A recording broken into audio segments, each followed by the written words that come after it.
men speaking in the city square, trying to tell somebody that he cares.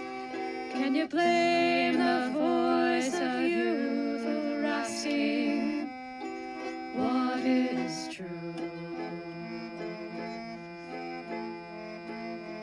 Yeah, the ones that you're calling wild are gonna be the leaders in a little while.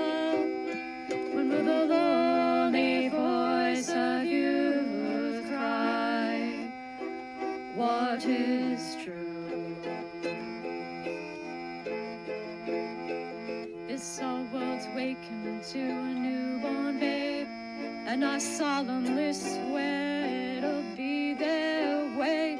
You better help that voice of youth find what is true. And the lonely voice of youth cries, what is true?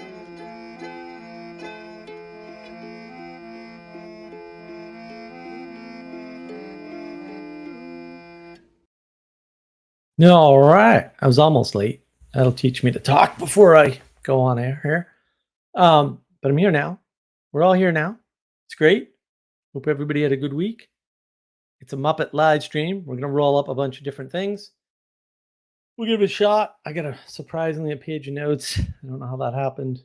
A lot of help from Ethan and Sally, as usual. So that was good. We got our Sam Powell right here. Get up, Sam Powell. Get our Muppet mug, right?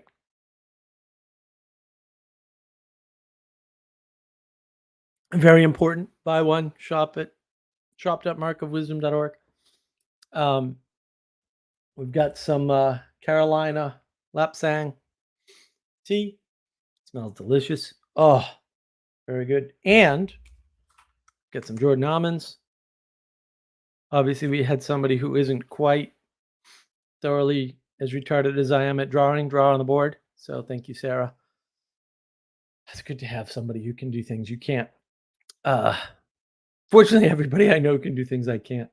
What a blessed life. One of the things that sort of came up this week is somebody used the term monomyth. I've heard this term before.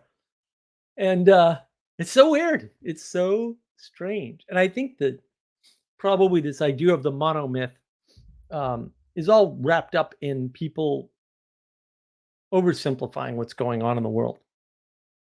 The problem is not that we have a monomyth and that it's bad or wrong or whatever. We have too many myths. We're operating in too many myths. And I mean, to be fair, they're not myths, right? But they try to be, right?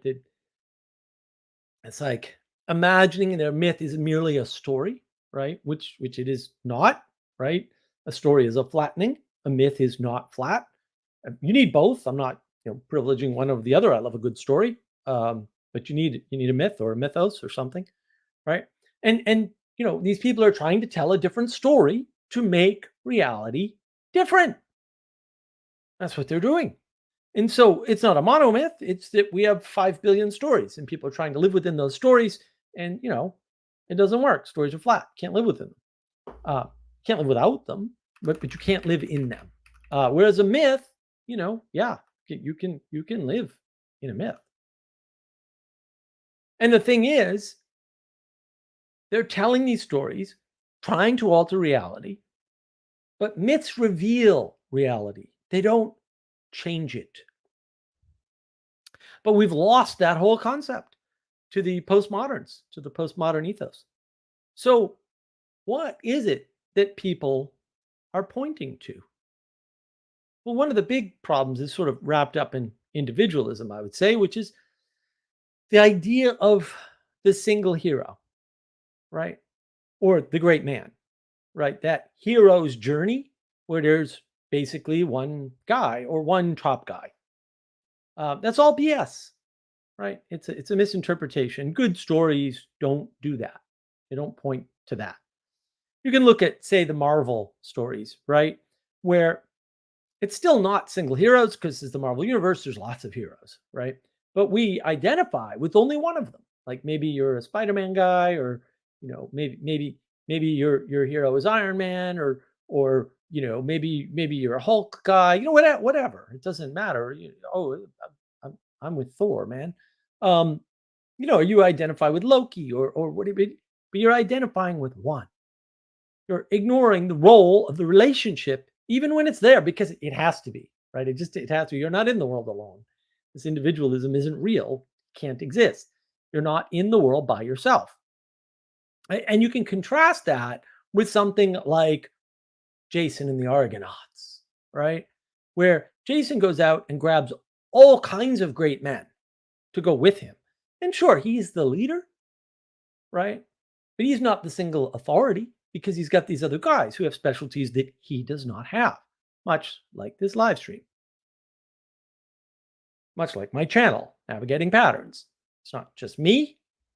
We got lots of people helping. The opening music, I didn't do any of that. The idea for the theme for the music, that wasn't even mine. I mean, my goodness, I was barely involved. you know, there's two people singing, right? Somebody composed it. The idea for what it's based on came from a viewer, right? Uh, I, you know, I didn't put any of it together. I did the picture for the animation, and put together the initial animation, which Sally Joe, of course, trashed because it was garbage, and then fixed it. Like, barely involved, barely involved. So what we end up having is we have lots of clubs or villages, just not around where you live, like where you physically reside, but around what you're interested in, maybe what you're curious about. And the classic to go to is always, the sports team, right? Although sports and teams are more likely to be tied to where you live, especially if you're in New England. You want sort of the secular religion of New England. It's the national sports teams. That's what it is. It's not the college teams so much. Down south, it's the college teams. And some people support college teams of the college they can go to, right? But most people, support them. But you can see this sort of like what club you belong to, right? Is it Clemson or is it USC? Right? Are you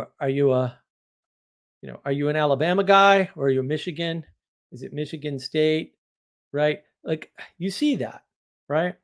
But we have more now, right? We have the finance guys, and we have these coding guys. And the coding guys are broken up different programming languages, of course. And then there's the gaming bros and the crypto bros and the esports guys. And then there's these hackers, right? And then there's these retro guys who are into retro computing. I'm into retro computing. There's the crypto bros and the ortho bros and the science geeks and the physics geeks and the math geeks and the BJJ guys, right? The UFC people, right? So in a way, our identities are spread out more than ever, which might explain why we're trying to get down to ways of single identity so much. We are spread too thin, like too little butter across too much bread. The tension is in us to separate the inseparable, to put things together that do not belong together. It's an improper discernment of boundaries, or maybe a rejection of boundaries as such, or maybe boundaries is not the best word, but constraint as such. But that's the invisibility of constraint, of limitation itself. Things are spreading out. The towers are turning into floods, spreading across, horizontally across. We've lost the vertical. One way we've been talking about this is vertical causality, and you'll hear that term more and more coming up. It's been in the ethos for a little while in the philosophical realm on the edge, but it'll come up. One pattern of something like corruption is just trying to involve too many people. That's spreading out in the wrong way, into a system, right? And then you have to dumb it down. You lose the consistency of the system. You start to cater to the stupid people. The barrier to entry is too low. And then you get people who shouldn't be there trying to be there and do things, right? The system breaks down. No one notices because all the smart people got out. So everybody in the system don't realize the guys who built the system, hold the system together, who knew how it worked, are gone. Saw this in software already happened. On the flip side, if you have say a quote healthy system that doesn't have this particular feature, smart people can take advantage of those systems. And that happens all the time, right? But you're never going to fix that because they're smart and you're not. Sorry. It's the way it is. And so trying to fix that by equalizing everything or democratizing it or however you want to frame it is not going to work because all you're going to do is corrupt the old system and there'll be no one there to correct it. Another thing I've been sort of noticing is this postmodernism has desacralized story or stories by making meaning arbitrary, right? But really, when the people do this, especially the postmoderns, and I do mean Foucault and Derrida, and you don't have to read them to realize this. It actually doesn't take much. You can just do a few quotes, really. They're talking about interpretation, not meaning. That's the first problem of many. And of course, I have a video on postmodernism on my channel on navigating patterns. Check it out. They think there is power in shaping the meaning, right? But again, they're describing interpretation, confusing influence with control and applying that to some mysterious thing called power, right? And the problem is, how can you have something sacred if everything is flat or equal or democratic or the same? If everybody's vote has the same weight, and I'm not going to say that's good or bad, I'm saying, where's the sacred? And the thing is, you're not getting rid of the sacred, or at least the qualities of the sacred. So what's happening? Oh, well, look around. Who's listening to whom about what? If you're deferring to someone, that is a version or a type of sacredness. And we're seeing this in the world right now. We're seeing this happen. One way to think of that is to say that if you believe you do not have a religion, one will be provided to you without your knowledge or consent. Right? You're going to follow the pattern of religion. Another video I have on navigating patterns. You should watch it. It's wonderful. Right? That's happening. People are deferring to something sacred while saying there's nothing sacred in the world because you can interpret a text any way you want. And Jordan Peterson does a wonderful job of saying, although I disagree with him on the first point, that the postmoderns have a point. No, they don't. There are different interpretations, maybe, but they're not all valid, and they're not all equally valid, which is a bigger problem in some sense, right? In other words, your interpretation and my interpretation are not equal in any sense of the word at all, ever, unless they're equally wrong or equally stupid. Then they might be equal, but also they're stupid. So that's a problem. So you see this arbitrariness, this move to equality doctrine, right? Equality as such, this move to democratization of things. And it's freaking everywhere and it's killing everything because we're not equal. We're not going to be equal. We never were equal. We never will have been equal. That's not going to happen. If you think equality is some real state in the world, then you are a denier of evolution. None of evolutionary theory works. None of Darwin's theories work. None of them with equality. They can't. Also, equality is a perfect state to some extent, right? Because you'd have to be perfected. And you see this sort of flattening of the world, this equality, this dumbing down, this what do I want to call it? This way of interacting in the world where you think equality is an option or desirable, worse yet, in the flattening of the hierarchy. So we've taken hierarchy and we flatten things like leadership and authority and power into one thing. And we usually just call it power. Bad definition of power. Top down power from above. That's the postmodern narrative. Usually the way they describe power is power as control through force or threat of force. If you listen carefully, you'll hear that. You can hear the postmoderns talking about power as control through force or threat of force. It's not true, by the way. Not that that doesn't exist. It's just that's not power. That's not the way power happens. It's not how the world works, right? You still have something sacred and you'll still defer to that and you'll get crushed for it, maybe, but people get crushed for it all the time. And you can whine about centralized power, and you will. I know you will, all day long. But at least things were clear. In particular, what you, as a person, could and could not impact.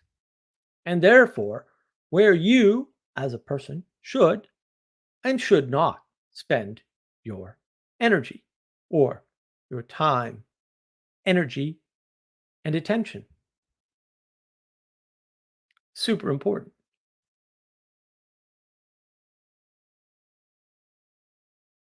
What effect could you have in the world? Could you solve the climate problem? Maybe if you march down the street with a bunch of other people.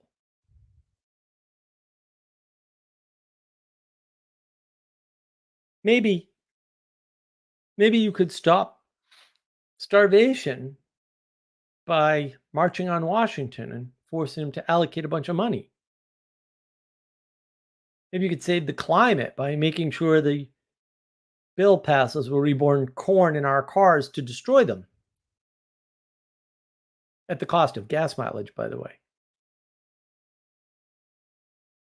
And maybe you think that because you don't know your limits, because there's no centralized authority, there's no hierarchy. Therefore, you don't understand where you end and other things begin.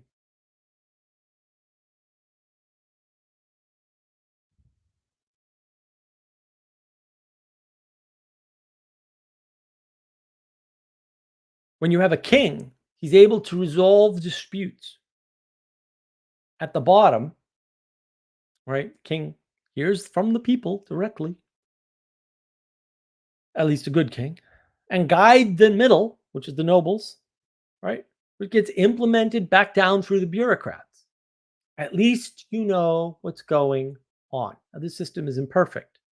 It turns out that all other systems are imperfect because they all have one thing in common. They're run by people. And what are people really? You're a Muppet. I'm a Muppet. We're all Muppets. Doesn't matter what system you implement, greed isn't going away. Ego isn't going away. Bad behavior isn't going away. You're not doing away with murder by putting a different system in place. It's not going to happen. Now, it's possible that some systems implement things like justice better. I'm not going to get into that today. But having a system and knowing that it's imperfect because it's operated by people, no matter how perfect the system is not really relevant. It's important to realize that.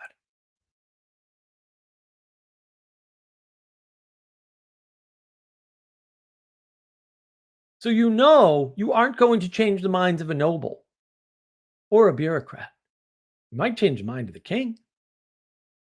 That might not help you, but it might help someone else. Maybe lots of someone else's. It gives you a place to be in the hierarchy. Can't do without hierarchy. because we're not equal and we're not going to be equal. And if we keep acting like we're equal, we're just going to destroy everything. We're not equal. I'm not equal to you. You're not equal to me. I don't do this alone. I didn't draw on the board. I couldn't do it. The live stream's better for it. I didn't do the intro video. I couldn't do it. Live stream's better for it. It's better when we cooperate. Unfortunately, that requires putting up with people, and people are terrible. Have you put up with people? Oh my goodness. Worst idea ever.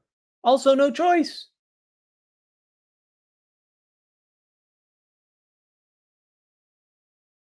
And this brings me to the power, or the problem rather, of leadership.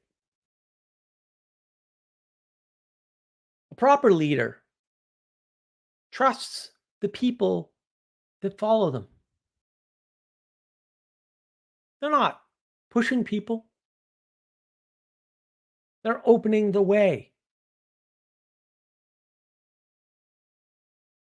Leaders don't have power, they shape power. Of course, you have to use my definition of power. I have a video of that on navigating patterns. Of course, I do, right? Power is just time, energy, and attention focused. Leaders have influence and they have some control, but the power, except for the power they personally have, comes from below them, from the people that follow them. That's why there's something to the great man theory, right? But if no one listens to the great man can't do the great deeds by the great man's self. Sorry. Individualism fails.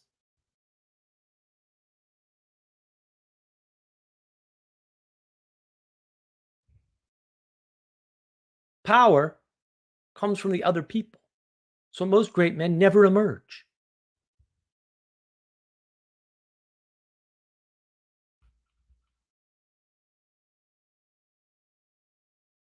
All the power, how they allocate their time, energy, and attention that's shaped by the leader is coming from the people following. If you don't have any followers, you're not going to make it. It's that simple. Even in the Marvel movies, that plays out. But they fool you into thinking there's just one hero, or maybe one hero at a time, and they kind of swap off, and so everyone gets equal hero. Bullshit. But this leads us into what's a true leader look like? How do we discern? Because the issue is always discernment. You want relevance realization, you need discernment. The true leader is in front. The true leader has confidence. And what's confidence? Confidence is trust in yourself. And a true leader trusts those behind them. Why? Because if I'm behind you, I can stab you. Maybe take your stuff, or maybe take your position. Usually doesn't work out, by the way. Yeah, they stabbed Caesar and destroyed the empire. Good job, guys. Yeah, someone else came along and filled the void eventually, but it wasn't any of them. If you were strong enough to be the leader instead of the person leading, you'd have been the leader. Sorry, it's that simple. No one likes that answer. Also, the answer. Reality sucks. Now, part of reality is that which objects to your subjective experience. You think you're wonderful. Reality thinks you're just another person. What we see a lot of, though, is sneaky leadership, is pushing from behind with no confidence, right? No trust in others, and therefore they don't take responsibility. And in that way, they avoid blame. Well, I set all this up, and these people couldn't manifest anything. It's not my fault. I set it all up. I'm still the hero. I'm still the hero. I did the hard work. I set everything up. I got people started, and they just kind of couldn't make it work. It's like, sounds like you did half the work and are taking none of the blame, but all of the credit.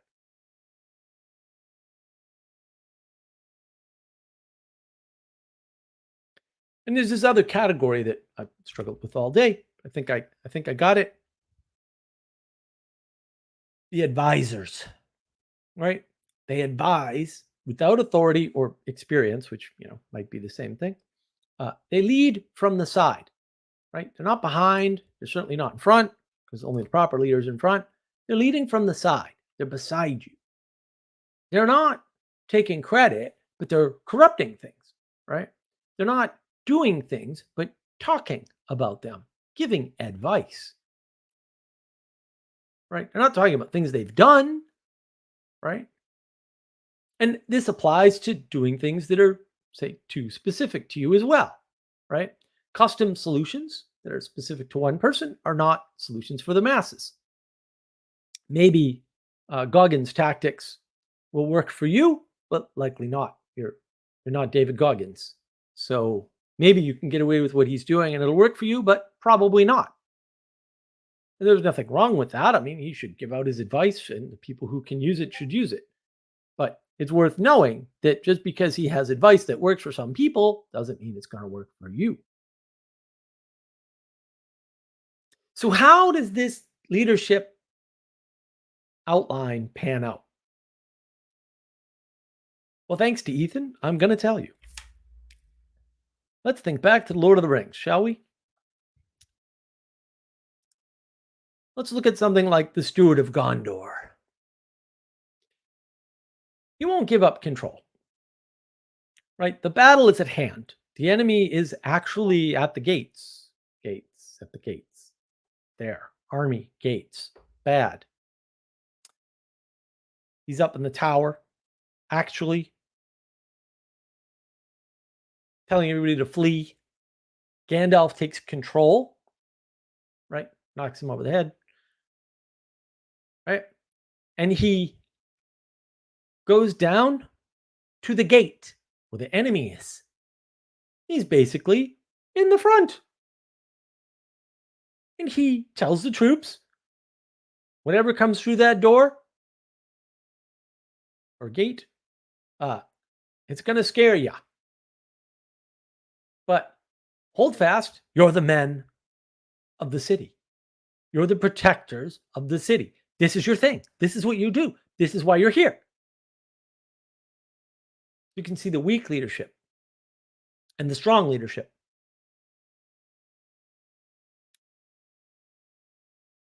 We can look at other examples, right? We can say, all right, so there's this big conference.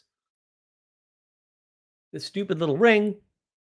Ring is bad, apparently. I don't know. Sounds good to me. Infinite power. They're arguing over the ring. No one wants to do anything except take full control of it for a reason that is personal to them. And then basically out of the back, Frodo steps up, grabs the ring, says, I'll do it. I'll take it. He doesn't say why. He just says, I'll take it to Mount Doom to destroy it. And everyone's like, well, wait a minute. Well, what the hell does he care? He lives in this far off part of the realm. They're going to be hit last. We're all going to be dead by the time they feel the pain of the ring. Why is he willing to do this? I mean, it's not for his own good.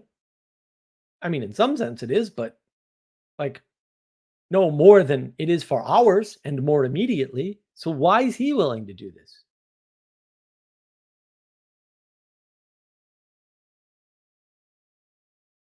It's a good question. And you see this sneaky advisor stuff with Grima Wormtongue whispering into Theoden's ear. It's telling him what to do. Not directly, though, indirectly.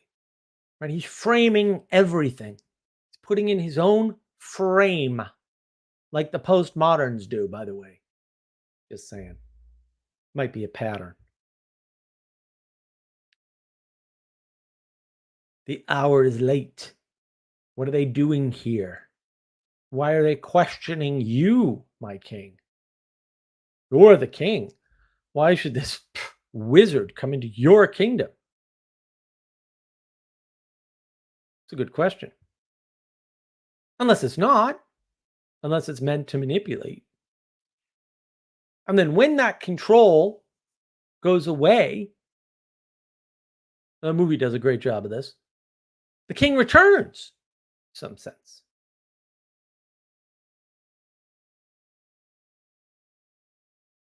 And you see these patterns of leaders emerging because they're not always, born a leader in that way, right? You might be born with the ability to lead when you're ready, when the circumstances are right. Both, by the way, not one or the other. Oh, I'm ready to lead now. Give me a kingdom. Nah, that's not how it works. You see this with Aragorn. Aragorn's the king, like the king guy king at the top.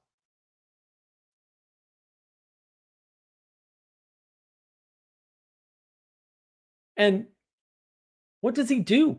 He pledges his fealty to Frodo, the freaking short little hobbit dude with the fuzzy feet. The guy's got fuzzy feet, man. What are you doing? A short, fuzzy-footed thing. He's not even like he's not even a man. He's a hobbit. And what do? They sit back in their little freaking valley at the edge of the world and freaking smoke their pipes and like grow food. And they don't venture out or explore anything. And then he's hanging out with the Odin, right? And he's advising him. He's saying, "Will you go to Gondor's aid?" And he's, hinting the whole time. He's not framing it for him. He never says, "Well, Gondor's always protected you," or "Gondor's always." First of all, that ain't true. Second of all, it's not relevant. You made an oath. You uphold the oath. What's the speech? Yeah, about the oath. How does he rally his own forces that he forsook? With the oath. That, of course, is a recurring theme.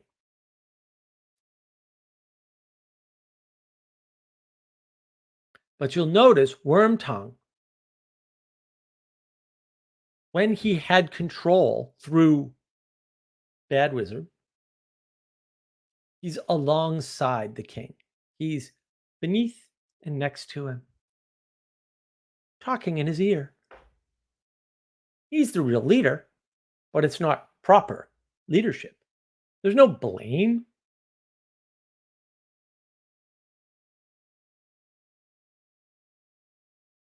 There's no responsibility. And he wants something, and he's been promised something. That's why he sided with the bad guys. So you see this proper and improper leadership and this relationship and how it emerges over time. You want credit for emergence? That's the only credit you're going to get for emergence. Most emergence is bad. Period. Don't count on emergence. Bad plan. Don't do that. Don't do that. A lot of emergence is wrapped up in the pattern of rebellion, opposition versus cooperation. When you are the hero, you have to be against everyone. No, really.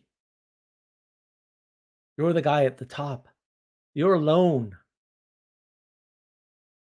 And that theme is everywhere. In an individualistic frame, there can only be one hero. He has to be the top hero, and he has to win. There's no one else to win. There's no one else to share it with, and there's no reason to do so. That's the individualism.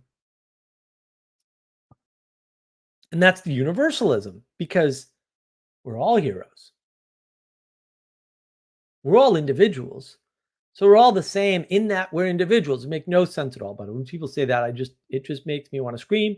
I feel like I lose like a billion IQ points and like I don't even know what to do. Okay. Opposites don't exist in a fashion that you can survive within them.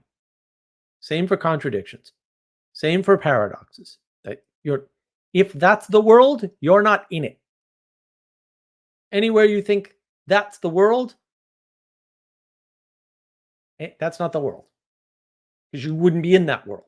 Because that's not a world you can live in.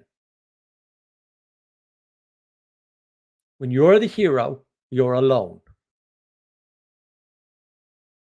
When you're on the ship with Jason and the other Argonauts, you're among equals. You're not equal, though. When you're headed down to conquer Troy, you're not the guy. There's no the guy. Is Agamemnon in charge? I think not.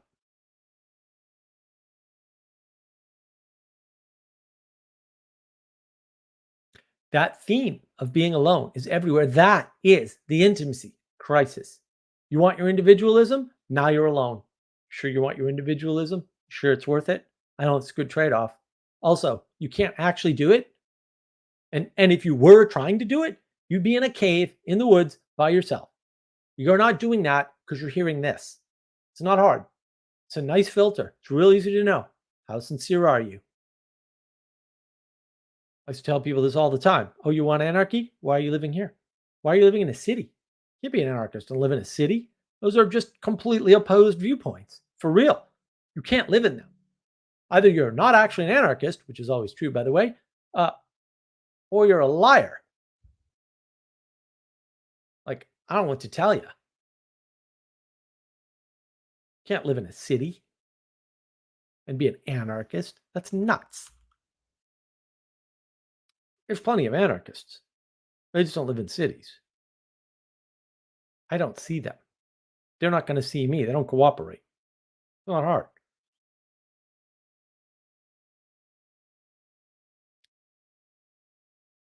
The result of this postmodern belief that you can just interpret stories however you want and it's okay results in us telling stories any old way. And so you see people breaking stories up into weird threads. They're not in chronological order anymore, but that distorts the world. It puts you in this end result thinking, right, where you're justifying things. In fact, I just listened to the latest Sargon of Akkad video on YouTube. Thank goodness he's back, where you saw a demonstration of this. It was a remarkable thing to watch. I just couldn't have imagined anybody would be on camera reasoning that way in public, but apparently this woman had no problem with it. Professor, of course.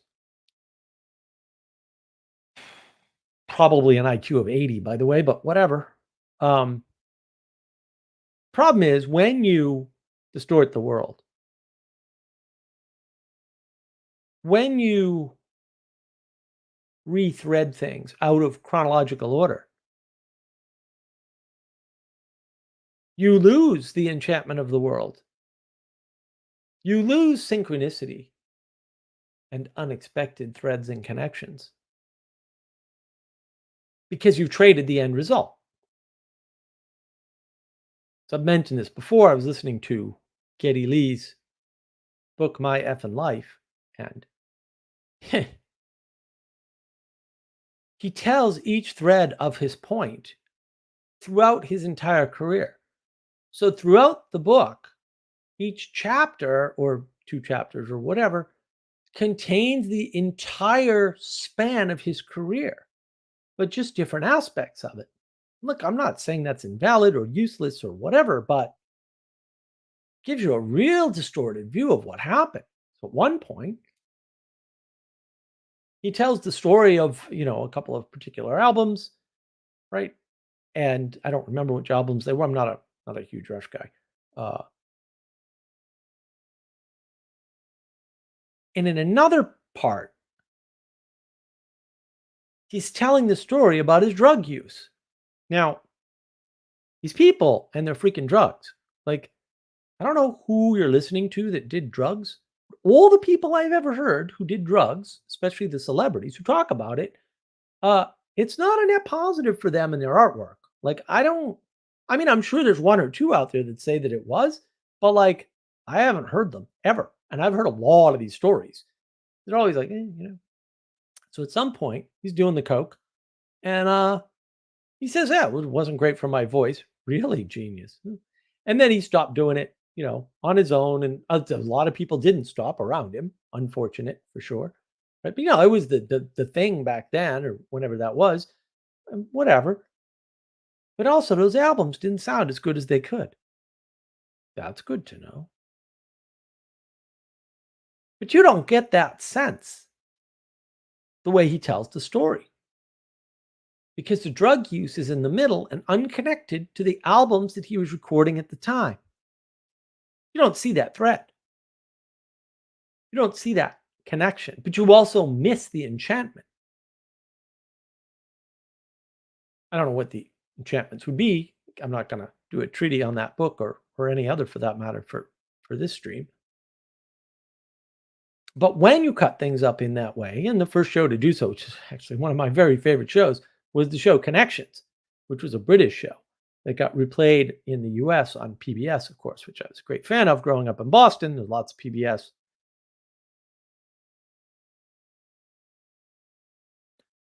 But you miss a bunch of stuff in Connections that if you think about history a little bit differently, and I'm a big fan of Connections. I really like that show just because it was a totally different and completely valid perspective. Uh, how many times you can do that trick and make it valid? I got my questions on that. Um, Later iterations of Connections were not as good, I'll note. It's worth knowing. You lose something. You gain stuff. What's the trade-off? I'm not here to speculate on that. I'm just saying there is a trade-off. Do you know what it is? I don't. Take some careful analysis for sure. Maybe you're not smart enough to know that trade-off. You're in a hierarchy. Maybe someone can discern that for you. Sure, they'll make mistakes. But maybe on average, they'll make less mistakes doing that than you will. And that'll be better for you and them. Maybe. Worth thinking about.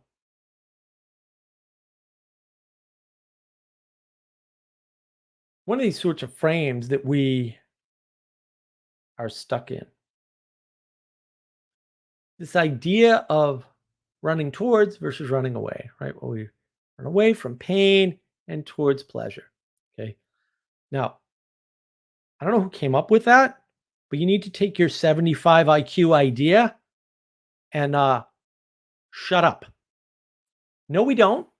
Uh, Experiments prove that that isn't happening at all. It just doesn't map to behavior of animals, even much less people. That's just wrong. I don't know what else to say. Just wrong. Just wrong. Completely wrong. It's nice. It's cute. It's simple. It allows you personally by yourself with your limited IQ to understand the world, but it's wrong. And so you won't understand the world correctly. It's that simple, right? We know there's an exploratory circuit, or that's what I call it, right? There's a way in which we're curious and we want to find things out and try things out. We don't know what the outcome is going to be. We don't know if we're moving towards pleasure or pain, but we know we're moving. And in that moving, we discover something. It's discovery. It's the encounter with novelty for the sake of novelty. I can argue we're very much stuck in a novelty world where it's exploration, exploration, exploration, and that allows us to avoid responsibility, responsibility, responsibility, which is boring, boring, boring. Doing dishes every day, boring. Cooking meals every day, boring. Going to work, boring. Getting to work, boring. Doing work, boring. Every day, boring. Oh, we'll just change it up and make it different. Really? Why not just take responsibility for the boring? Because the boring is when you get to do the hard work of what we're now talking about in terms of philosophy.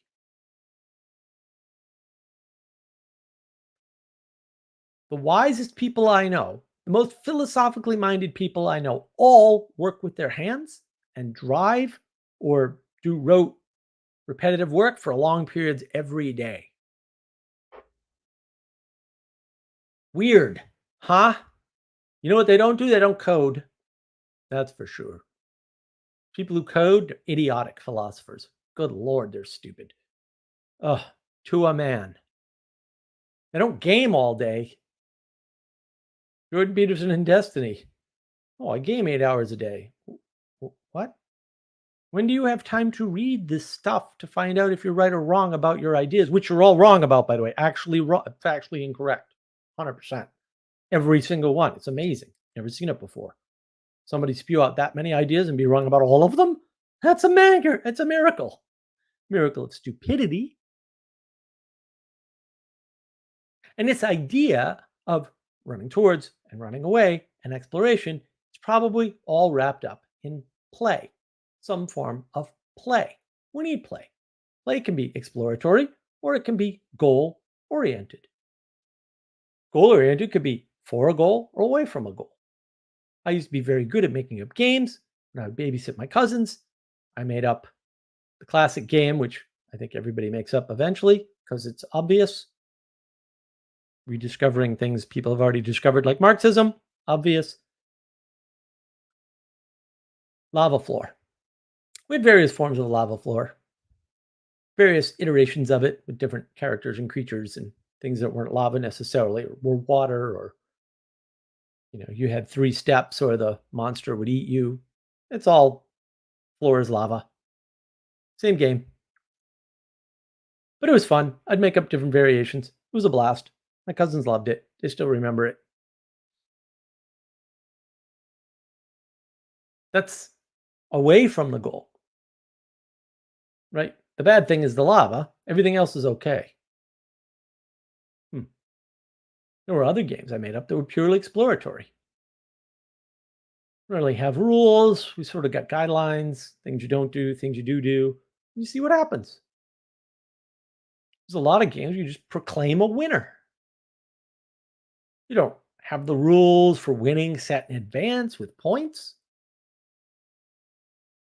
Right? And sometimes you put scoring systems to them, but you watch a good boxing match or a UFC fight, and you'll kind of notice there's a lot of play in how they assign these points and why, and who they say is the winner.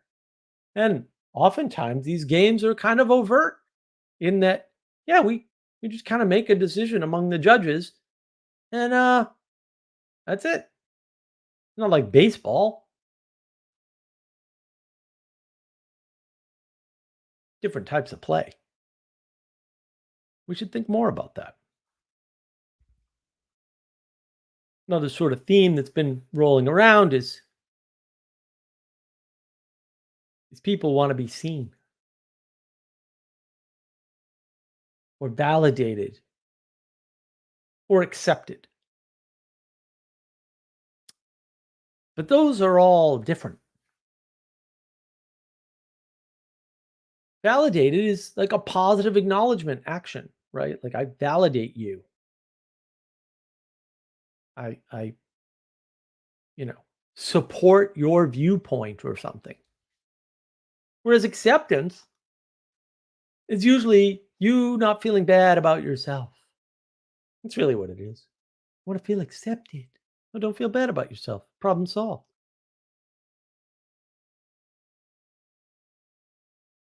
And this is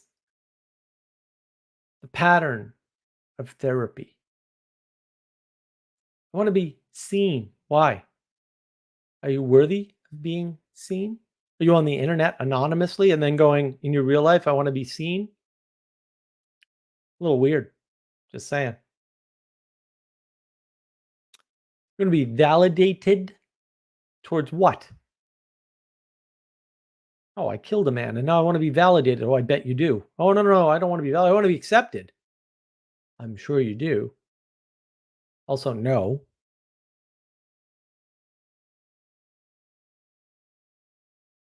And from that emerges this pattern of therapy because you're trying to be seen, get validated, get accepted, right? This therapy emerges. Oh, I got to tell my story on YouTube and a bunch of people watched. Gives you a false sense of community, of commonality, and of connection, intimacy, crisis, indeed. Oh, my story is out there. So what? Oh, somebody lives on the other side of the world resonated with my story. Are you going to go live near them? What good is this going to do you exactly? I'm not saying it's invalid. I'm saying what magic do you think is going to happen? Was that a good use of your time? If you were validated and you did something bad, is that good for you? For the people around you? What if a bad actor validated you because they wanted you to act badly? How do you think child predators operate exactly? They give people validation. They make sure they're accepted and they feel seen and heard. All good predators do this. You sure that's what you want? And why? Because you're not getting it somewhere else, which might be the more important place, by the way. Intimacy, crisis, indeed.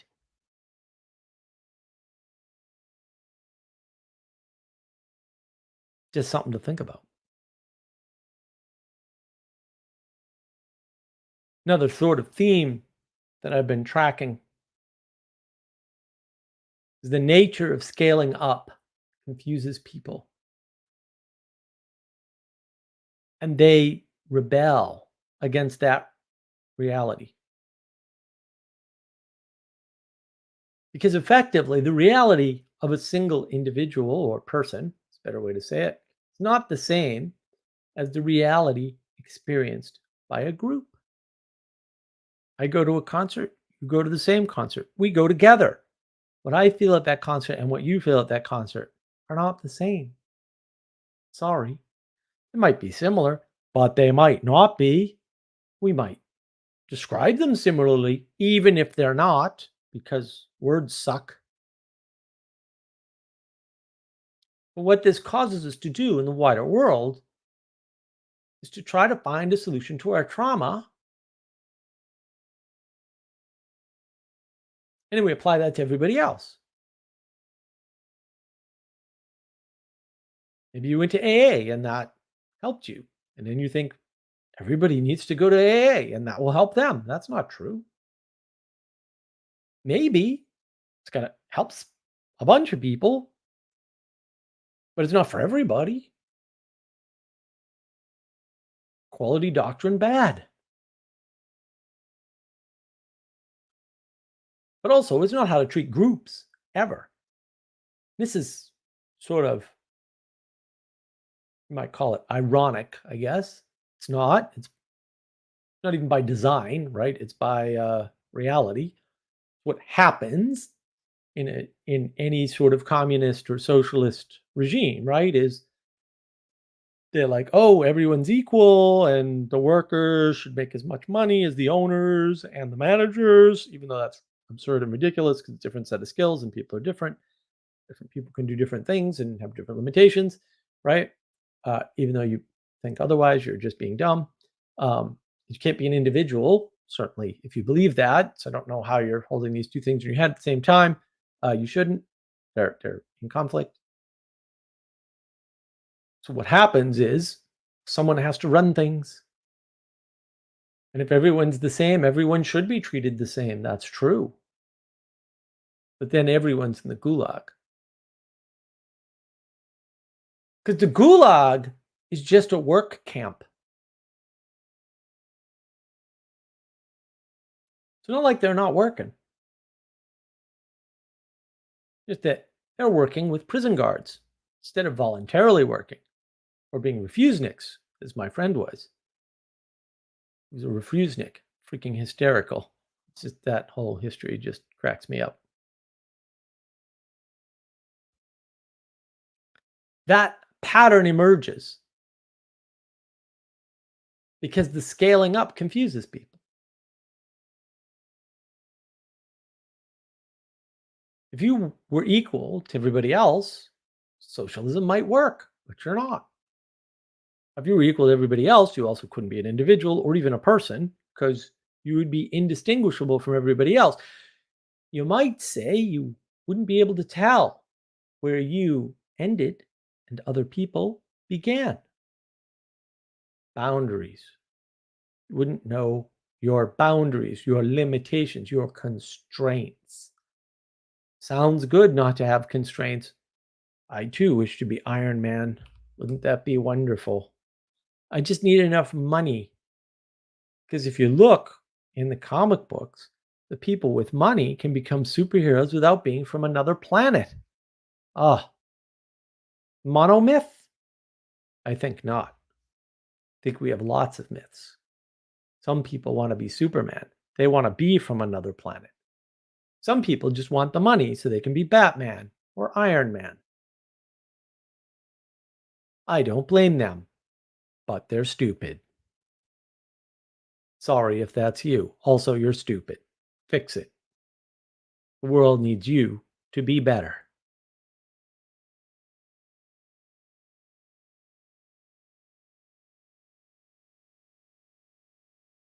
And doesn't it suck that we can't just scale things up however we want? Wouldn't that be nice? You do any work in computers long enough, you'll figure out real quick when things don't scale and that they don't scale. The way you build an app for your own use is very different from the way you build an app for the use of you and your friend, which is very different from how you build the app when you need strangers to be able to use it. You don't have the same assumptions, the same needs, and the same usage patterns that you do. The more people you spread something out to, the more variation there is in the set. This is just math at some point. And things start to break down. That's why we don't all do the same things in the same way. We don't all buy the same refrigerator and stove. We don't all live in the same neighborhood or the same type of house. We don't all have 2.3 kids or whatever it is this week. Keep putting things into averages when it's not appropriate, and then not looking at the averages when you should. It's weird. It's almost as if, I hate to tell my friend Bruce this, it's almost as if we're living in a fallen world.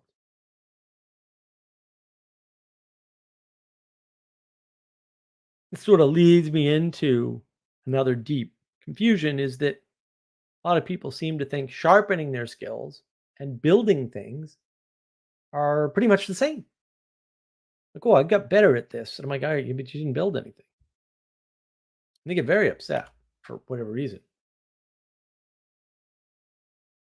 And improvements at one scale of one type don't necessarily do anything. Like you being better at whatever you're good at, like a better software engineer, won't necessarily change society. And it won't necessarily help you build anything.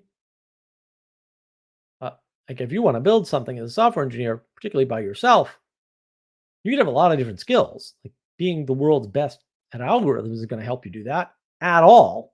It may help you do something way more important, but it's not going to help you build your own app. That's for sure. Being the best GUI engineer in the world ain't going to help you build your own app either. Not saying you can't, saying that it takes more than one skill. Unless you want to cooperate with people, then you have to make a bunch of compromises and trade-offs because people suck and they don't do things the way you do them. Sometimes, though, they do them way better than you would have, than you are capable of thinking of.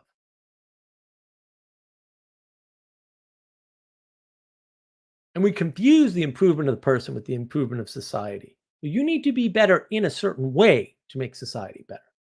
You getting better at being skeptical and cynical isn't going to make society better, but it sure as hell will make it worse. So you getting better is not necessarily better for society. And society improving doesn't mean that the people in it are getting better either. And we confuse those two things all the time because we're Muppets. The truth is, lag is real. Usually, when a society is on its upswing, it's going off of the momentum from the past. And the people in it are degrading at a remarkable rate. That might have already happened pattern wise, by the way. It is navigating patterns. So, these are all patterns to think about. It's good to know. Another thing I like to touch on. See what time it is. Oh, yeah, I'm going to close on this one too. I thought I might close on this. I have more notes, but we're going to close on this one. People are still a little confused about meaning. I don't want to claim that I'm an expert in meaning. I don't think there's any such thing. But meaning is not found. It's not discovered. It's not sitting under a rock in the garden for you to uncover. If only you look in the right place with your knowledge or something. Meaning is manifested by you in a relationship to others, to the world you live in, and to yourself. The 3 frames. I have a video on that on navigating patterns. I'm just saying. So discernment matters. Connection matters. Quality matters. Not quantity. Knowing how you are oriented, mere direction is not enough. Knowing how you are oriented in the world in relation to other things is how you can sense how to co-manifest meaning. You're co-manifesting meaning because, as it turns out, contrary to what you're probably thinking about the world, there's more in the world than just you, dude.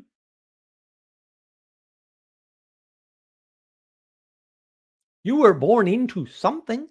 It's way bigger than you are, or you couldn't have been born into it. Good to know. If you strive to try to become this mythical individual or this hero, singular hero on a hero's journey, which is actually the same thing, by the way, you remove any possibility of being able to manifest meaning. Where's the nihilism coming from? You. Did it have a lot of help from lies from people who aren't you? Sure, it did. But still, you're the responsible one. Because at the end of the day, as much as you'd like to think otherwise, you are still out in front of your own life. You're leading you, period. There's no point when that's not true. Now, you're not the only one leading you, but you get to choose who and what you follow and how you do that. If you go into a company and you try to be their accountant and you're bad at it, it's not good for you and it's not good for the company. If you go to work for a company and they're murdering people by poisoning the water or something, you're part of that. You choose who leads you. And you choose what role you play under that leadership. Not entirely. I get that. I don't care. It's still choice and it's still yours. And you're leading that effort. You're out in front of your life, whether you like it or not. And that makes you a responsible for you, which is why it is important for you to know where you end and other things begin. Because then you'll know what you're responsible for and what you're not responsible for. But if you try to become an individual, there's no intimacy in the world for you. You've cut it off yourself. It's a trade off. You can be an individual or you can have intimacy. It's up to you. I'm not going to tell you what to do.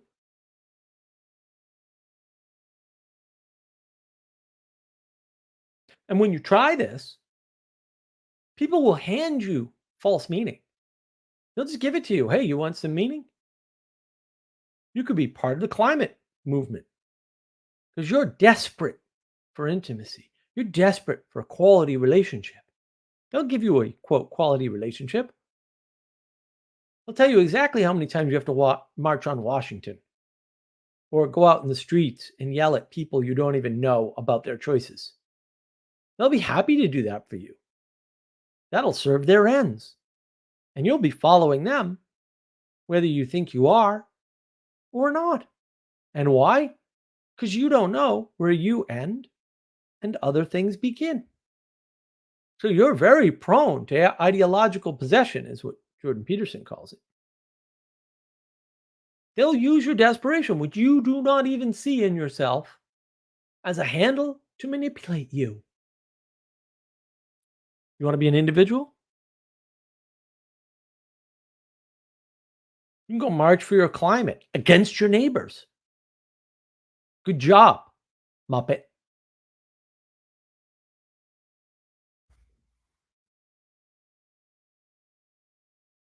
And that concludes my monologue.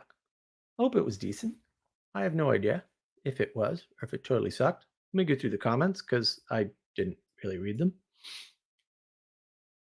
I had to concentrate far too much on my messy notes. Elizabeth is here. How nice. You like my quote, Elizabeth, from Lord of the Rings? I like ripping off quotes. It's good. Postmodernism is made up abstract gobbledygook. Can confirm, Elizabeth. That is your statement is quite correct. Postmodernism is in fact made up abstract gobbledygook, but it's good at it, and it's important that we kind of label it. But we should really discount it instead of giving it any credit at all. Ever one of the great disagreements I have with Jonathan Peugeot and Jordan Peterson, for that matter. John, it's good to see you, sir. I think specialization is destroying the middle lower class to some extent. Talented leaders move near the city to be with like-minded folks, obtaining leadership from everywhere else. Well, you see the opposite pattern too, right? You see Jonestown, where they all move out to the country. So I don't know about talented leaders. We've kind of lost all talent in the leadership department. It also leads to geniuses making basic and obvious to me mistakes. Well, yeah, the problem with genius or with smartness in general, which I have a very big problem with, is that we tend to make the assumption that if someone's smart, they're not prone to things that all humans are prone to. And that ain't happening because they're still actually humans, it turns out. No matter what your IQ is, you're still prone to the same things as everybody else.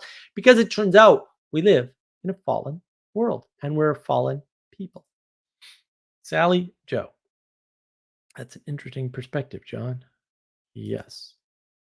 Oh, Robert Putnam and Charles Murray. Yeah, they're wrong. Just heads up. Elizabeth, equally stupid. Lots of Marcus. Yes. Is it a hierarchy or is a circle coming to a point? It's a hierarchy, Elizabeth. Things have to go up. Circles are flat. Points are also flat. Actually, I heard this argument once years and years ago. I was very young. Circles don't exist, mathematically speaking, because circles are made up of an infinite number of points, and points don't exist. That's a very good one. I really liked it. Sally Joe, brain drain within our own country. Brain drain? Is it a brain drain, or is it a deliberate corruption of these ideas so that we'll say untalented people can take over? Because I think that's part of it. Ship clerk. Oh, I like that name. Billion. Yes, billion. That is an important number. I can't do math, so I kind of divide numbers usually into 3 categories, which is less than 4, greater than 4 but less than 4 billion, and greater than 4 billion, then you can do a lot more math. It's great. When you flatten math, it's fantastic. Then the math problems go away. There's no more calculus or algebra. It's wonderful. I just want to live in a world with no algebra. That'd be great.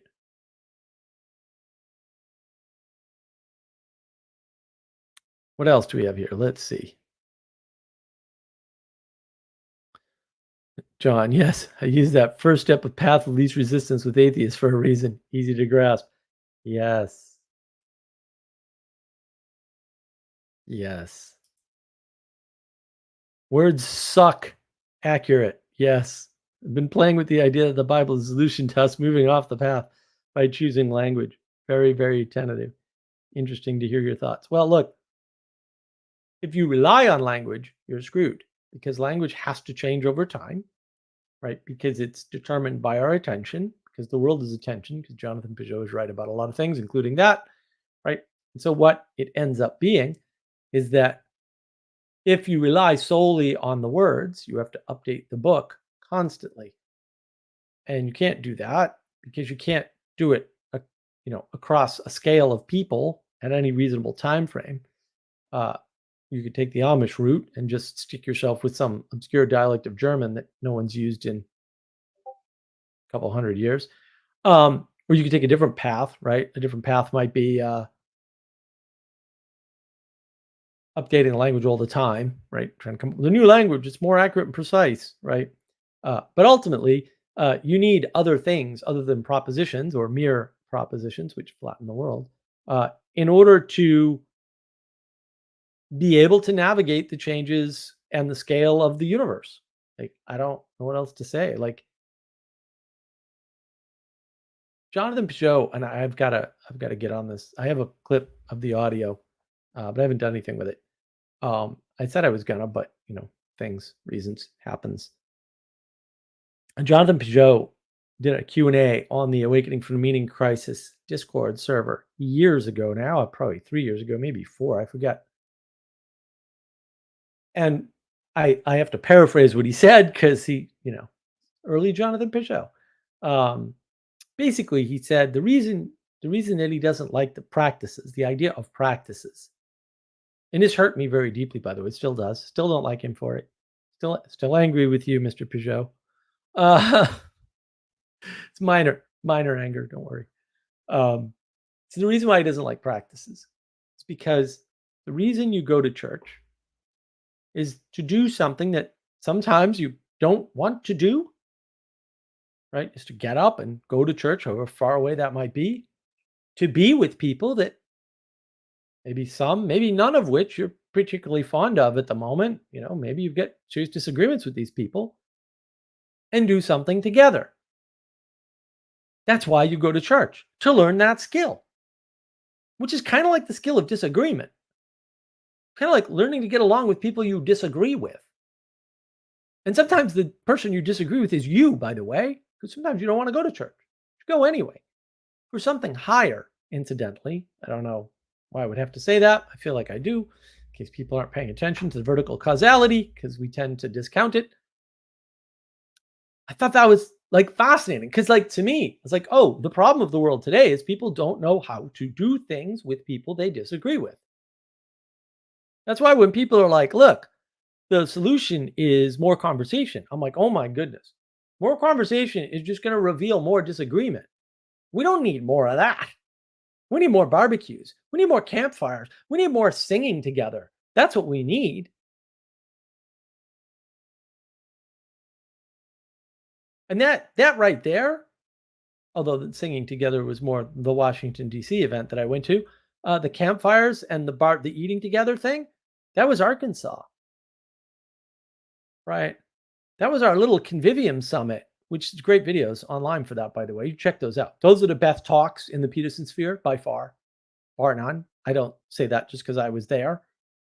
They were the best. They were the best because we were talking about poetry and poetics, effectively. I mean, sometimes explicitly.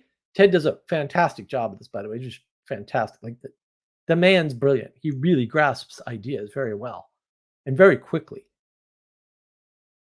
And he put on a wonderful event in Arkansas. And I can't wait to do that again. I'm sure there's going to be too many people there next time, but I won't care. It'll just be as wonderful. It will be, and hopefully we'll add in some singing together, which we did in Washington D.C., which I thought was like, oh wow, this is a really good idea. But like all that is the elements you get at church or should be getting at church. Catholics have a lot to learn there, I would say. Father Eric, get on it. Soon to be Pope Eric, we hope.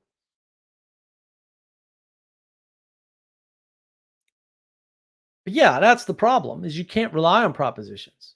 So more propositions is not going to fix the problem. You don't convince people through argumentation. You convince them through exemplification. And also, when you have bad exemplification, you have bad actors getting away with things, that's not good. Because people will copy that too, because they don't know the difference. A lot of people just don't know the difference.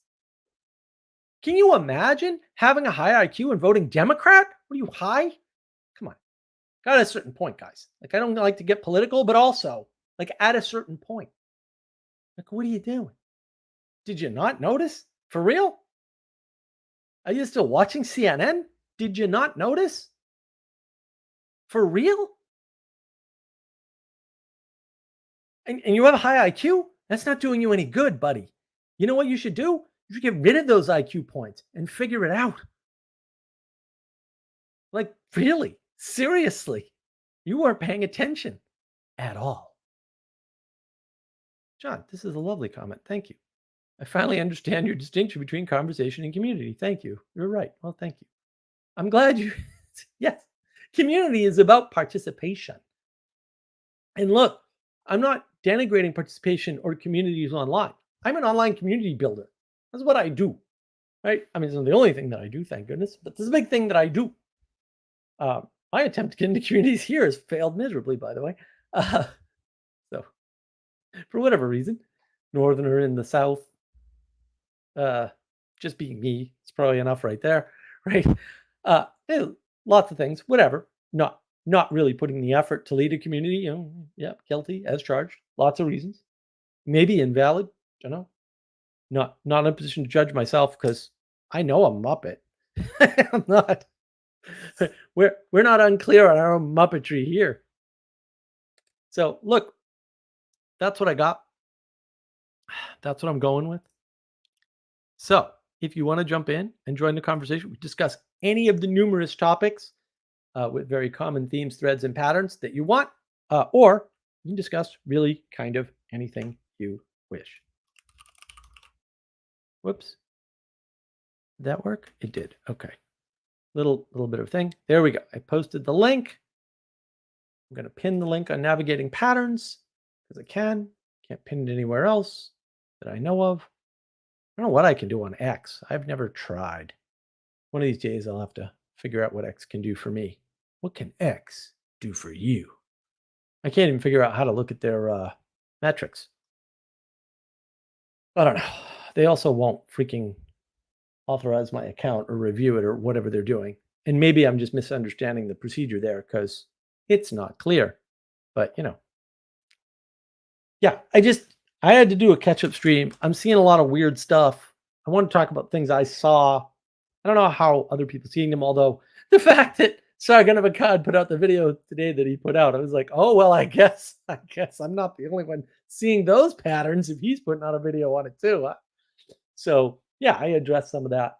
I wish I could have done a full treatment. I literally watched him like 40 minutes before I came on or something. So, like within the hour of starting my stream, I was watching his video. I probably should have watched it earlier when it first came out, but didn't really matter. You got what you got. Some days you get the good stuff, and some days you get what I give you. But yeah, I'm glad people are finding some of this helpful. Even if it's only John, that's okay. If I can just help one person, that's actually quite enough.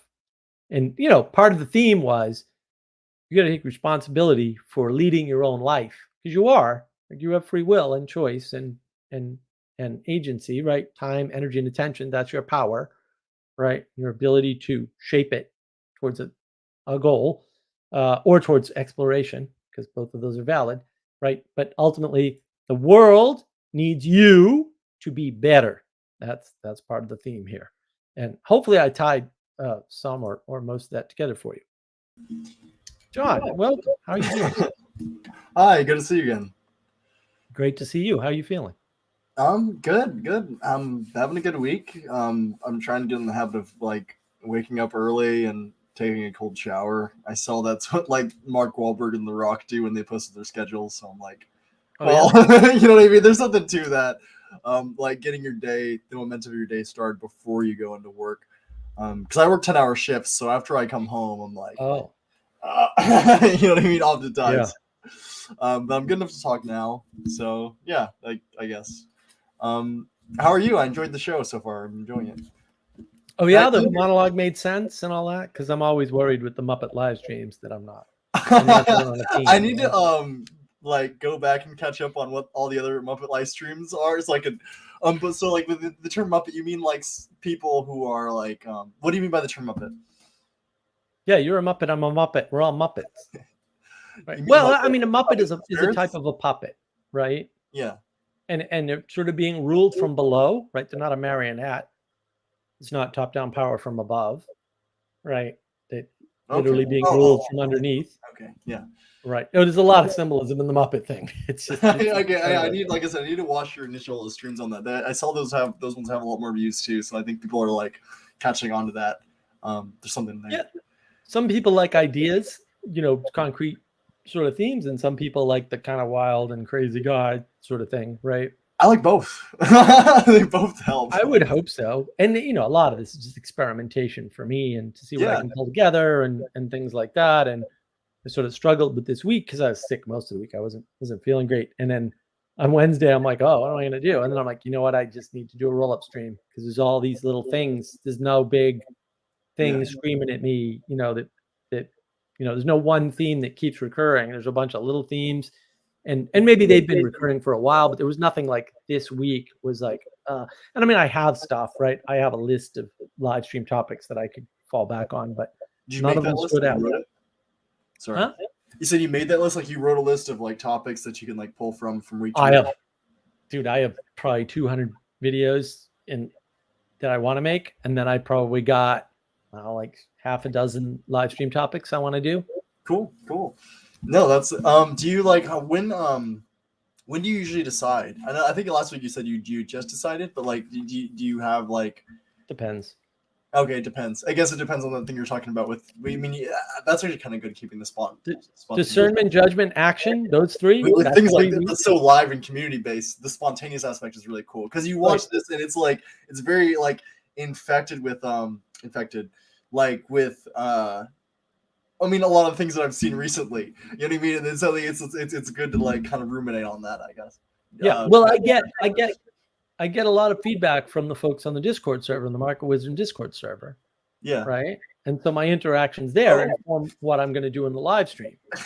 I've heard about Discord for years and I've never really used it at all. I don't really. That's yeah. And everyone's like, oh, get on the Discord server. And I'm like, I don't know what that is really. I thought that was for video games and everyone's like talking about for everything. Right. Yeah. So I should probably. Really what I need to do, and this is like the next step for me, is buying a new computer. I've had the same computer since like this computer is from 2013, but I think I got this in 2014 or something like that. I don't know. Yeah. But yeah, it's I have a bootleg version of Premiere Pro that I use, admitting that I'm breaking the law to everyone. And they shut it down for a bit, and I wrote them a message like, hey, like I literally can't download the newest version. I actually paid for Premiere Pro for the longest time for a while. Yeah. Even when I couldn't get it just because to be fair. But I can't get the newest version on Premiere Pro on my computer because I have like iOS 10 point something, whatever that means, and they don't sell that. And so I have to get bootlegged versions, and I have to turn off the Wi-Fi every time I edit because I'm scared they're gonna find me. So yeah, that's what I'm doing with my editing. Yeah, interesting. I would love to hear what you mentioned. Robert Putnam and Charles Murray are completely wrong about some stuff. I would love to hear why. Because I watch them both a lot, and I like them a lot. Yeah, but with like everything, if you never touch on religious topics, really, you're always going to be missing a lot. So is that what you're saying, or is it actually leading in the wrong direction? You think? I think. Look, everyone's using these, including Sargon of Akkad, and I love Carl Benjamin. I love him Yeah. to death. But also, I remember his like, conversation. and his I latest, follow him on Twitter. Sorry.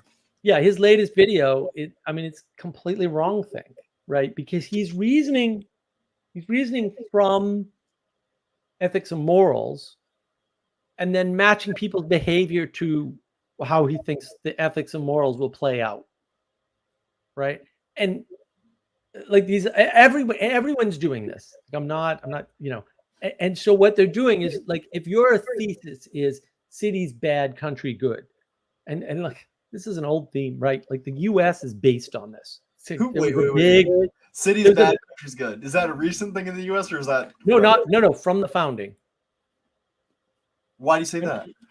Because it's explicit in the writing. We should just be primarily a farming community.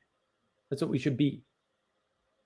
Right? So the founding fathers are arguing over this. Should we just remain a farming community, or should we embrace growth, basically, and trade and outside whatever?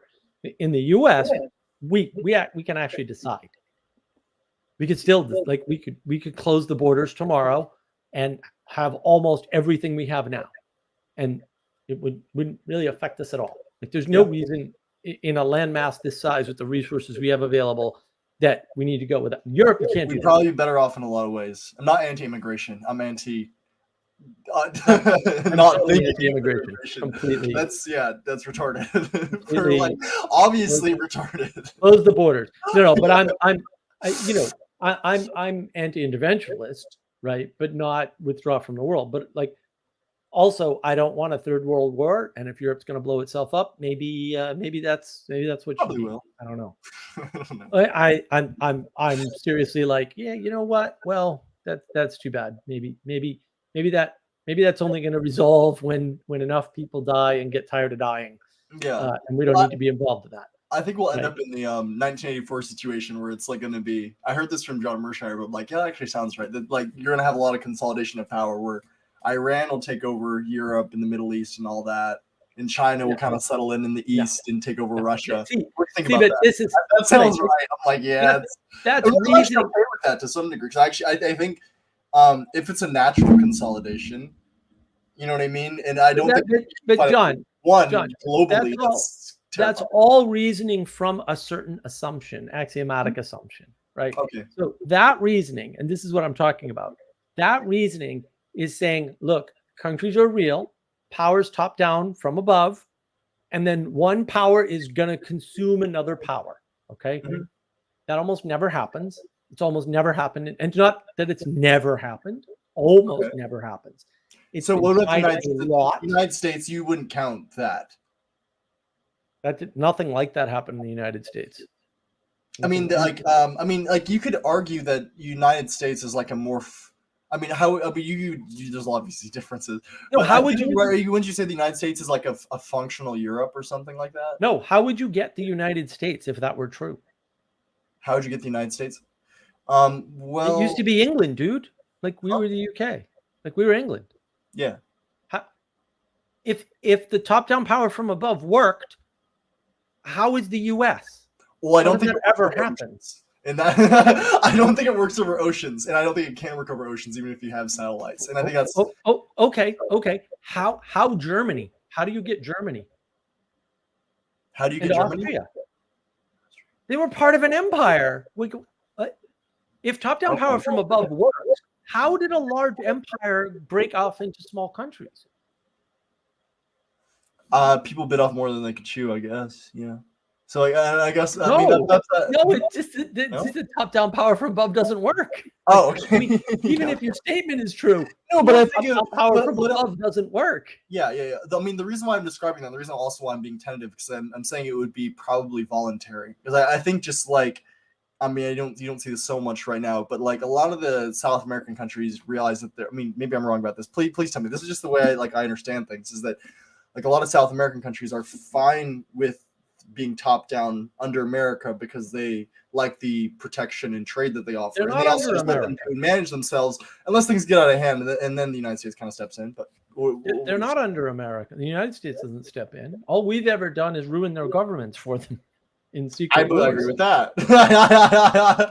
but they're not under I don't know us. much about that, to be honest. No, but they're not under us. And honestly, again, this is the CIA problem, right? Like the Yeah. CIA is the most competent organization in the history of the universe. Like these people suck. I mean, I Sally Joe will push back and say, yeah, you just don't hear about their successes. And that's fair to some That's what I'm extent. saying. We don't. But it's clear. One thing is clear, because like the history of the Middle East proves it, but the history of South America also proves it. Like our goals with the CIA sucks. They're just terrible with usurping governments and getting what they want out of it. They're good at toppling governments, but lots of people are good at toppling governments. But they're very bad at getting the government they want in replacement, because that's nearly impossible. Do you think like CNN, CIA shenanigans are partly to blame for what's happening in Ukraine? What do you mean partly? Okay. Partly entirely? Question. No, Ukraine's a unique situation, right? Because you have very many forces working towards the destruction of the thing that probably shouldn't have tried to exist in the first place, right? First of all, you got a bunch of drunken Russians making up the country of Ukraine, right? Like just flat out. Then you've got an area with 3 cultures and 3 genetic lines that are vastly different. Yeah. Period. So, you don't see like, sorry. Right. So that's 2 problems, right? One is the imposition of a government on top of not only cultural differences, but cultural differences that are so deep. There's also genetic differences. There's 3 different types of people there, right? And then on top of that, you have the fact that it is between East and West. And then unless you know a specific type of history, which I happened across while I was driving out to visit Sally Joe. I was driving up to South Dakota. Happened across this weird story written by this guy that basically what he had done was he was managing funds in Russia because he saw an opportunity with the breakup of the Soviet Union. And then they tried to seize his company, but he saw it coming. So he got most of his money out. But they tried to go after him, right, in a big tax scheme. It was a tax scam. So it was Russians scamming the Russian government, basically, right? And trying to use his company to do it. And he caught them. He got his lawyer friend involved. Putin caught them? Huh? Putin caught them? No. This guy in the U.S., this fund manager. Sorry. What year were we talking about? Sorry. This is the 90s, I think. Okay. I wasn't real clear on time. It was a long time frame. He had this story, I feel like, could have happened a lot of different times. He's going from the collapse of Russia, right, when it opened up, all the way up to now. So it's a very long time frame, right? It's decades. So okay. What happens is his lawyer friend gets thrown in prison, will not give him up. Yeah. Okay. And gets killed. Yeah. He dies in prison. You're talking about what's his... with a wife and child. The Minsk. Wait, no, not Minsk. Sorry. I'm trying to forget. Then the Senate passed sanctions against them, led by Hillary Clinton. That's the start of Putin hating Clinton. The Senate passes sanctions against the oligarchs in Russia. Now, and that's bad enough, but it's like, who cares? Yeah. Whatever. And this is going to lead into the Trump Tower meeting, isn't it? Right? Hold on. I'm not going anywhere near that, because Sorry. It's a far more interesting story. Far more interesting. What that leads into is Europe following the U.S. and putting sanctions on the oligarchs. Now that's a problem, because now they can't move their money, right? So now they have a problem. They can't move their money and they can't leave the country because they're being accused of human rights violations, effectively. And so that's a problem because they don't trust the Russian government, or that's a problem? No, it has nothing to do with that.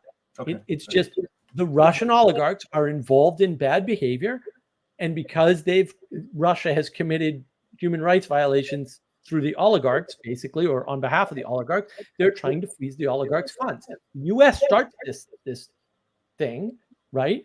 And that locks them off of the ability to move money. Europe follows suit. Now they really can't move their money. Like, they can't move it anywhere. So they have to start doing things like Cyprus and Ukraine. And then Cyprus is a country that they basically stole all the money. They froze all the bank accounts and took all the money. Oh yeah, this happens all the time. People don't. I was laughing realize because I don't know the name of a country. all the time. Yeah, island of Cyprus. Yeah, Okay, it's a big deal because it was all. It's another one of these havens where a bunch of people had a bunch of money, but no one lives there, type of thing. It's one of those. It's Isle of Man. Kind You of. know, we've got the U.S. Virgin Islands. There's places like that, right? Yeah, there's all kinds of Caribbean islands that do the similar sorts of things, right? So Ukraine becomes the primary transfer of capital from the oligarchs. The oligarchs control an insane amount of money, for real. Like they just have a lot of money. And so there's plenty of people in the US that want a piece of that, right? And so Ukraine becomes a football politically, right, via NATO, financially via the oligarchs, right? Culturally, because it's a symbol of what a country is, or something like let's say a modern country, if you want to put it that way, right? And they're using it to spy on the other side, right? Because Ukraine used to have nukes, they got rid of their nukes in exchange for an agreement with the U.S. that we would protect them, which is one reason why they never needed to be part of NATO. By the way, so no one tells you that. They didn't need to be part of NATO. That's a lie, and it's a scam, and it's a psyop. What doesn't make sense to be part of NATO, right? It just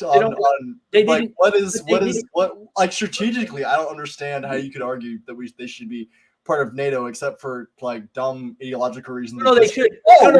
Democracy places. They should be part of NATO under certain circumstances if they're a Western country with Western values, but they're not a Western country with Western values. They never were, right? And they weren't supposed to be. Russia's not part of the West. Russia's not part of the West. They never were, and they never should be, and they're not supposed to be. And so they also become the front for this ideological battle. Are you going to side with the West? Or are you going to side with the East, effectively, with Russia?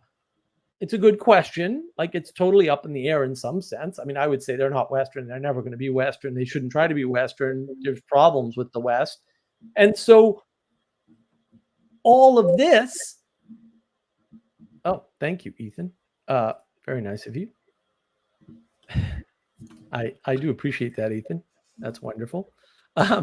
All of this happens, and this ideological battle comes along at the same time. Like all these things they're all simmering under the surface. So ideological battle comes along where we're sterilizing our youth in the West, not the U.S. specifically at this point, but like Western values are leading. Yeah, that's crazy to any sane person.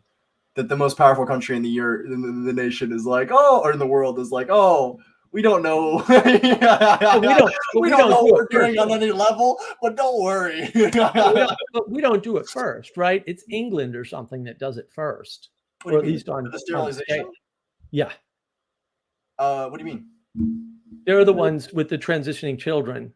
Like they're going through lawsuits now on people who have transitioned and regretted it.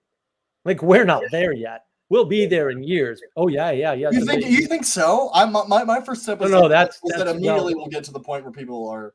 No, Tavistock that's already happening. No, look up Tavistock and stuff. Yeah, this is the great problem. Is that there's I talked about this, the lag of things, right? Like, England already tried this experiment and it failed. And we're trying it now. It's like that they already did it and it failed. Like, why can't we learn from their mistake and not do this? Although some states, like South Carolina in particular, are looking into banning gender surgery and things like that. Thank goodness. Honestly, I think it really only takes like one heart-to-heart conversation with someone to make them realize how. No, I mean, I've had a couple of those and been like, this doesn't make sense. And kind of. Did you see Sargon of Akkad's video today? Right.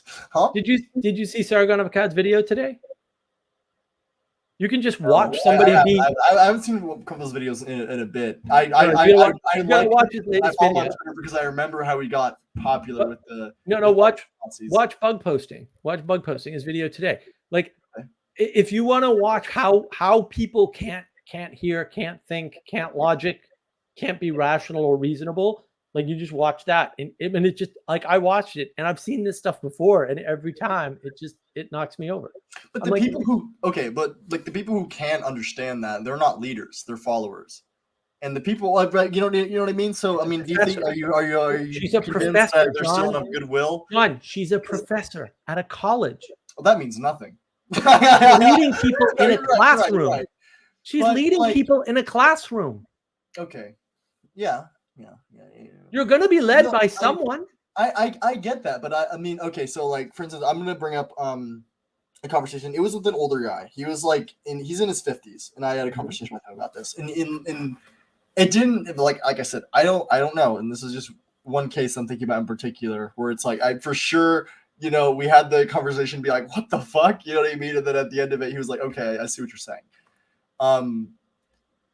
This person also cared for me, so maybe they weren't being completely like direct. But like I said, like maybe that's like, what right, matters. there's something that's really creepy about this, you know. But John, maybe that's what matters most. Yeah. Is that if you don't have a personal relationship where the other person cares for you, you can't convince them. I think that's true. But you know, all these instances where I'm thinking about where I've had conversations with people, I never just like. Because I mean, I shudder to say the word like friends, because like I don't want to like claim something I don't have, but like I know a lot of people that are trans that I'm friendly with, and I haven't said that I've like done anything really, honestly. I'm actually ashamed of probably how little I've done. Maybe that's why the conversation keeps coming back up, is because I'm like, I need to do something. But you know, like my goal is, okay, let's just be friends and talk to this person and like talk the way we're talking now. You know what I mean? Yeah. Like, and I'm not saying like I have like some deep like disagreement that I'm talking to. I don't think that at all. But I'm just saying it's like, no, like I want to hear this person's life. I mean, they're a guy like me or a girl like me. Right. You know what I mean? And like, so I definitely think that there's a lot of points to relate, and you know, a lot of these people are just very you know, I don't know. There's nothing wrong with talking to people. Like you're not resorting to things like that unless you're very lost. And I think if you're really lost and you actually receive something that's firm, that can be a lot, you know. And that's why I like your podcast, is I love people who have opinions that are different and just share them. I love that. So yeah, anyway, it can be, but it's not magic, and it's more about the relationality, right? Mm-hmm. And what that relationality is. And for example, and I have had this, I've had this with a number of people, right? I go into their space, and it's their space, whatever, that's fine. Like I'm always happy to go into other people's spaces and say hi and try to interact, right? And then when I try to engage with them, they're like, well, I don't understand what problem you're trying to solve. And I'm like, no, dude, I was trying to help you, right? But that, you know, they're not there. Which is fine. Like I'm not mad. I don't care. Like if I try to help you and it doesn't work, that's on you. I mean, I tried. I can't. I'm not like, oh, I can do anything. I'm not like that. Well, yeah. And I don't feel bad if I try and reach a hand out and it goes nowhere. You know what I mean? I'm not like. Right. I mean, I would feel bad about myself if I kept reaching out the hand, and that's something you gotta learn. It's like, right. You can't reach out your hand every time to the same person expecting a different result. That's insanity, right? So you got to cut it off at some point. Maybe not at one attempt, but whatever. And there's there's people like that I interact with in Twitter, and there's people like that I interact with on Facebook, and there's people like that on Instagram, like everywhere I go, which is fine. Like I'm not whatever. Like I put comments. Did Paul Vandercliff for a long time, right? You know, and not that had no effect or whatever, right?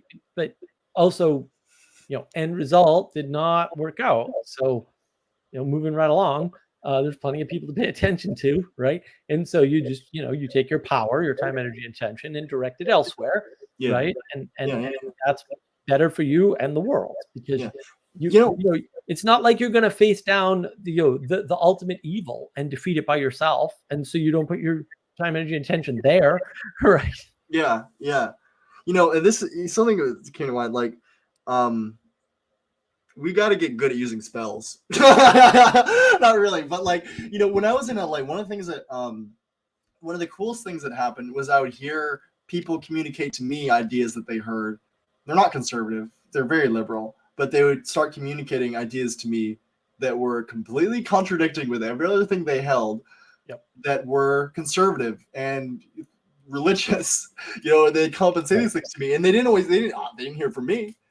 They heard from somewhere. You know what I mean? And you do see this diffusion that's going on, and it's really cool, and it's slow, but I don't know, that gives me confidence. You know what I mean? That it's almost just gonna have to come from enough other people and enough authorities that eventually people will get the gist. And maybe, hey, I don't know. I mean, on that, but it's not. No, it's not numbers. I mean, quantity is not the game, and that should. It's weird, right? It should be obvious. The number of LGBTQ plus whatever exclamation point @ people there are is still less than 7% of the population. I don't think that's right. Oh, okay, maybe it is. Maybe it is. It is. Why are we talking about these people? Not in the places where sorry, but like, why is an outsized percentage of the attention on them? And somebody brought this up. I think it was today, actually, earlier today. You're like, yeah, you put attention on, like people with Down syndrome, for example. You say, oh, people with Down syndrome are out there and they're important and you have to pay attention to them. And okay, but you didn't tell me what to do. Well, that's the thing, is actually I'm confused, and we can whatever. Like the whole word retard, like it's my favorite word. We're gonna replace it with something else. It's gonna be something else. There's a whole history of it being dunce. We can revivify it. It means slow. That's what it means. Well, it was just confusing because instead of it moving towards like a common cultural word like dunce or something like that, instead of it moving from the technical to moving to something, it just, we're going to get rid of the word. We're going to ban the word completely. You can't use it for comedy reasons and you can't use it for technical. And I'm like, I use it anyway. Why are we just going to get rid of it? No, we can. We just have to do it. And exactly. That's what I'm. Yeah. That's revivification. That's what I use it for both, which is like everyone probably uses. You don't give in. You don't give in to the 4 loud people. This is a game of not giving in to the 4 loud people, because it's 4 people and they're loud, and you just need to tell them to go away. And there's only 4 of them, and they're not going to harm you. Everybody thinks like, oh, they're going to come after you, and I'm like, I tell them, go ahead. Yeah. You're not competent and capable enough to come after me and win. So if you want to waste your time, energy, and attention doing that, I will swat you down and you will lose, and then we'll settle it that way. But they won't face me. I've done this work. That's really the power of what you're talking about with what you're saying with Socrates realized when he was talking with the wisest man in Greece, is that, like, I mean, you know what you know. You don't have to worry about sounding like an idiot.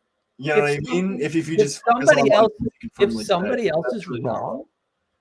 else is wrong and you're not, what are you worried about? I don't understand.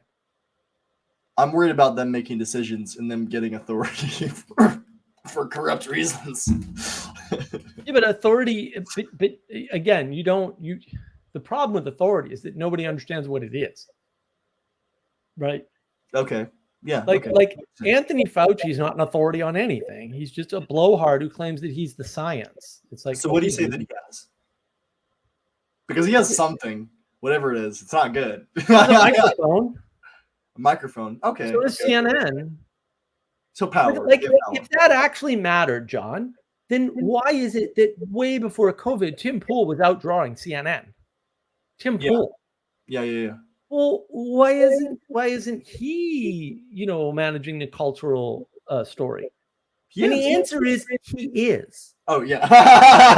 Yeah. Well then why are we having a problem and a conflict? Well, because let's say the older generation and the newer generation actually split along generational lines, which almost never happens. I mean, actually, Sargon Makad did a video on this recently too. It's weird. It almost never happens. There is a generational split. One happened, I think, probably with Alexander the Great. There have been a couple, but they're extremely rare in history. A generational split.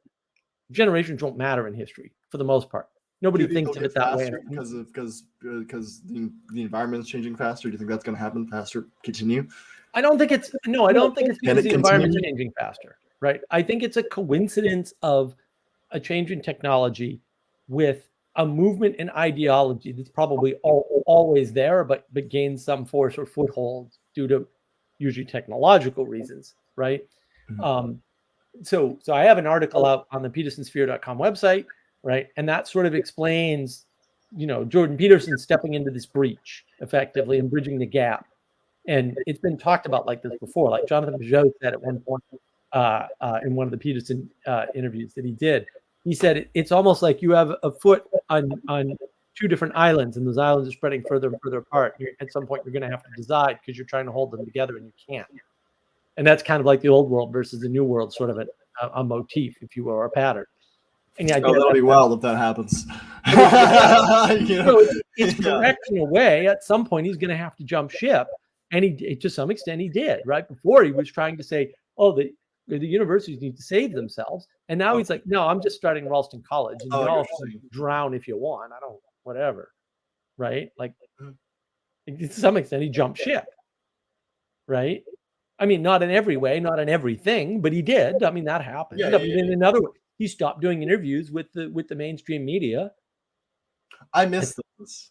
That's jumping. I actually love that conversation with Destiny because that was the closest thing I've seen in a while to one of those conversations. I'm up in the air about that. I mean, it's amazing that Destiny can make all these statements that are categorically false and not realize it. I'm like, dude, you're just wrong. Like, I don't even know where you got that data from, but your information is just incorrect. Like, and Peterson doesn't push back, which pisses me off. Right? He didn't come back. He didn't push back on him. He didn't say. You mean enough? Carbon does not correlate with the temperature of the Earth. It just doesn't. I'm sorry. The amount of carbon in the atmosphere does not correlate with the temperature of the Earth. It just doesn't. I can't nod yes to that, even though I did. It just absolutely does not. There's like in no period of history is that true to any degree that would be reasonable to a data science approach. Joey, it's good to see you. Activist groups make words into slurs every 20 to 30 years to control the conversation and exercise power via pop culture. Yep, nerd gatekeeping energy. Yeah. Right, Joey. Although I would say that wasn't working until nerd culture rose, right? Maybe as a result of the 80s or something with the Revenge of the Nerds type movies and that whole movement. I'd say before that, it didn't work. Right? Yeah, no. That's this conflagration I'm talking about, where there's a change in technology. There's a change in the underlying social structure, and there's a change in the generations, right? Where there's a split that happens. And so where does Carl Benjamin come from? He's a gamer. Sargon of Akkad is a gamer. And why does he emerge out of the gaming scene at all? Like, why doesn't he just stay a gamer forever? Because a lot of people did. Because it's awful. It's an awful life. Because he gets attacked. Unless you're making millions and you're the best at it and you're a hero or a leader, it's awful. He gets attacked. No, the gaming industry gets attacked. They get assaulted by the mainstream media. Well, he comes out of Gamergate. Literally, like, one of my favorite video games is like revolves around a trans person. I don't know how to figure that out. The Last of Us Part 2, one of the main characters is like, there's a whole trans sub narrative, and I'm like, for 25% of the story. And other than that, gameplay is amazing. Story is pretty solid. The first game was better, way better. That's the complaint. More than most of the fans of the series, honestly. But like, still, I have to go back to that. It's like, what are you doing? Like, you're ruining like a good heartfelt story, which the first game, the whole center of it, it's literally like a father simulator. Like, really, that's what it is. You have to deal with the fear of losing your kid and like raising your kid and protecting them, and you cry along with them. And then the second one just has this weird political angle where it's like, oh yeah, you're watching over a girl in a religious tribe that thinks she's a boy because she shaved her head, and it's like, okay, cool. Like, it's just very that's not how you be ahead of the times. Is you look at your prediction model, your ideology, and say, oh yeah, this is the future. You know what I mean? I don't know. Right. And I want to get into this. Sorry, just real fast. One of the biggest things, I don't hear this said enough, but one of the biggest things that I think contributes to the silence with older people who don't want to say anything because they're so afraid is that they legitimately don't understand when they see those images of the people holding the signs saying like, we don't want to mix races, and multiculturalism is Marxism or communism, stuff like that. See people that see those signs, and because they're so they've essentially had people of the past and their arguments strawman so hard that they think there's no way to see the future. And they're like, the best way to think to realize just whatever the young people say. You know what I mean? That's how I become a good person, is that there's going to be another generation. They see something different. And mine, no matter what sort of logic I have, it must be wrong, because my grandparents had completely backwards and illogical opinions that were not facts-based and completely backwards. And I don't even understand how they thought that. So I probably don't even understand how I'm fucking up. So I just need to listen to the younger generation. And I see that as the biggest thing that's happening. They're so afraid. They're cowards. And they don't want to be seen as the heroes of history.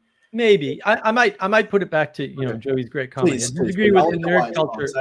That seems obvious to me, and I don't see people saying it, and I don't know why. So I would well, let me go over it. So Joey says, disagree with the nerd culture comment. Civil rights movement opened up the move I refer to as demagogue culture. Maybe 1960s.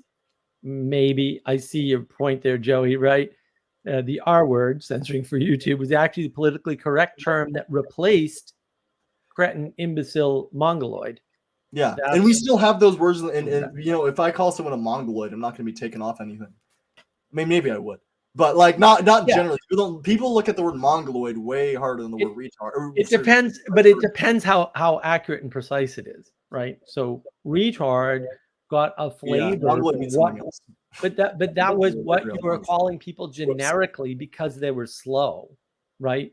But to tie this back into what you were saying, I think the fundamental problem is that there's a generation that looks at the attempt to change the world by we'll call it protest, right, as ineffective, because at a certain point, like they did it once and then it stopped working. I mean, it didn't work the first time. Really, they made every problem worse. So the civil rights movement worked. Presidents. Yeah, the civil rights movement worked, and getting Vietnam shut down worked. I'm not convinced it worked. Oh no, getting Vietnam shut down. We're not in Vietnam. Like the Vietnam. Okay, well, so you can say that, but like honestly, I don't know. I don't know enough about Vietnam to say. I don't know. I'm not saying you're wrong. I'm genuinely saying I don't know enough about Vietnam to say either way. But I think that the protesters made things worse, like because I mean, wasn't that ultimately Lyndon B. Johnson's sort of ultimately they made it worse, sure, but they also shut the war down. I mean, there was the Tet Offensive, and almost everybody thinks we lost. We didn't lose the Tet Offensive. The Tet Offensive failed. We won, and then we pulled out. Yeah, so I guess that's where I'd be going with well, what are your opinions on the Vietnam War? I don't know enough about the Vietnam War at all, so I don't say it's good or bad. I have thoughts. Vietnam was a mess. Like it was a mess. It was a mess for a lot of reasons. It was a mess for all the reasons you would expect, right? Which is to say, incompetent people trying to do something. Yeah, very hard to do. But if you think about the idea that communism spreads like a disease, right? This is the deep irony. So this is what they thought in the 50s and 60s, right? And then along comes Dawkins with meme theory. Yeah. It's the same damn theory, guys. Wait. So you're not saying the two are connected directly, like no, Dawkins. I'm saying it's the same theory. Yes. Actually, exactly. There's zero difference. Yes. But Dawkins and the other people would say, "Oh, it's definitely wrong. That communism was going to spread like a mind virus." Did he say that? Did Dawkins actually say they were wrong, that it would spread like that? Because that seems so crazy, because given his perspectives. With respect to communism, but that's because they all secretly want communism to win. They all think communism is correct because they want to be in an equal world. Yeah, fair enough. It's all like this subconscious stuff. He'd probably regard that as a good meme or something. I don't know. Probably. Oh, thank you. Love you, Mark. Thank you. Love John's energy. The spirit is strong. Right. I want to go over this comment from Joey.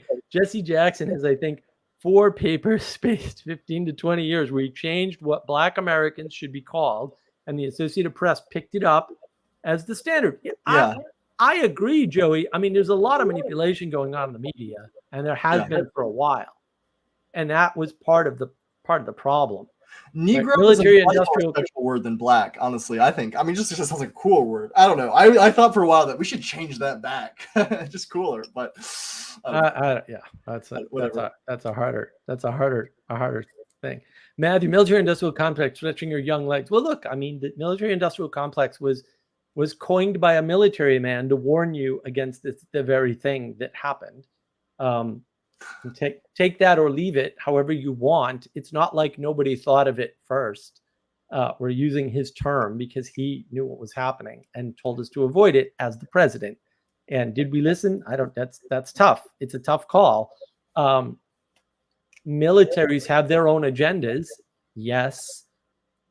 The question is, how aligned are they with the agenda of the country? That's a better way to think of it, because it's not going to go away.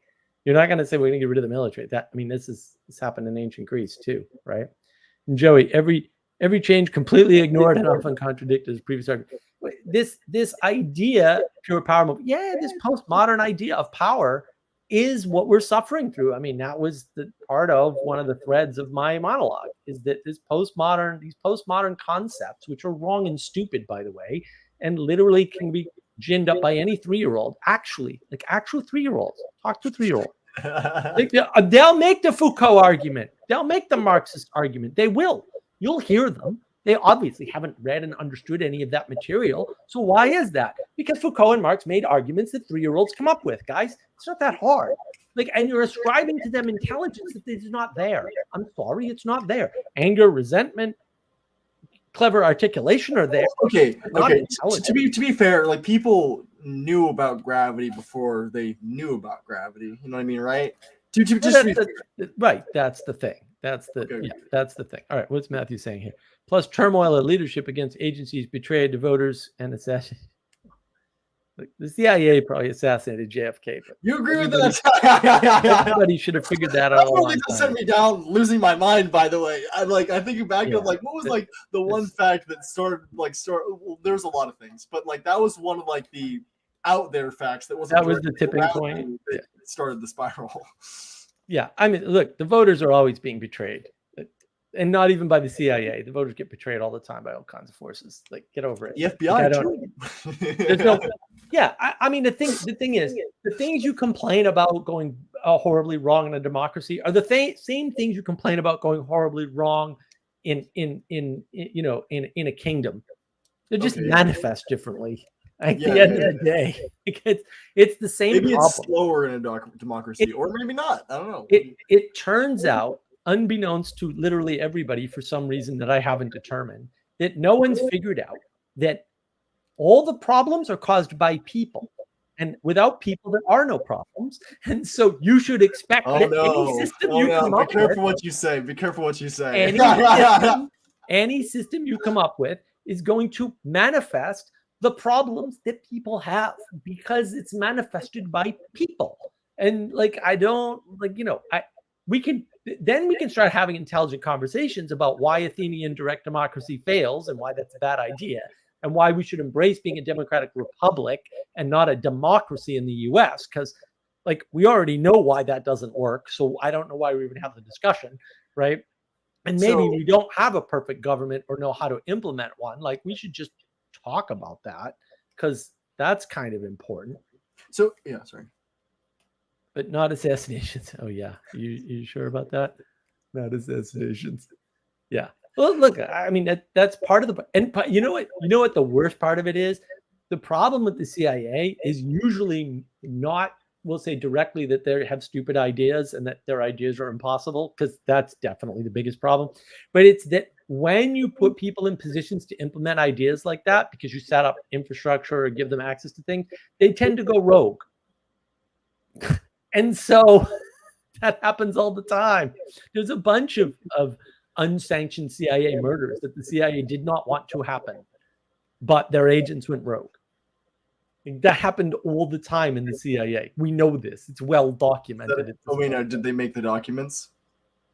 No. They didn't. Sorry. I don't know. Everything we know about MK Ultra is not from CIA documentation. It's from documentation of the parties involved that didn't know they were involved, because they didn't know they needed to destroy the records.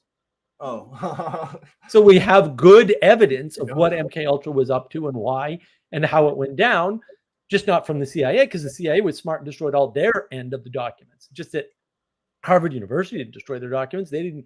The parts of Harvard that had documents didn't know they were involved in a CIA thing. Oh, sorry. One second. I have to pause this just for sure. No, Joey, if the CIA is listening, I want to be on the record saying I'm a huge fan of their work.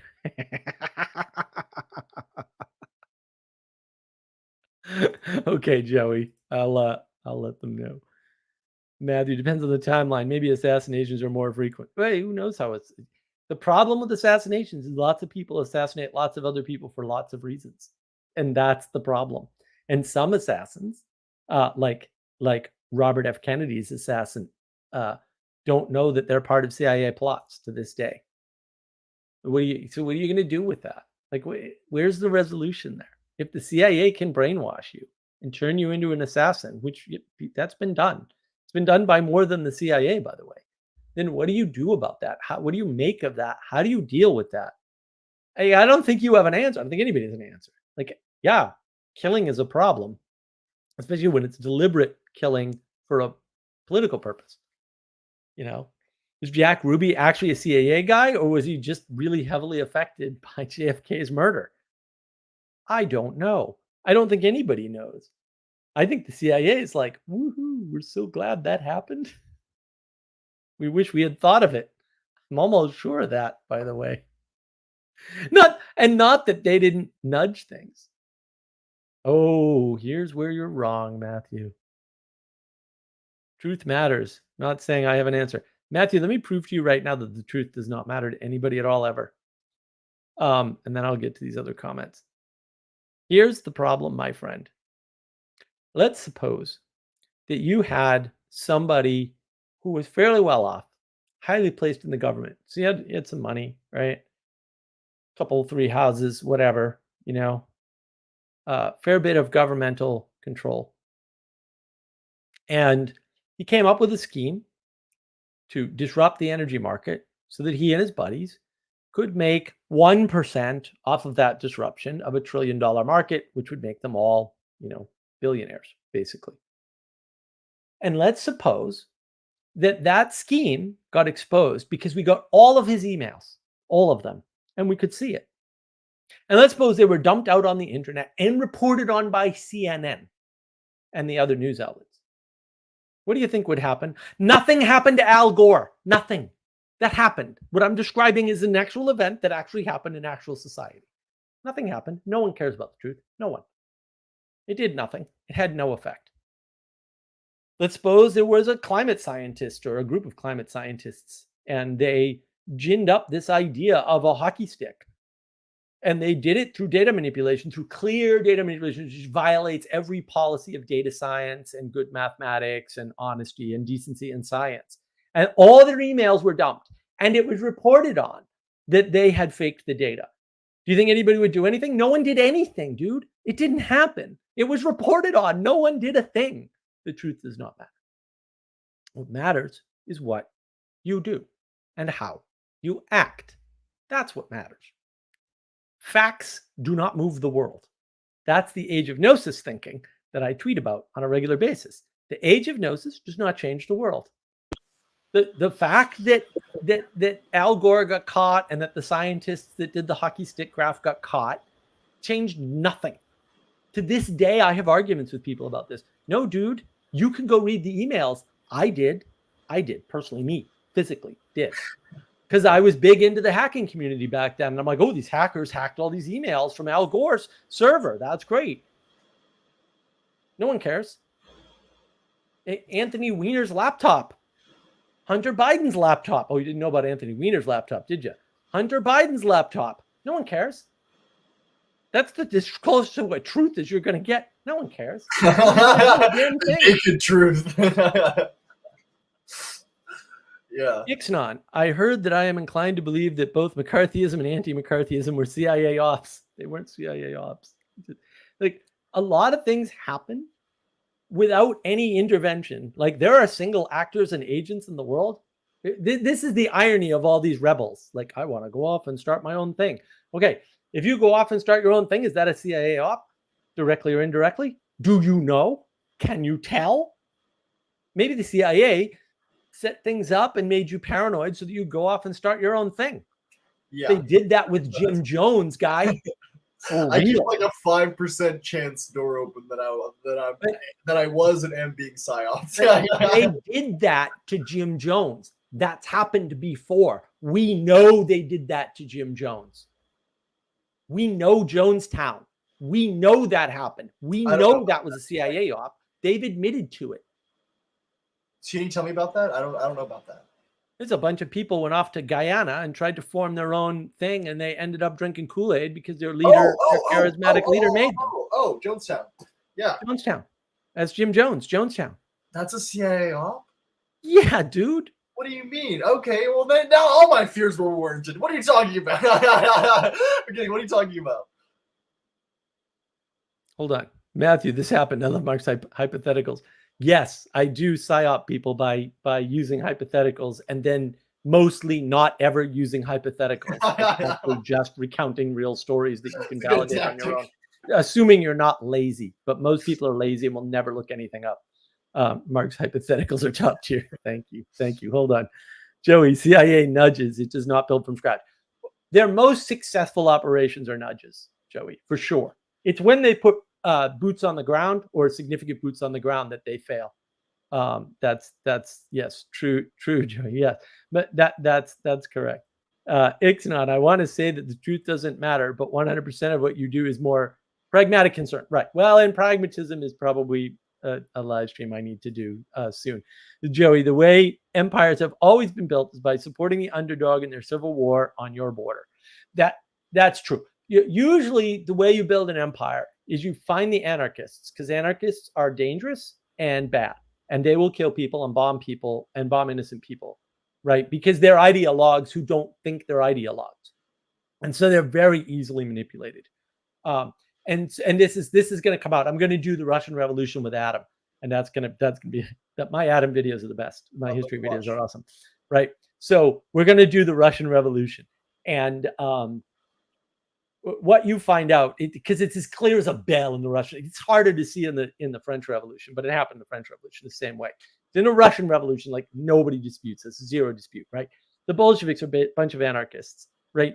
The people with organizational skills organize the Bolsheviks just enough to get them to do the toppling of the nobility, right? And so they do the unthinkable and they behead the king.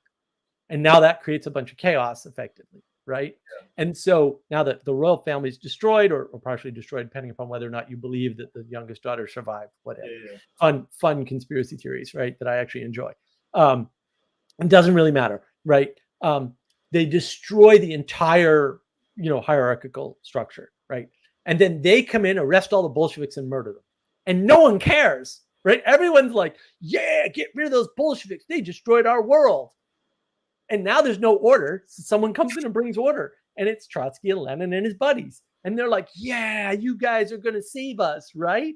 And right? Oh, yeah, absolutely. They had it planned the whole time. The whole time Trotsky knew what he was doing.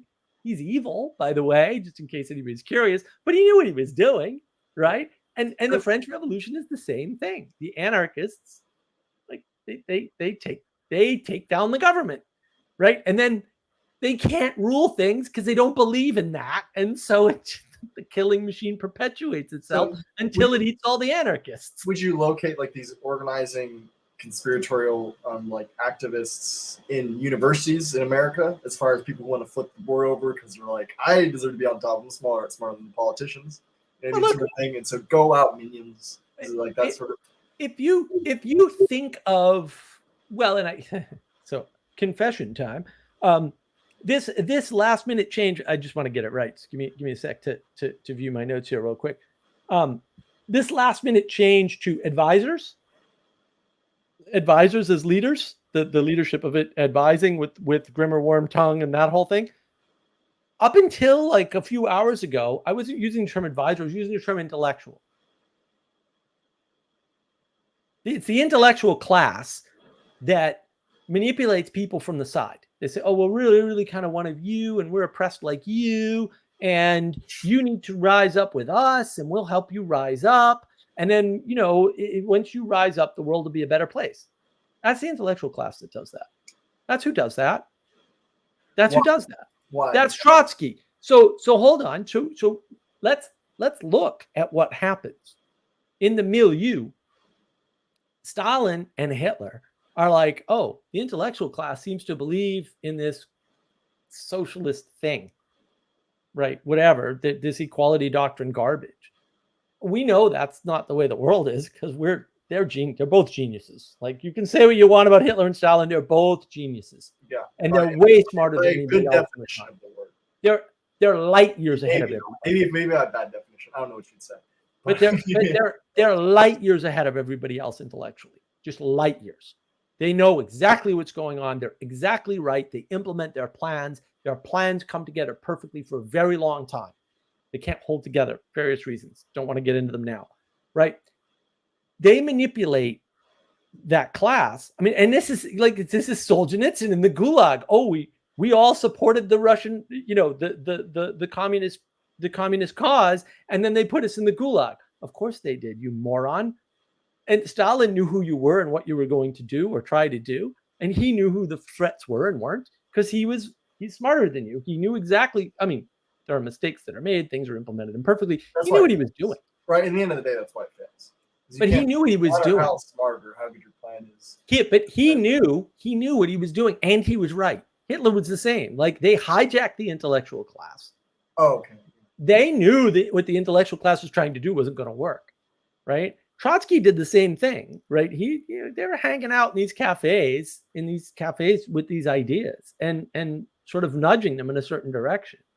And then they don't have to do any of the work, right? They get the anarchists to do all the hard work, and then they come in and take over because they're organized, right? And they know the intellectuals aren't going to do anything, because intellectuals never do anything by definition, right? Because otherwise they're too busy doing things to learn too much stuff about too many useless things, right? How aware are they, do you think, of the darkness of what they're doing? Do you think that they just don't know, they're not aware of light, and so it doesn't seem dark? This is just the world. You know what I mean? Maybe they don't care.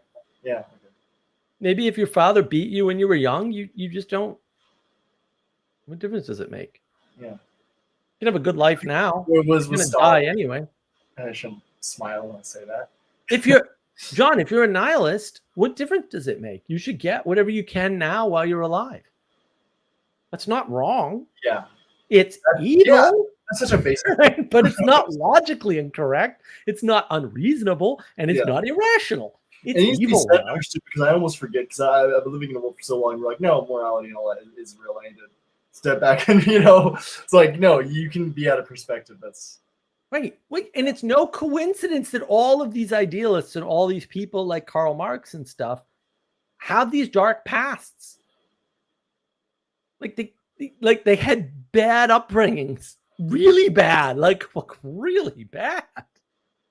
And look, some people have really bad upbringings now, and they complain and like whatever. Fair enough. These are really, really bad upbringings. Like, some of the stories out of Hitler's childhood and Stalin's childhood are horrific. It's like, what? How did they survive? Why did they bother surviving? Because most kids in that situation, they kill themselves. They don't make it into their 20s. So, like, good for them about to some extent. I really know about his experience in World War I. I don't know much about his childhood. I should know more about that. That's good. Right. Well, it's interesting, right? Because when it was Peterson that pointed this out to me, like Karl Marx and something he drew in like high school or whatever, and I was like, what? Well, that, like, everything makes sense. Yeah, I think it was his poem and a drawing. Yeah, I have a video where I review the poem. I wrote a poem about the poem. It's hidden on my YouTube page, because I was like, this is like too much, like, I don't know, not my own words. So I took it down. But it's it's frightening. But that's the thing. Like, when you look into these people's pasts, when you try to look at the start of this, not in the middle, when they became popular or known or whatever, you see these patterns. Like, the pattern just emerges immediately. It's like, oh, okay. And everybody goes, well, you can't judge somebody by what they've done in the past. Oh, no, you can, and you should. You shouldn't let that constrain their growth, but you should definitely judge them by that. There's no question about it. You have no choice. You can't judge them by anything else. There's no objective standard you can judge people by. I like Joey. Well, they were Slavs. They all had dark pasts. Fair. I'll go with it. I'll allow it. No excuse. It's no excuse. But see, that's the thing. People don't realize, like, they're not looking at the pattern, right? They're not. It's weird, right? Like, a lot of people don't know this, but roughly speaking, and this is roughly true, not exactly true, Hitler and Stalin killed as many people per year they were in power. It's just Stalin was in power for more years. And so but Hitler killed like 12 million people. Stalin killed like 12 million people. What? What's going on? Like these guys, like they keep killing people at this rate. And like, what's going on? It's a weird pattern, right? So why are they killing people at the rate of like 1 million a year or something great? Like what's going on, right? Yeah. And there's all these parallels. And these patterns are real. Like and it's if you don't see the sameness, we'll say in the English Revolution, the French Revolution, and the Russian Revolution, you're just missing an obvious signal of the world, right? If you insist on thinking of World War I and World War II as separate wars, which I use it sometimes, but I actually disagree with. Like you're just missing the fact that it's the same war with a break in the middle. Yeah. The resolution, there was no resolution. It's the same country. Yeah. Like, what's the difference? It's the same ideology. Yeah. The Reich is going to take over the world. It's just a different version of the Reich. Like it's not. It's explicit. Right. Yeah. One's not socialist and the other one is socialist because, again, Hitler knew what he was doing. He's not an idiot. Oh, you think socialism is cool? Well, I know where that ends. And this is Carl Benjamin, right? Fascism is honest socialism. That's correct. You start down the socialist train, you end at fascism. You have to. Yeah. You have to go that far left. I mean, I don't know how you go into socialism without without re-education. Socialism is based on a lie. Education, you're talking about fascism. But socialism is based on a fundamental lie, which is why it devolves into fascism. It's based on the lie that everything's equal and you don't need ownership. Of course you need ownership. Because ownership is responsibility. They're the same thing, right? I mean, it can be bad ownership or bad responsibility. Yeah, right. No kidding. Thanks for the update, Captain Obvious. But they are the same thing. And so you can't say no one owns the commons. That's dumb, right? And so you gin up some stupid, I fell for it. I totally fell for the tragedy of the commons. You gin up something stupid like the tragedy of the commons, and then you realize, no, if there are no commons because they're owned by the government, then the tragedy never happens. In other words, you're creating a problem that doesn't need to exist in order to justify a conundrum that you have to solve using something that's not the government, even though if the government exists, the tragedy of the commons never happens. Wait, what's the tragedy of the commons? Tragedy of the commons is, well, if everyone's allowed to bring their goats out to eat on Boston Common, for example, eat the grass, okay, somebody's going to eat all the grass, right? Yeah. Eventually, because there's no one there to manage it. Oh, yeah. Yeah, okay. Except there's always somebody there to manage the common land, and it's called the government. Yeah. And so, like, they're pretending like, well, there's a state of no government. And I would say, no, you're thinking about it completely backwards.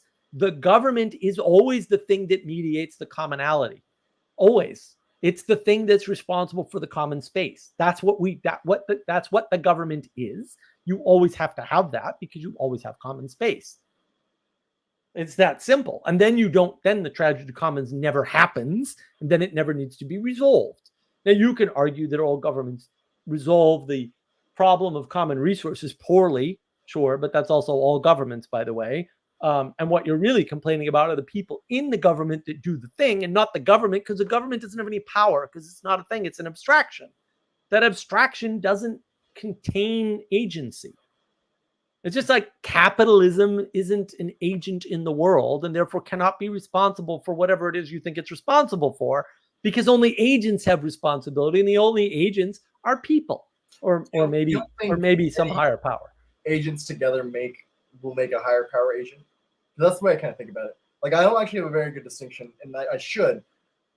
I just haven't yet. I'm sorry, maybe I should say it. No. Between an agent of a society and an agent between an individual. When all the agents have a collective society inside. When all the agents that get together, right, actually have agency, that's what a government is. And it can have different structures. It could be a king, right, with noblemen and bureaucrats, right, and tax collectors and peasants. That's one structure of a government, and that's the collective agency of all the people that live in the village, for example, or in the kingdom. Okay, but that's called a government. Yeah. See what I'm saying? Like, sure, you're right. You're absolutely right. We have a name for that. It's called government. And then you can break it down. Like you can have categories. Maybe some of them are valid and maybe some of them are invalid. I would argue that I will give you a bunch that are invalid. You could have a healthcare system. That's an invalid institution. You could have an education system. That's an invalid institution, right? You could have a welfare system. That's an invalid institution. In the past, we didn't have that. We had a monastery. It did all of those things. That's a valid institution because there are various reasons, but I have a why I have a monastery video on navigating patterns. Watch that for more, right? But see, that's the problem, is that people don't realize that. You don't realize what you're trapped in. You're trapped in the abstractions. We have names for those abstractions, right? You can't just rejigger them. I went over this in the monologue. You can't just divide things up the way you want and put them back together in some random order. Like some things don't work, period. And so you have to pay attention to that, right? And yeah, we lost the monasteries, and out of that came the education systems, the universities, roughly speaking, right? And out of that came the welfare system, because we took it away from the church. Oh, don't tell me that. That's sad. This is sad progression. Mental institutions. Who took care of the mentally ill? The monasteries, right? Now the government do it. So the government took on a lot of the things that roughly speaking, religion was doing. I don't want to say the church, because it wasn't the church, because the churches and the monasteries are kind of separate in a way, at least in medieval Europe. And so because the monasteries didn't necessarily report to the local parish, right? Because the monasteries have direct authority from the Pope in the Catholic realm, right? And so it's set up very differently from the way we think it was set up now, because we just don't understand how these things worked. And so you have separate branches of organizations reaching down into the community level from the top, and that's very healthy. So as I said in the beginning, like the king hears the grievances of the people. The grievances of the people don't go up through the bureaucracy to the nobility, to the king. Sometimes they do, but they don't only do that. Heck, the king actually hears the grievances of the farmers. Mm-hmm. Yeah. Okay, so earlier I made a comment before I jumped on about specialization. And I'm not saying, I understand that, like, when you're reading out loud, I realize the problem with my wording, because specialization has obviously helped out the middle and lower class a lot. You know what I mean? Like, I wouldn't have a phone, I wouldn't have a computer, we would be talking right now about specialization. But I meant the specific aspect. I'm not sure if you can pull this out from the rest of it, of people who are, like intelligent community leaders who would go to college, who end up going to college instead of being centered in their community and starting a business and, running the schools and stuff like that. Instead, kind of going to make money. And I see that same problem reflected in the idea of that, like, one of the reasons why I think a lot of politicians are shitty is because you can make way more money in the private sector. You know what I mean? I hate that when Vivek, huh? Nope. Okay. What do you say to that? No. Here's how it works. If you go to college, you're not a specialist at anything ever, at all, ever.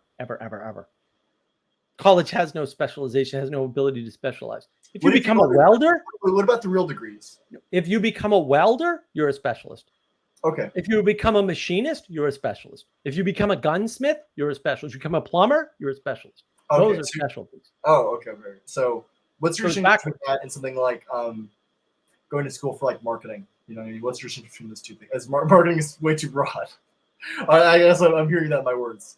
There's the problem. Oh. Right. Specialization is an advantage to you because you're a limited creature with a limited cognition. And so finding the right layer of specialization for your skills is really important. And Jordan Peterson went over this, right? He has that story about that client of his that he couldn't teach to stuff envelopes.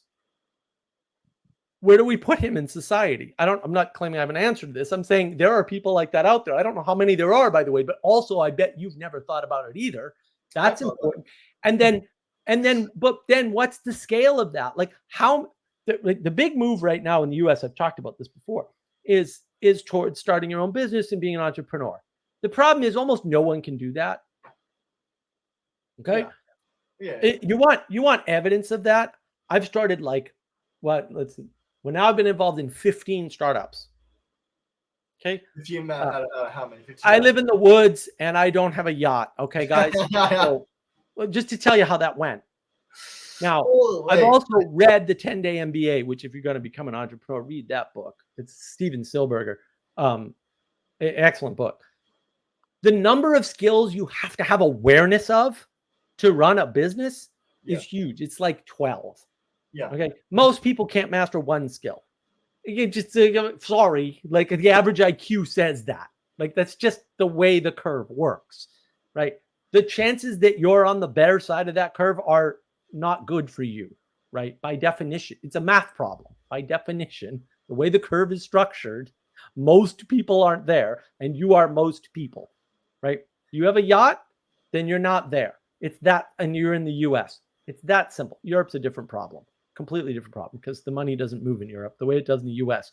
But in the US, this is the place to go for economic mobility by far. That more people come out of poverty and become wealthy in the US than any other country by far. It's not even a contest, right? What about the So, East? What about in the East? I heard once that the East is a good place to live if you want to make a lot of money. Europe is a nice place to live. Europe and Canada is nice if you want to live nice. I disagree with that. But the United States has that combo. I mean, that was just a rough thing I heard. That's true. Like, that's roughly true. I could buy that. I mean, yeah. The problem with the East is you have to have Eastern thought, or you're not going to make it in the East. What do you mean? A Westerner's not going to make money in the East ever. Because what? Why? Because they don't think like Easterners. And to do business with Easterners, you have to think like an Easterner, or you're not going to make it because that economy is not set up the way you think. And you see that, like, there's a famous investor. There's a famous investor named Jim Rogers. I don't know if he's still around. He might have passed away, but he was like China, China, China, China, China. He was wrong. All his predictions were wrong. Every single one of them. Because he didn't understand. He's like, oh, these guys are hungry and they're well educated and blah, blah, blah. And that makes no difference in China, dude, because of the structure of the government and the structure of the economy. And it's not that people there don't make money, but the people that make money have contacts with the CCP and are willing to play ball. They're not the people who are smart and motivated and will work hard. Those aren't the people. Those are also not the people anywhere else. Ever. Because this is the deep critique, and it's a valid critique of Elon Musk. He makes all his money on government contracts. That's true. That's how he makes all his money. I mean, directly or indirectly, Tesla gets subsidies or got subsidies, right? SpaceX is entirely just replacing NASA, so they're just getting government funds, right? And I'm not saying good or bad. I'm saying he's willing to play ball with the government. And that's how he's making all his money. Right. People who are willing to play ball with other people and make compromises make money. And people who want to rebel and do it their way are poor and will remain poor forever. So will Elon be poor or make money? Well, Elon's doing fine, right? Because he's playing ball with everybody. Right? I mean, he's not playing ball with the CIA and the FBI who tried to invade X and take over the narrative. That's not going to hurt him one bit because the government isn't one thing and NASA needs him. Okay. Yeah. Okay. You want to go to the moon and Mars? You're going to need Elon Musk because you can't do it without him. You've already proven that, right? We already know NASA didn't do it because they didn't do it. They had all the money and opportunity in the world, and here's Elon doing it for cheaper and making it happen. So, unfortunately, I fear that the fervence for control might be stronger than the fervence for exploration at our current time period. but it doesn't matter because it won't work. It's true. John, if I put you in charge of a company, it's just going to fail, dude. You're not going to get what you want either. Don't. Right. I'm actually hoping someone can come on here so I can, kind of back away because I'm already talking too much. Between 3 weeks, something's going to explode just because too many people have heard my words and I'm wrong. No, it's fine. It's fine. It's good to be wrong in public because then you can show that no one's going to die. You have stupid ideas and it's okay. That is okay, right? It's okay. Why? Yeah. No one's going to die. You're not going to die. You're not going to explode. The CIA isn't going to put hate on you because you said something dumb. Like it's fine, right? I mean, No, I don't it's think. I don't think so. I don't. No, I don't. Like, I don't think the CIA is after me. Sanjuro, you're doing great, John. See, you're fine. Thank you. Yeah. Maybe. Sanjuro, 10-day MBA. I love it. It's a great book. I really enjoy the book. Okay, I'll check it out. Joey, cheers to John. There you go. Joey, come in here. Give us some of your wisdom. I've learned a lot. Okay, just Joey. to give some like a little background. Like, what kind of led to me like being in this podcast in the first place is that like I went to the what is it? I'm forgetting what it's called. Looking for a spiritual home thing with, it was hosted by Jonathan Pajot and Paul Vanderclay, John Van Dyck. Yeah, the Chino event. Yeah, it was in Chino, and I went there, and I was like, had lost my mind at the time. For like a lot of weeks prior, like this is like a month leading up to this whole thing. And I was a very disrespectful asshole, essentially.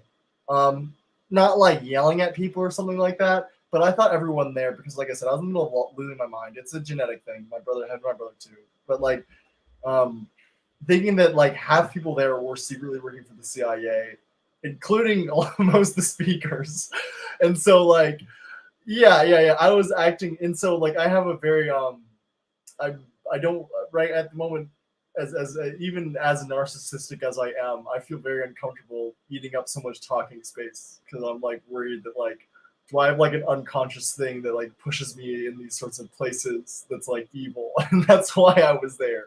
You know what I mean? No, at the time I was actually completely terrified. And I was completely not terrified. I mean, I was terrified. I was scared. I was sad.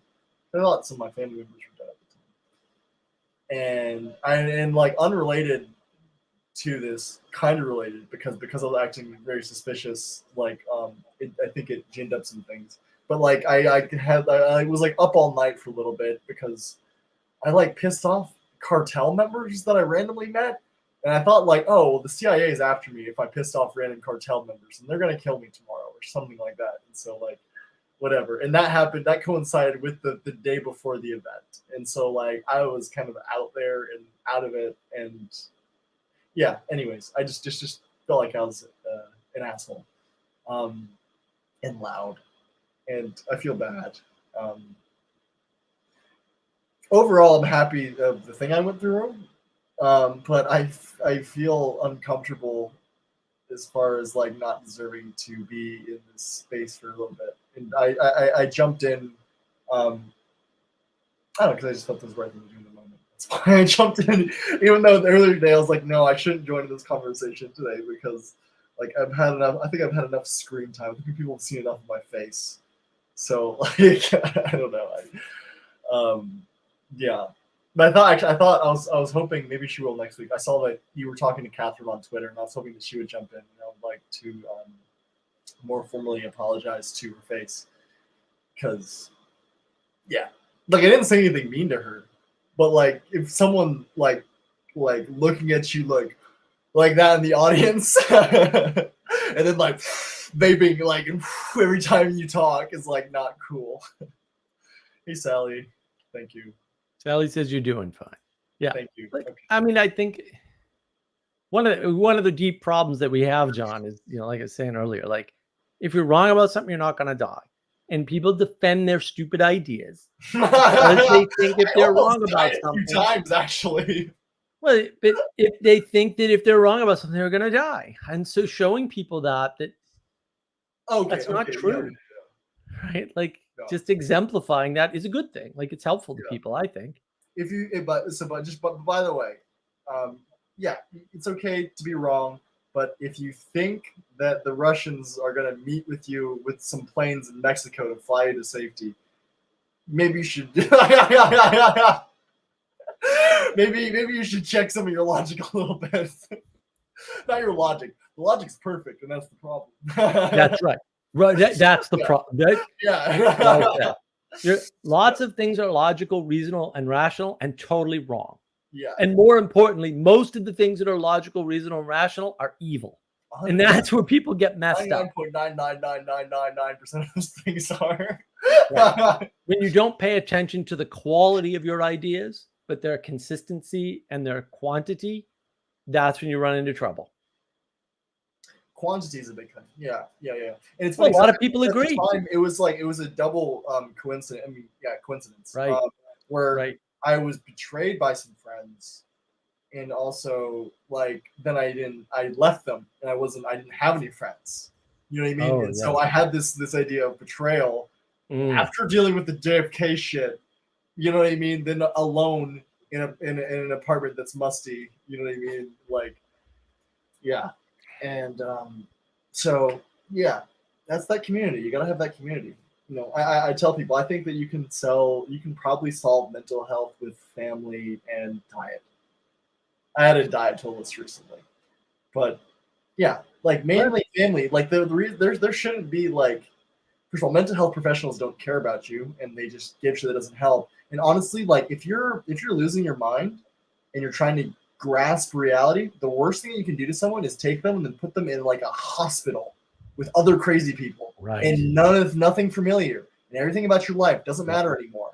That's insane. Yeah, and there's a big difference between my brother lost his mind and him going down that route, and going down the route of medication and going to a mental hospital and all that, and then me just going and living with my family. You know what I mean? Like I said, there's a lot of differences. His was a lot more severe, and acid might have played a role in it, which I didn't mind. I've done acid before, but not right.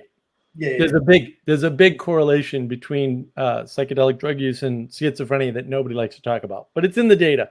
Yeah, and marijuana, by the way. And it's funny. Marijuana is a psychedelic. So one of the reasons why I was convinced this was happening, because at the time I had actually stopped marijuana for the first time, not for the second time or third time. I've quit a lot. I've quit again, so we'll see how that goes. But I think it'll go well because I'm terrified of God. But and he told me this shit. Yeah. Anyways, sorry, I had quit smoking pot, and during this time, a guy came into my Skechers store, and he told me that, one time, and he was very comfortable, very, very personal to me, and was like, by the way, I lost my mind when I stopped smoking pot. You know what I mean? So that could be something happening. And he said that I had mentioned that I was paranoid, and later in the conversation, he said oh, by the way, anyone who thinks that they're being followed by the CIA is losing their mind. And in my head, I was like, I never mentioned the CIA. He's one of them. But I think he was right. I mean, he told me that. He said that when he was in his 20s, mid-20s, or something like that, he stopped smoking pot and had a psychotic break as a consequence of that. And that seems very plausible for a lot of reasons. So I think that was actually probably part of it. But yeah. But I will say one of the things that kept me right, and I'm actually thankful that I had the psychotic break where I am today, because I used to kind of be I think I used to be a very evil person. Maybe I didn't commit a lot of overt evil acts. But when I think about, the way my spirit was in a lot of ways, I think that, yeah, you know what I mean? I had evil desires. And I think that if that had happened and I didn't have that connection to also the Bible that I have today, it would have been much worse. Because literally one of the things that happened was I became obsessed with the idea of sin. And I was telling my family and myself all day that if you sin, that makes you vulnerable. And that's the only way they can hurt you is if you sin. Let's talk about the CIA at the time, but I meant demons. And at the time, I recognized that, yeah, this is the CIA coming down on me, but there's demons over top. You know what I mean? And that's what's happening. And so it was a very crazy framework that I went into. Not crazy, honestly. But I want to just please. Before I bring Andre up here, I will bring you up, Andre. Just give me 1 sec. I just want to say some of Paul Vanderklay's better work is when he talks about you outsource your sanity. Right. And if you outsource your sanity, do you really want to be in a hospital with other people whose sanity is in question? Because what you're going to see is that whole thing. Andre, welcome. Hey, can you hear my audio? Or do I need to get my AirPods out? Fine. Yeah. Sweet. What's going on, Andre? It's good to see you. You too. I haven't been able to catch up on the topic much. I just saw you were streaming and I forgot what the time was. So I thought I'd jump on. No, well, John was talking about his paranoid delusions and being chased by the CIA and thinking the Russians were going to come and save him. And he was reflecting that maybe that means you're a little over the edge at that point and you should reconsider something. Is that a good summary, John? Did I miss anything? Actually, I will get my AirPods. Speakerphone is a bit distracting for me. That is a topic I can actually speak on, paranoid delusions.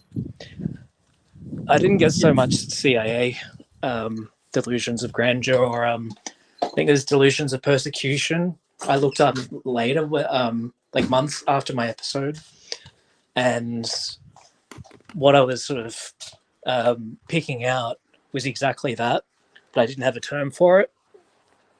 So most people sort of do pattern matching and hang on.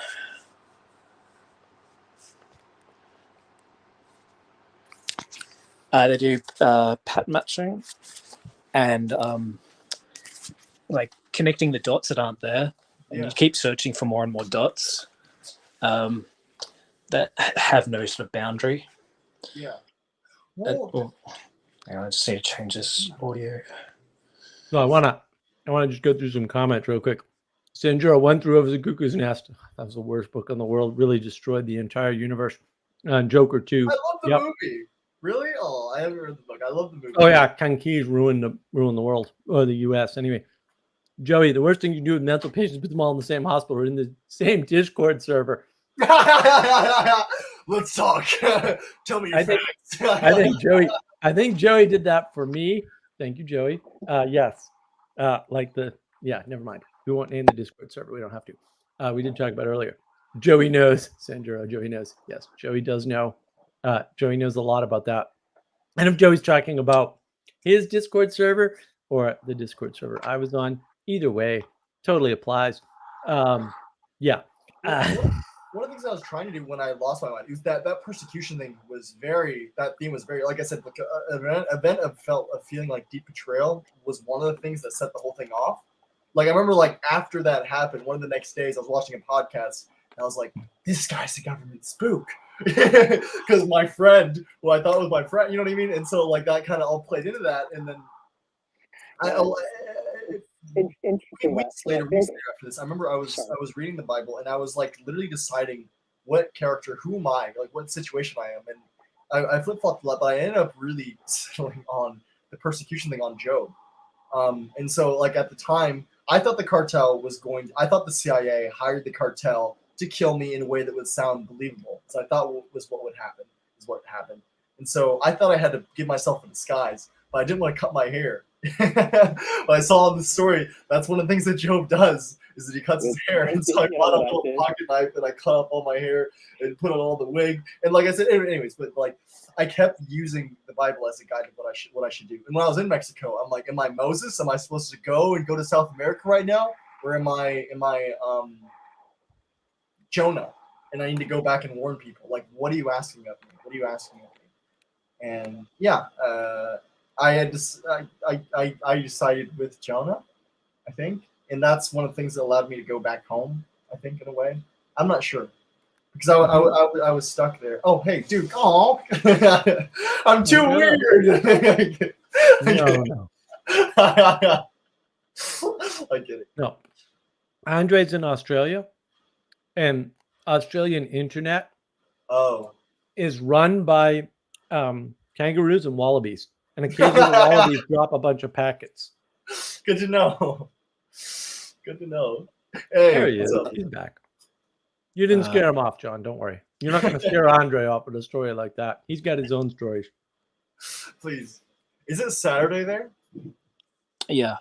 Cool. Saturday morning, yeah. I'm just trying to get this figured out. It should be going to my AirPods, but it's not. Oh, well.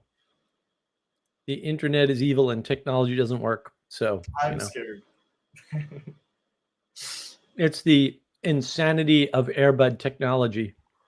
I got one set of cheap earbuds, like the off-brand like Staples versions, and I lost them. And that was my test to know that I'm not ready for the real earbuds. What I was going to say, you mentioned cutting of the hair. Like I actually did do that because part of what happened to me, like it was founded on something that did actually happen to me. So it wasn't completely unfounded, my paranoia originally. But I had long hair in the situation that happened to me. And I was like, oh, well, if everyone recognizes me with long hair, I'll just shave my hair off. So like people do like a double take. So I did like a clip as number one, and it was sort of a good idea because like a particular group of people were quite toxic.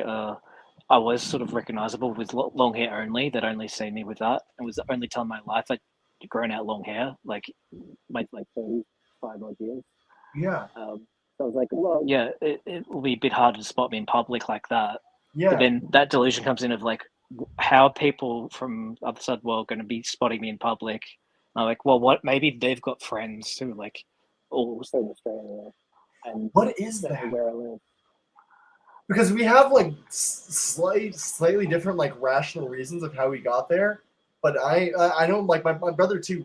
I don't remember if exactly. I know his head was shaved when he lost his mind, and he definitely exhibited behaviors that would have fallen in line with that. And I'm wondering, like, what is that? You know what I mean? Because we had different rational reasons for the reason why. I also have a theory too that I think that something to do with like the connection of like the inner self concept to your persona plays a lot in how your persecutions of delusion come out. Sorry, delusion persecution. So people who like try to separate from like a very projective and like clear extroverted persona will have like delusions of grandeur and persecution of like CIA, government, and so on. But then ones who like have it tighter and like more introverted and have the self-concept that's a lot closer to who they are and sort of quite private to them. I think it's like friends and family. It's like, oh, well, maybe they're saying things behind my back and maybe I can't trust my friends and so on. Yeah. No, I very much believe like that like when a schizophrenic is properly nested in like a society, they're very important. I think, you know what I mean, because they don't lose their mind. No one can tell they're losing their mind because they're not. They're just like treading off a bunch of different things and have insights. You know what I mean? But it's only when that gets dislodged. That is the thing with insights. It goes kind of off the rails. In schizophrenic or psychosis state. That's the thing about them is that they're all insights because you're detached from reality. So anything you come up with will fit the pattern you want. Yeah. Because you're not in touch and you're not grounded to how things really are. So any sort of phantasmagorical enchantment that you get, be like, so like the CIA should be after me because I'm a genius, and like they want to get my. I was actually trying to find out why they were after me. Because my whole thing was like, I'm not a genius. Like, I'm just some random kid. And I was like laughing and crying because I'm like, what the fuck? Like, I'm so powerful. Why are you guys watching me? Like, what the fuck? Like, that's what the point was. I was actually trying to figure out. And I came up with a reason. You know, I'm like, oh, it's because my dad works at, and they must have like way more like suspicious things than I thought on them. And that kept us watching them. And then I started like, whatever. I don't want to. I was also similar to that, but not so much power, but a personality. Because over time, like, so original situations that did happen to me, I had people, some toxic people sort of separating themselves from me and sort of socially excluding me because they just didn't like my personality, said I was annoying. But they sort of made it into this sort of group activity. You're not annoying. And, but over time I was like, maybe like the real reason like I should be paranoid and people are actually sort of against me and I can't trust them is because I'm really a lot more annoying than I really thought I was. Yeah. And perhaps like I have had all these transgressions that like I just skipped over because of like my ADHD or anxiety or so on, and I just can't detect them, and people are just tolerating it the whole time. But really, sort of when I leave the room, they're like, "Oh, I can't stand that guy. Like finally, he's left." And so on, and it just sort of just avalanched from that point, and it got more and more amplified. Yeah. Well, I mean, I very much at the time thought, still do. I mean, I have more understanding on the situation, but at the time in that whole situation, when I had that deep feeling of betrayal, it definitely was both ways. Where I definitely felt like no, I'm responsible for the reason why they have a problem with me. And I definitely am. Like, I wasn't corrected, but it wasn't like way later that I was like, okay, like at the time, I think I did the best of what I knew how to do. Well, now let's just be honest with them. I was like, hey guys, like I'm struggling. I'll kind of say what it was a little bit. Basically, I had some friends, and one of my friends' girlfriends, I could see had a thing for me, and it was making me very uncomfortable because we lived together. And like I would have like desires and urges, and I would just tell the other roommate like, "Hey, dude, like please help me.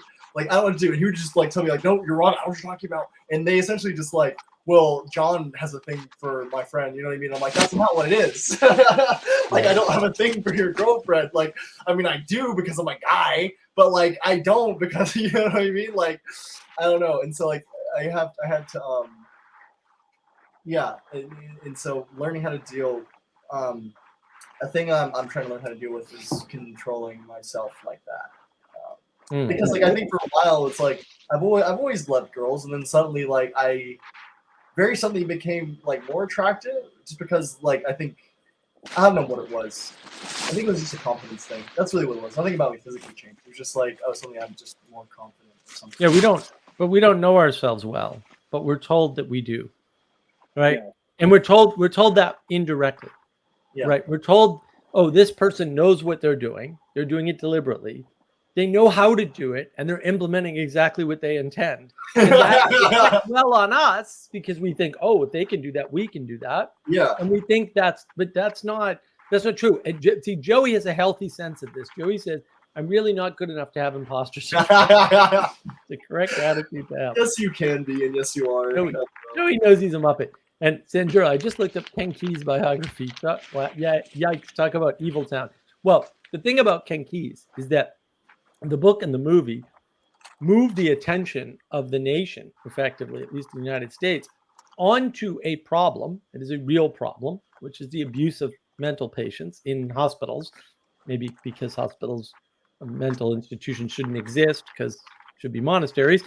Not that the abuse is going to go away, but maybe it will be better because that's going to be my case. It's always going to be the case I make for various reasons. And then what happens is Ronald Reagan, future president, but then governor of California, says, yeah, well, we should get rid of the mental institutions, right? And creates a homelessness problem instead. But everybody follows that example, even though it fails in California almost immediately. No one Not a good outcome of the movie. I just like the movie. But the experiment in California fails. But all the states do it anyway. And you see that pattern everywhere. Tell me about it. Yeah. People follow bad ideas because they don't understand that they're bad ideas yet, or they don't believe the data, right? They believe this should work because this is the way the world works, even though they're wrong about that. Democracy is the best example. We know democracy fails. The ancient Greeks figured this out. They figured out that it fails, why it fails, how it fails, that it will always fail, right? This is written about in Plato's Republic, and no one's mentioning it. That's going to be a video I'm going to do on that particular piece on navigating patterns. We're going to do that video. We already did the lies of Plato's cave. We're going to do the why isn't everybody talking about Book 8 in the Republic, right? Because it's the same thing. We're following a bad pattern. We know it's a bad pattern. Why are we following it again? I'm a little confused. So what's a better pattern than like a Republican democracy? Because I can't think of a better. No, we're not following the Republican democracy. Okay. Right. Explicitly, look at the last election in the United States. Oh, the Constitution doesn't give me the power to do this. No, the Constitution explicitly gives you the power to do that. Why are you denying the power? No, we have to go with the vote. No, we don't. We're not a democracy. We're not a direct democracy. We don't have to go with the vote. Okay. We're not supposed to go with the vote. The Constitution's kind of explicit about this. Yeah, when people talk about that day that a bunch of people walked into the Capitol, like you mean a bunch of stakeholders who own a building and some property went to the building and property that they own and have every right to go to? And it got equated to 9/11. But it's worse. Like they own that building. They have every right to go there. Yeah. Period. End of statement. Yes. It's not that hard. I would honestly, if I knew it was gonna be a big deal, I would have went there. I saw on the news what happened that day. I saw on my phone, like, oh shit, like that's no big deal. Like, I mean, I was like, that sucks. Is what I thought. Like, this is annoying. And then it's like we're still talking about it. And I'm like, what the fuck? Well, and people, my uncle was here just before that, and he was asking me, "Oh, there's going to be, a thing in Washington D.C." And I said, "Don't go." I said, "I don't know what's going to happen, but something's going to happen. It's not going to be good." See, I had the reverse mentality. I actually thought that there was going to be, because at the time I was going off bunk theories, obviously, but I actually thought there was going to be a shooting at the Home for Spiritual Events thing, because I had a whole theory about that there was troublesome operatives that they would want to get rid of, and they would want to hit two birds with the same stone or something. There was in catastrophe or something. There was a troublesome operative. Trying to trick me into doing it, and I'm like, I'm not going to do it. But there was a troublesome operative there, John. It was you. That was the problem. Yeah. You were the troublesome operative, dude. Yeah. You psyoped yourself. It's great. Yeah. Something just came in my head. I think Mark might have been there for this. It was on his server on Discord. One of these delusions of persecution, or not even persecution, inferred sort of like social ostracization. Mark knows Ginger Bill, and I'm not sure if you know him, but his sort of British way of speaking is a bit dry in tone, even though like he can be fully serious. And he was showing us this new brewing setup. Who? Who you Ginger about? Bill is from Bridges of Meaning. A guy called Ginger Bill. And the way his intonation in saying something piqued my paranoia a little bit. And I thought he was targeting me because he was going, "Yeah, this is my new brewing setup in my house for the job I go to." I'm like, "Okay, I don't own a house and I don't have a job." And he's like, "Yeah, and I get in my car and I go to my job." I'm like, "Okay, now he's singling me out with something else." And it was just like his way of speaking, and that dry British sort of intonation. That solely I was picking up on, but I thought it was targeted directly at me and no one else in the VC. And I started poking at him, going like, "Oh, Mr. Big Moneybags with his job in his house," and like everyone was sort of wigged out at like what I was saying, and they're like, "Why are you taking such offense to that?" And I seriously at the time thought he was sort of targeting me. No, that's an easy trap to fall into, because I consider myself like a kind of a perceptive person too. And so, like, it's hard for me to, like, I can go, I have to pull myself back and be like, no, I'm falling into nonsense again. That's the overconnection, right? Yeah. That's what paranoia is. It's an overconnection. This is actually nicely explained by the knowledge engine model. See navigating patterns, great video. And I want to, so Joey's onto this too. It happens in politics. Bring back no direct voting for president and senators. Huge mistake. I agree, Joey. That is correct. Right, that is not the way the country was set up originally. We did not directly vote for the president or the senators, and things were probably better. And there's a reason for that. President. I could see senators. I don't know. The senators really. Trump would never have been elected. I don't know how do you feel about Trump in Australia? How do I know generally Aussies aren't too hot. I mean, we don't really think of him. Okay, good. Like there are some people who are sort of like, yeah, I like that Trump guy. He's a smart thinker, and then the others are just sort of like, if they're into politics, then they talk about it, but generally it's sort of like not an issue. But it's only so much an issue in that there's going to be downstream effects, whether like Biden's in, Trump's in, or whomever. Because I've had a lot of Americans say like, "Oh, why are you so interested in politics if like you say you're not obsessed with us, blah blah blah." I'm like, well, we not really, but we have to sort of keep educated on it, because what happens in your country is going to affect our country in the long run. Yeah. We're too powerful to be idiots. And that's outside of like any bias or like opinion or sort of like taking sides.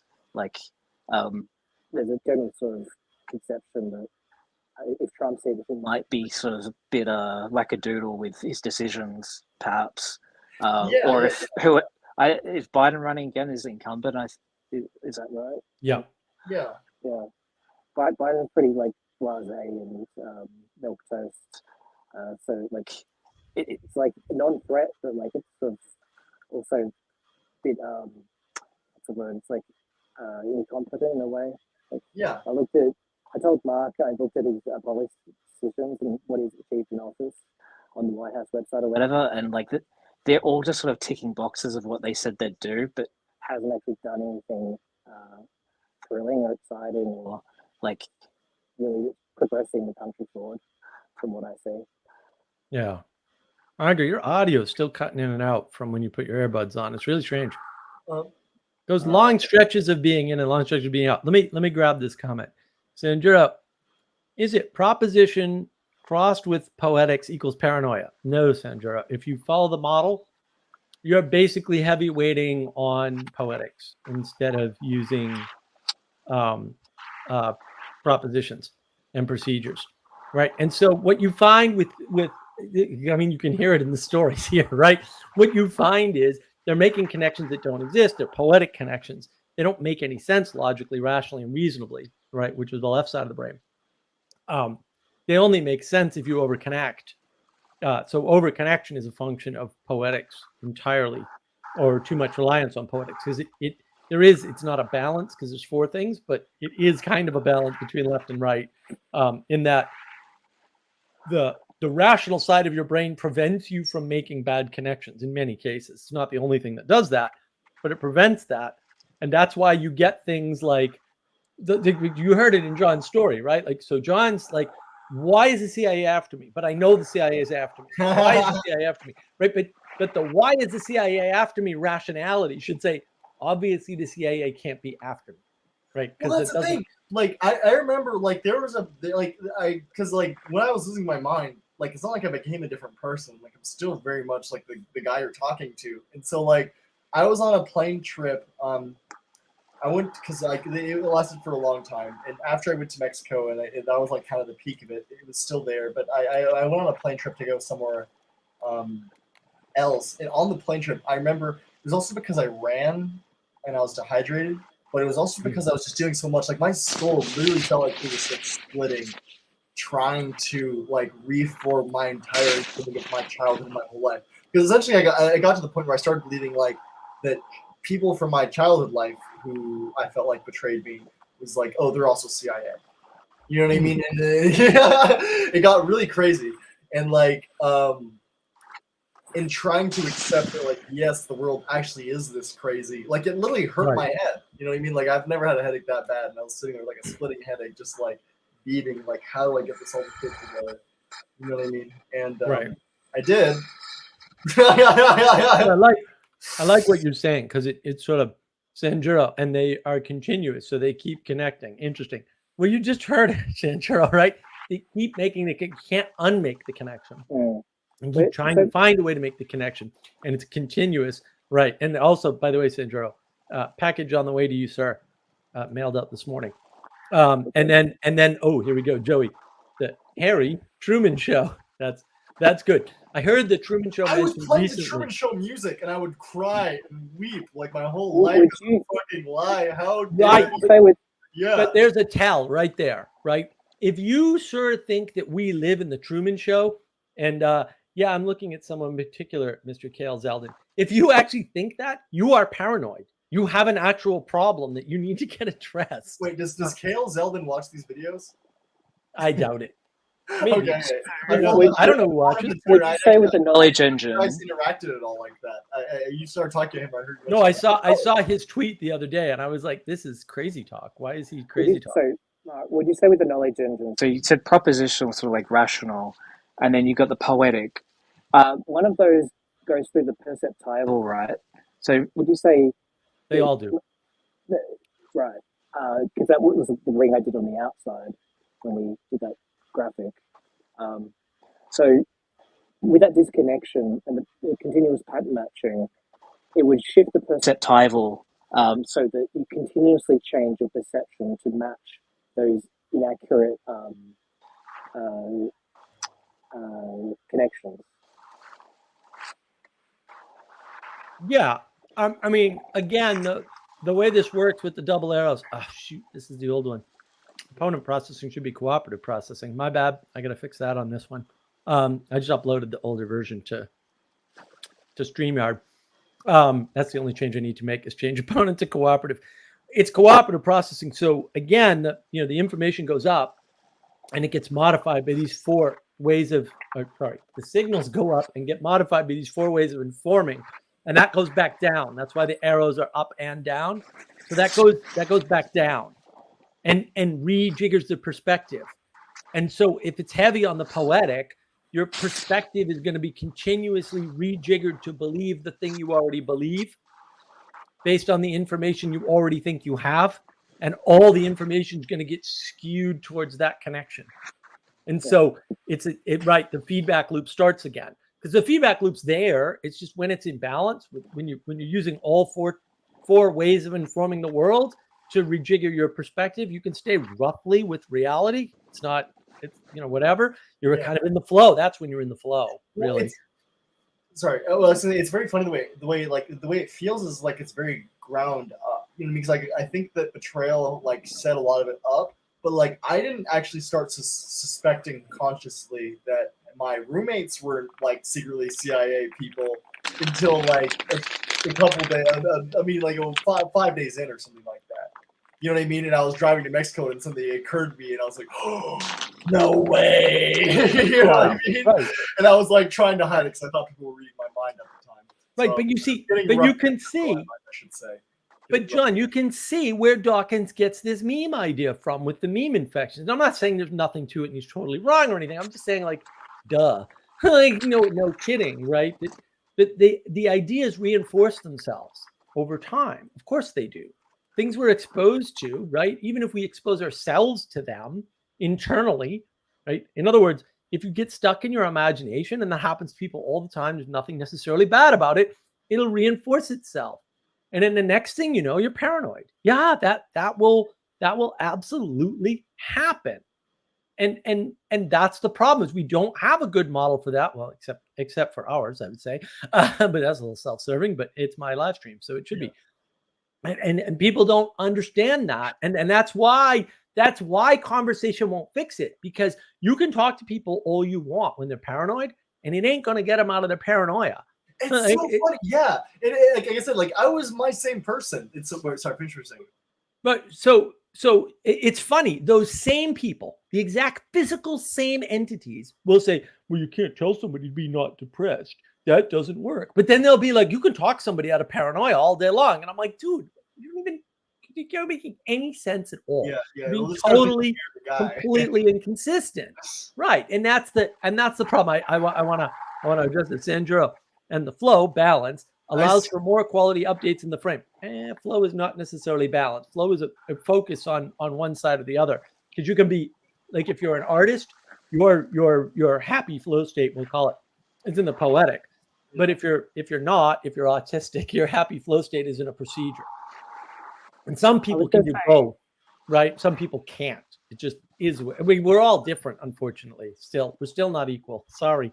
We're all different. And so, yeah, I can switch, for better or for worse. I can go into a flow state on the poetic side and just sort of go. That's how I do my monologues. Right? Yeah. That's the only way to do the monologues. I don't write them out. They're not scripted. They're partly scripted. Yeah, so you're not pulling one trail. It's like you are looking at something, I feel like, in talking. Right. And I'm adding things in the middle. I mean, I went over this monologue ahead of time, this time, of course, a couple times, but not the whole thing at once. Right. But then this famous time, I was like, "Ooh, OCD is good," right? Because I have OCD. So I had to redo the billing system for my buddy. And he's like, "Oh, the accountant took a month to redo the billing system." Yeah, I did it in 2 hours. And then I did it again to check it. And I was like, I don't know why this takes so long. Because once I developed the procedure and I was in the flow of the procedure, I can just crank. And it feels good. I'm like, "Oh, yeah, I'm cranking through the procedure." Well, I can do that. That's just something I can do. I know a lot of people can't do that. But I can do the same thing, same exact thing over and over and over again. And it's good. I'm a crazy person. I will listen to the same song over and over again for an hour.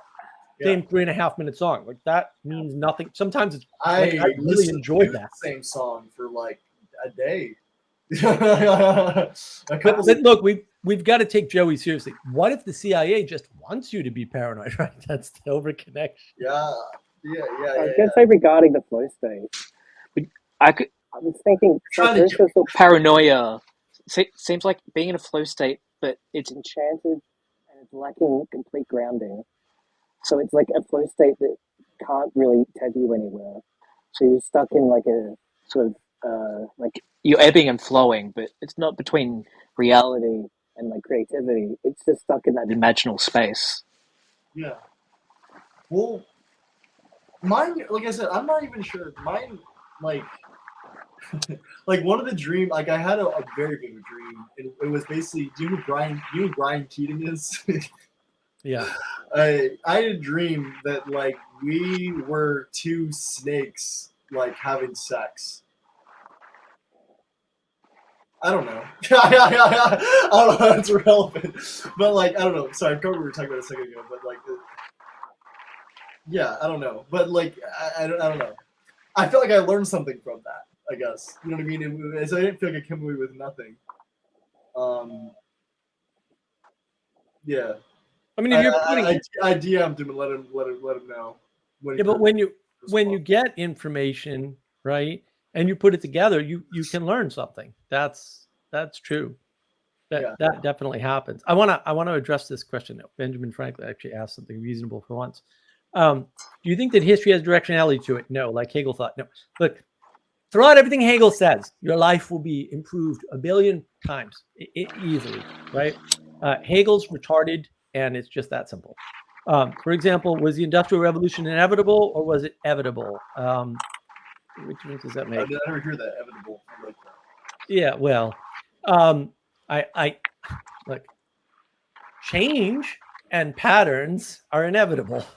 Sorry, and they like, if you think the Industrial Revolution is what happened in England, or you think the Industrial Revolution is what happened in Lowell, Massachusetts, or you think you're wrong. The pattern of the Industrial Revolution happened a lot, and we can point at one and say, look, this technological leap was greater than that. The greatest technological leap we've ever had is the telegraph. People don't understand that, right? Because what comes out of the telegraph is the telephone and the internet. Yeah. Isolation. And without that, and before that, it's impossible to get those other technologies.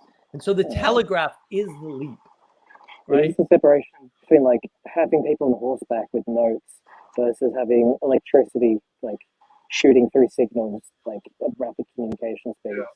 Well, using electricity, it's using electricity for signaling is more significant than using it for power. True. Please describe that. Yeah. So one thing I did not know, all this stuff about the Industrial Revolution. I grew up in Lowell, Mass, right? And so the second Industrial Revolution, the one that happened in the U.S., where we stole all the technology from England, because we had a guy with an eidetic memory go over there and copy all their tech and bring it back, which is just hysterical to me. So we steal all this technology, and we improve upon all of it too, by the way. So we did improve upon it. They built the city of Lowell, Massachusetts, where I grew up. Okay, so like I know all this stuff. So I come down south to South Carolina. I live near Columbia, South Carolina. I come to Columbia, South Carolina, and they've got this big mill here on the river, which is weird because it doesn't use water power. It never used water power. It's the first mill that used a motor to run textile mill. Is that just habit? Just in Right. case it doesn't work. Exactly. It's just a pattern, right? You always put mills along rivers. All the mills are along rivers, John. Like, why wouldn't you put the mill along the river? Right. It's mills on rivers. It's disconnected from the telos. This happens all the time. That's why people, that's dumb to put it there. Well, no, people put it there because that's the pattern they were used to, right? And that's just, sometimes they get retrofit, like all the mills up in Lowell and Lawrence, Massachusetts, and around the Boston area got retrofit. And like Manchester, New Hampshire is a big example. They've got tech companies in them. They've got colleges in them. They've got all kinds of other businesses, other manufacturing businesses in them, whatever. Berkshire Hathaway was a mill. That's a mill in Fall River, Massachusetts. It got retrofitted to be an investment company, mainly because he owned the mill, and then he shut the mill down and put his investment offices in the mill. Warren Buffett. Yeah. Nobody knows that, but whatever. That's what happened. So these patterns sort of play out that way. There are big buildings there. Why build a new building? It's expensive to build a building. You just take over the mill, right? It's closed anyway. So what happens is they're running it with a motor. The mill's still running. It's running with a motor, right? It's like, well, that's weird. That's electricity as power, not communication, right? Okay. Meanwhile, AT&T comes along. The mill's closed and it's a museum, John. AT&T, also born in the Boston area, right? Alexander Graham Bell, Boston, right? AT&T's still here, dude. They're not going anywhere, right? They've been here all along. It's basically the same company, right? Because electricity as signals way more power than electricity at the end of the day. I get what you're saying. Because they could have just got it from the water. Okay, I get what you're saying. Okay. Yeah. Electricity without being directed by a signal doesn't do anything. It's lightning, effectively. Yeah. Is it Right. AT&T or AT&T tell us? What are they hiding from us? Exactly. Michelle, hello everyone. Hello, Michelle.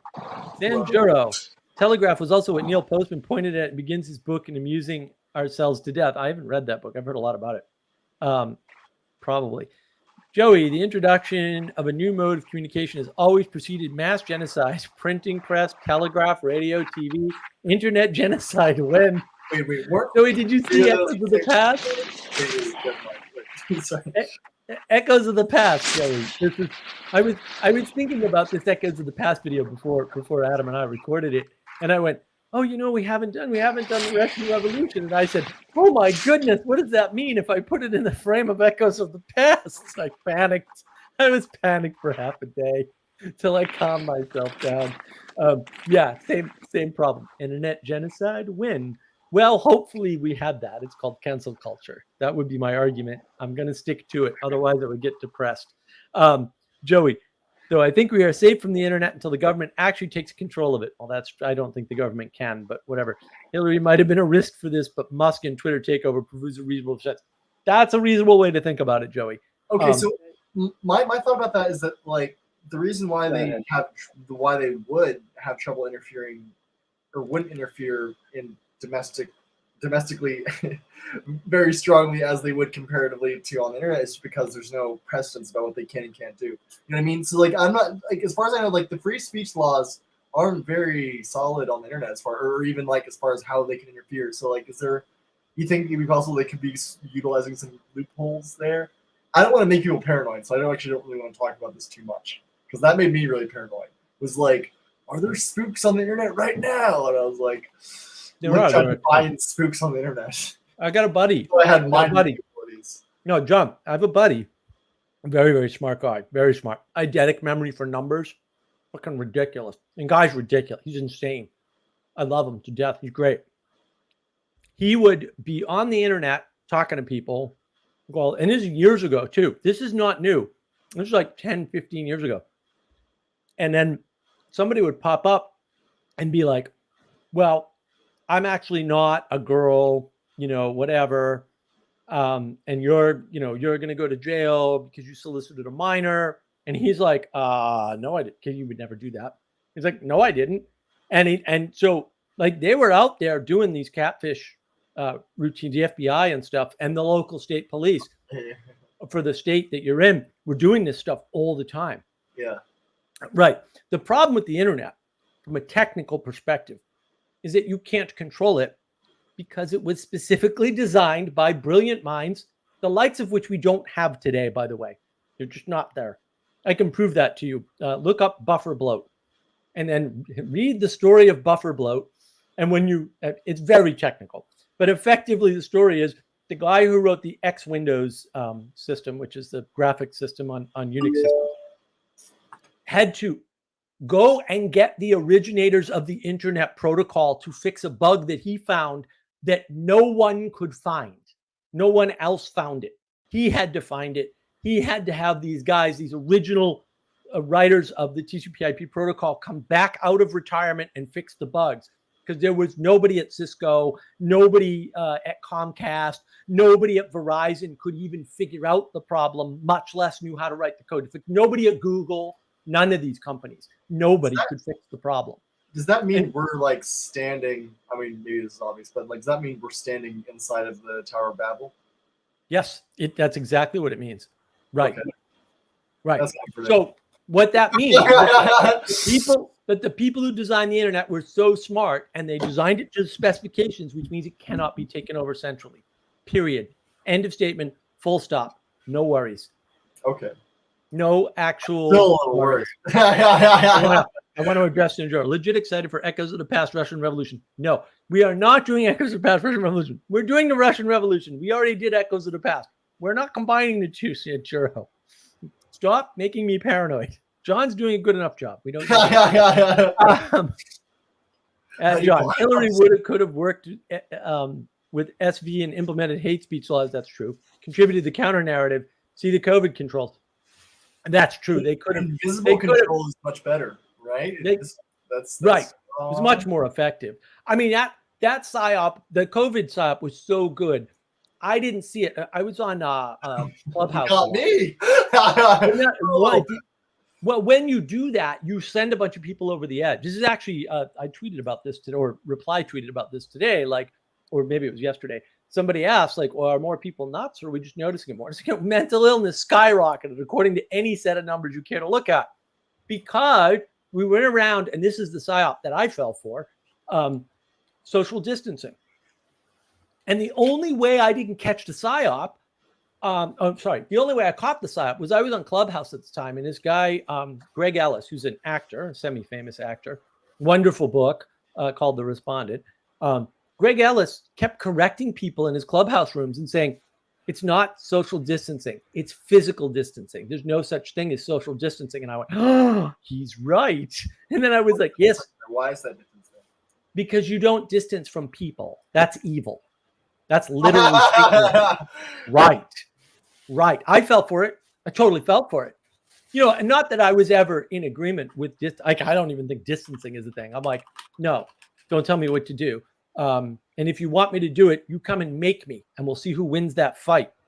That's my attitude about things. Like when I did at Sketcher, so I did a lot of stuff. I mean, I wore masks for too long. But I drew the line once they started at my outdoor mall on Hollywood Boulevard. They started saying that, hey, we're going to start doing checking people's vaccination IDs.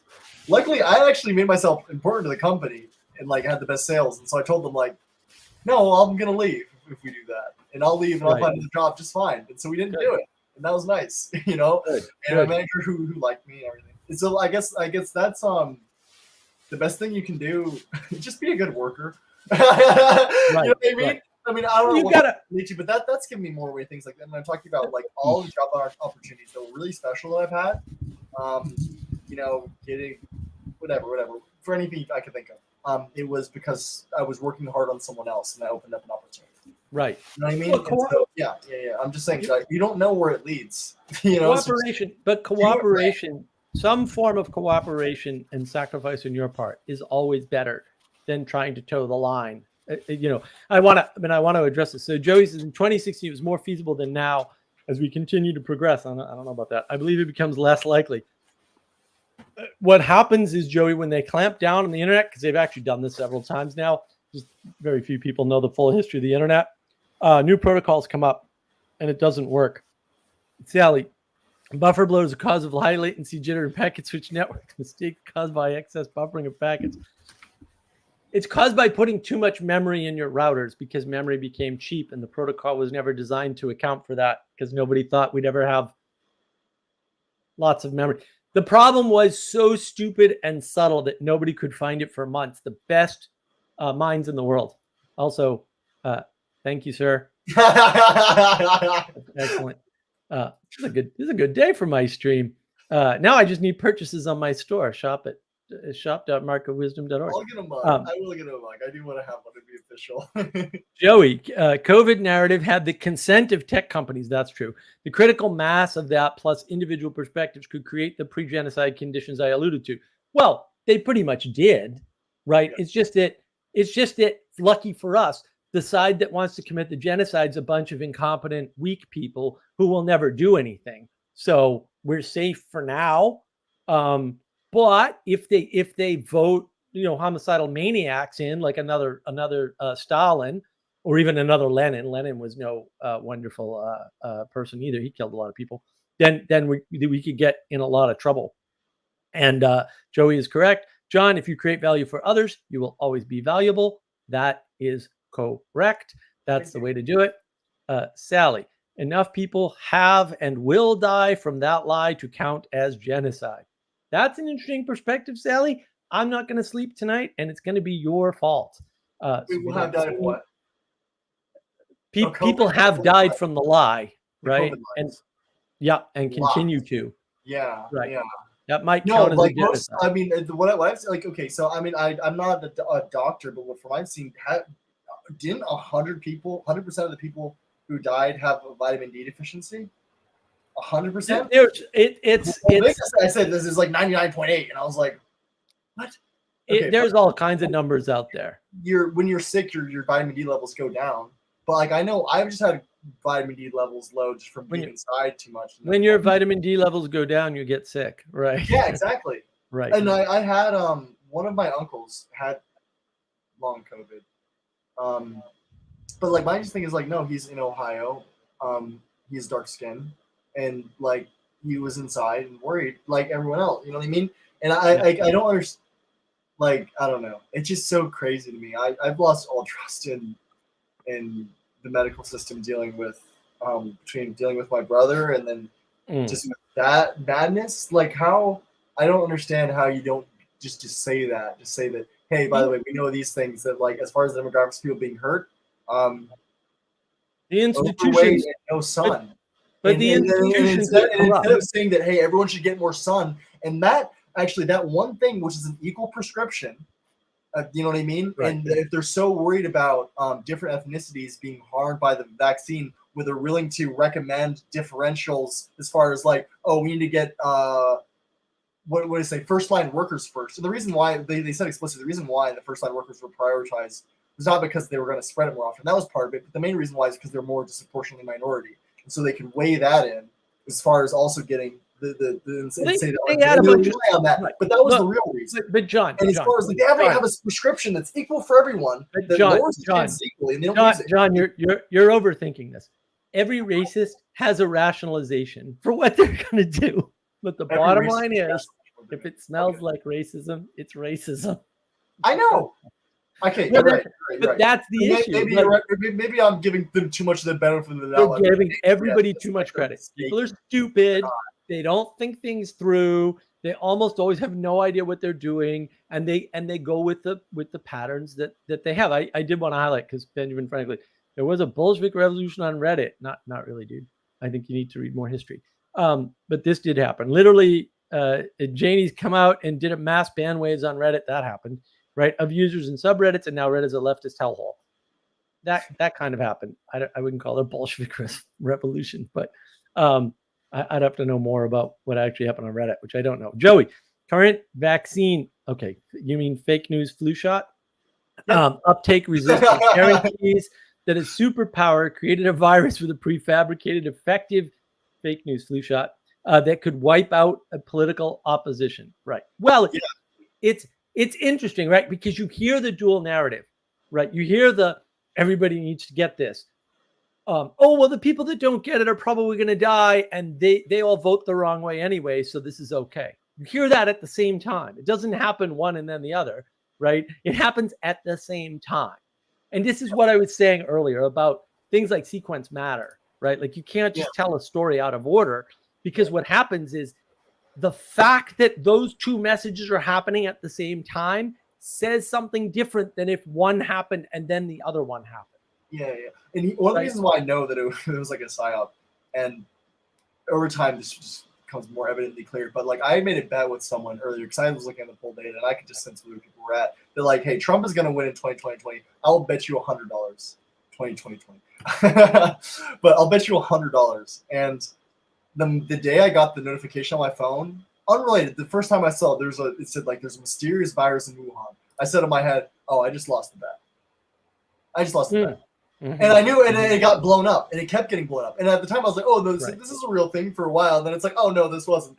They still fooled me. We were fine. We were fine for a while. I mean, it's weird, right? Because if you want a symbolism happens moment, you've got Trump saying we'll be open by Easter. What a weird thing to say.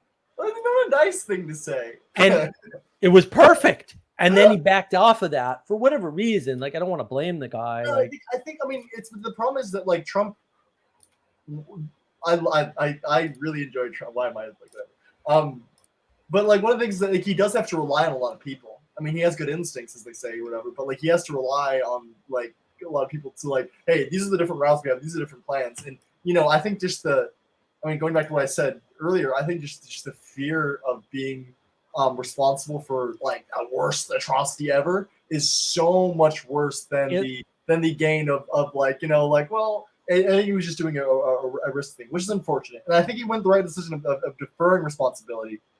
But I think that's coming back to bite him a little bit because he does have quotes. For instance, like when Florida first happened, he was like, "Oh, they shouldn't be doing that," because he was, he's fighting like 8 battles at the same time. So I understand. Well, right. That's the problem. So the thing that people don't really understand is that the rot was already set in long before that, right?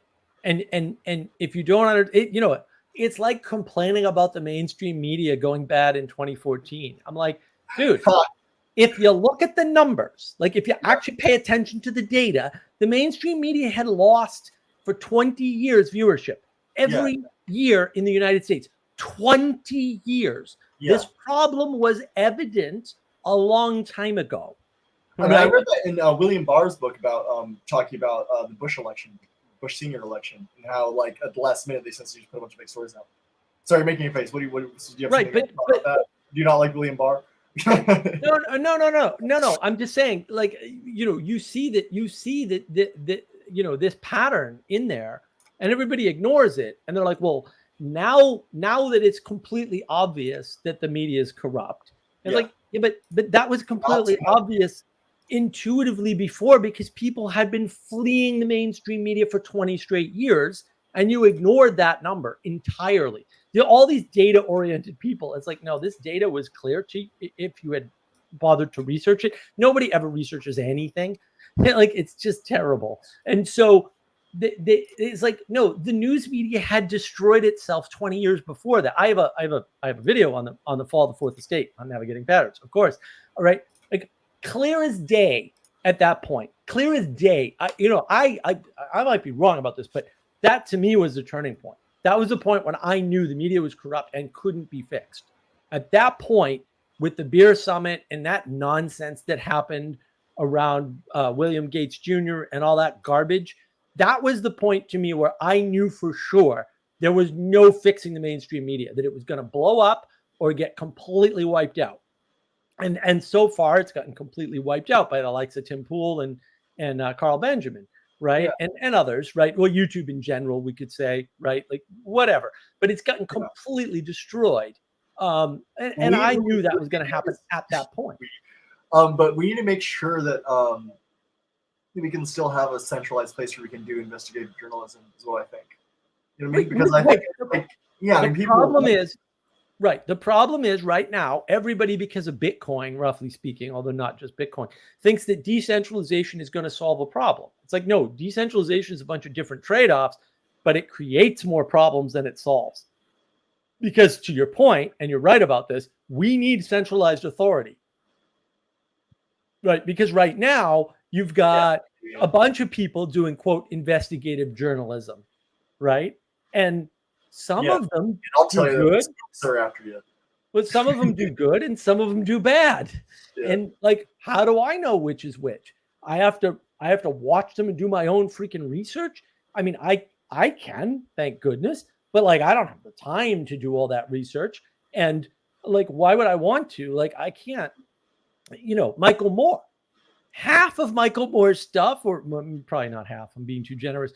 Some of Michael Moore's stuff is dead on and correct, and some of the stuff is complete and utter garbage. Like you can't even count on that guy. And he's creative. He'll say that. Right. Well, he's very creative. Right. And when he's not being creative, he does great work. But he's very rarely not being creative. And like that's a problem. And to know that, you have to do that research yourself. right? Or you can use a bunch of tricks, but I seem to be the only one that can do those tricks, unfortunately, and they're really easy. But whatever, I can't teach them to people for whatever reason. It's not easy. And then, well, who do you trust? Well, you need a centralized authority because you can't crowdsource who's right and who's wrong. You can't. Like, this is the problem of direct democracy that the ancient Greeks discovered. It just turns out that the people are wrong. And then you can go back and say, look, John Vervaeke talks about distributed cognition, right? And crowdsourcing is a thing, and it can be very useful in certain specific circumstances. Yeah, okay, but it's not reliable, it's not consistent, and it's most often wrong because you're most often wrong as an individual, and that just scales up. The number of errors increases with the number of people, right? And people notice this and they go, well, we really need a control system. And it's like, yes, you really do. And then they recreate the hierarchy and then they rebel against the hierarchy because, well, can we trust the people we put in the hierarchy? And who watches the watchers? And it's this endless cycle argument around centralized versus decentralized. And we got to have something in the middle. And it's like, stop. That was one of the funniest parts about watching the Daniel Dennett, Jordan Peterson. I don't want to like straw man Daniel Dennett because he's a smart man, and if you ever heard me say this, you'd probably say I'm wrong and have good reason. But he kept like moving towards the idea that what keeps the system of science functioning is consensus. That's what he kept saying. And then even worse, I mean, going off a little off topic here. I don't know. Whatever. I don't want to get into it. Yeah, it's just. I don't want to address that. He's done this work. No. Consensus is correct, but it's not consensus of the scientists. Yeah, that's the problem. Like, you can't roll it up too high. The thing about science where consensus is correct is the whole trick of science, and it is a trick. It's a good trick. It's a fine trick, but it's a trick. Is that if I make an assertion about something, I come up with a hypothesis, because that's technically what it is, right? You can test it. And it doesn't become a real hypothesis until somebody else tests it and agrees. So yes, consensus of more than just you, but not consensus of most scientists who didn't do the experiment. That's an invalid way of doing science. Then I want to address one thing that's a bugaboo of mine. Benjamin Franklin. The centralized research told us Iraq had WMDs. They did, dude. They did. I have a video on that. Navigating patterns. Watch it. They did. You can look this up. Like, I did my research. You can look it up. So did they or did they not? Please, I can't. I've heard people go like. They absolutely did. No, the UN said they did. The UN defined WMDs. The UN found WMDs. The US went in. We found WMDs. We documented the ever-living crap out of them. They did. Did they have a capable nuclear weapon, which was the excuse? And this is where it gets slippery, right? Yeah, okay. So the Bush administration uses an excuse to go in. I make this argument on my video. They did not need that excuse. Iraq had already violated the treaty. They were under treaty. They could have gone in at any time. And that they were overly, in my opinion, overly concerned about having the public on their side because of Vietnam. It's not an invalid concern. So they needed a narrative. And there was a valid narrative that the Brits and France agreed was correct. That there was a valid threat that they had a nuclear capability. France and England told us that. We didn't come up with that. That came from other countries. Oh yeah, nobody tells you that. They just pretend like Dick Cheney made it up. No, that's not what happened at all.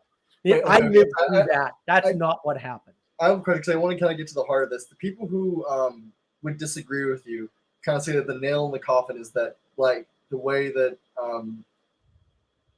they'd be residue from the nukes, from the nuclear experiments. That they'd be residue that would last for a long time that you'd be able to detect. What do you say about people who say that? No, but it's not an issue of nuclear experiments. If you spin up a nuclear power plant, you can't detect that. Okay. It's not detectable. You say like it takes the if you're refining uranium, that's not detectable. Thousands of years to degrade. No, it's not detectable that you're refining uranium. There's no outside indication. It's not radioactive, and when it is radioactive, you contain it, so the radioactivity is not. You can't sense it. I want to read some of this. So Sally Joe, Alex Jones exists and is often not wrong, but also will not help you. Yes. Benjamin Franklin, the central authority can be corrupted. Yes, the decentral authority can be corrupted too, dude. That's the problem. The corruption has nothing to do with the authority, whether it's centralized or decentralized. Corruption is a constant. It's everywhere. There are incentives. Yes, there are incentives either way. Right. The world we're living in is everybody's got a different incentive. This is the monomyth problem that I talked about in the monologue. Everybody's got different incentives. The crypto bros want you to buy crypto. The ortho bros want you to go to the Orthodox Church. The finance guys want you to buy BlackRock ETF.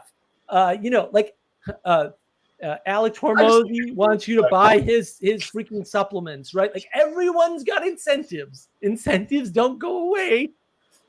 You have incentives. You have incentives you don't even understand, right? Okay, yeah. The collective organizations with agendas, yes. They will always manipulate the central authority. They'll always manipulate the decentralized authority too. Period. Right? BlackRock is doing Bitcoin. Now what? You didn't get out of the problem. You just moved it. You changed it. History is more authoritative than science. Yes, because history shows you the true patterns of the world that keep recurring, Sally. Should be an easy one. Joey, testing psychology is unethical, so it can't be science. No, you can't test psychology because it's too variable, and so it doesn't live up to the scientific the rigors of scientific method. That's what I would say. Joey, we repossessed WMDs. They forgot to pay for them. Can confirm that certainly happened. I mean, look, France and Russia and China all admitted to selling illegal weapons to Iraq. I don't know what to tell you. They actually said we did this against the UN guidelines. Like, it couldn't be more clear. Repo U.S. equipment. Yes, repo all of the UN. Glorious. That's an excellent idea. I like the idea of repo. I think this is you should watch the video, John, because it really blows open a bunch of those myths about the WMDs. Wait, which video? Which one are you talking about? I have one on the WMDs in the Iraq War. You'll see it. It's easily titled. Yeah, you'll see it. Benjamin Franklin, the same agents responsible for WMD deception. There were no agents. It was France and England. I hate to break it to you. Actual France and independent. France and England independently collected information that pointed to the nuclear thing, dude. The actual WMDs that were against the treaty were found. Like the UN had no doubt they were there. It was the UN's definition, and the media changed the definition several times. Right? First, they were for WMDs, and then they were against them. That's why. First, they were using UN definition, which we found Scud missiles. Scud missiles are technically WMDs. I don't know what else to tell you about it. You fire a Scud missile, and it will wipe out thousands of people. Right? That's a WMD, period, full stop. And there was a Chinese silkworm missile. I saw this on CNN Live. A Chinese silkworm missile lands outside the green zone, outside the U.S. headquarters in Iraq in the beginning of the war. I saw it. It happened live on TV. It didn't go off. That's a WMD. There's no question about the WMDs. I hate to break it to you. You were psyoped into thinking there weren't WMDs after we had already verified they were there. I am undecided. You can be undecided. What's a silkworm missile? Right. We're probably also responsible for the Syrian Assad bombed his own people scandal. I don't know if that was a scandal. They moved the nerve gas weapons that were in Iraq that were also against the treaty, that are technically not WMDs, actually, by the way, unless you put the nerve gas in a Scud missile. The Scud missile is already at WMD because you can't make it not kill thousands of people, like unless you just like take all the explosive out of it or whatever. Right? I'm curious because I feel like other people might know this too. What's a silkworm missile and what's a Scud missile? The Scuds were the Russian missiles, and the silkworms were the Chinese equivalent of the Scud, roughly speaking. Okay. They're big missiles. They're huge. They carry huge payloads. Like they're only good. They're not good for.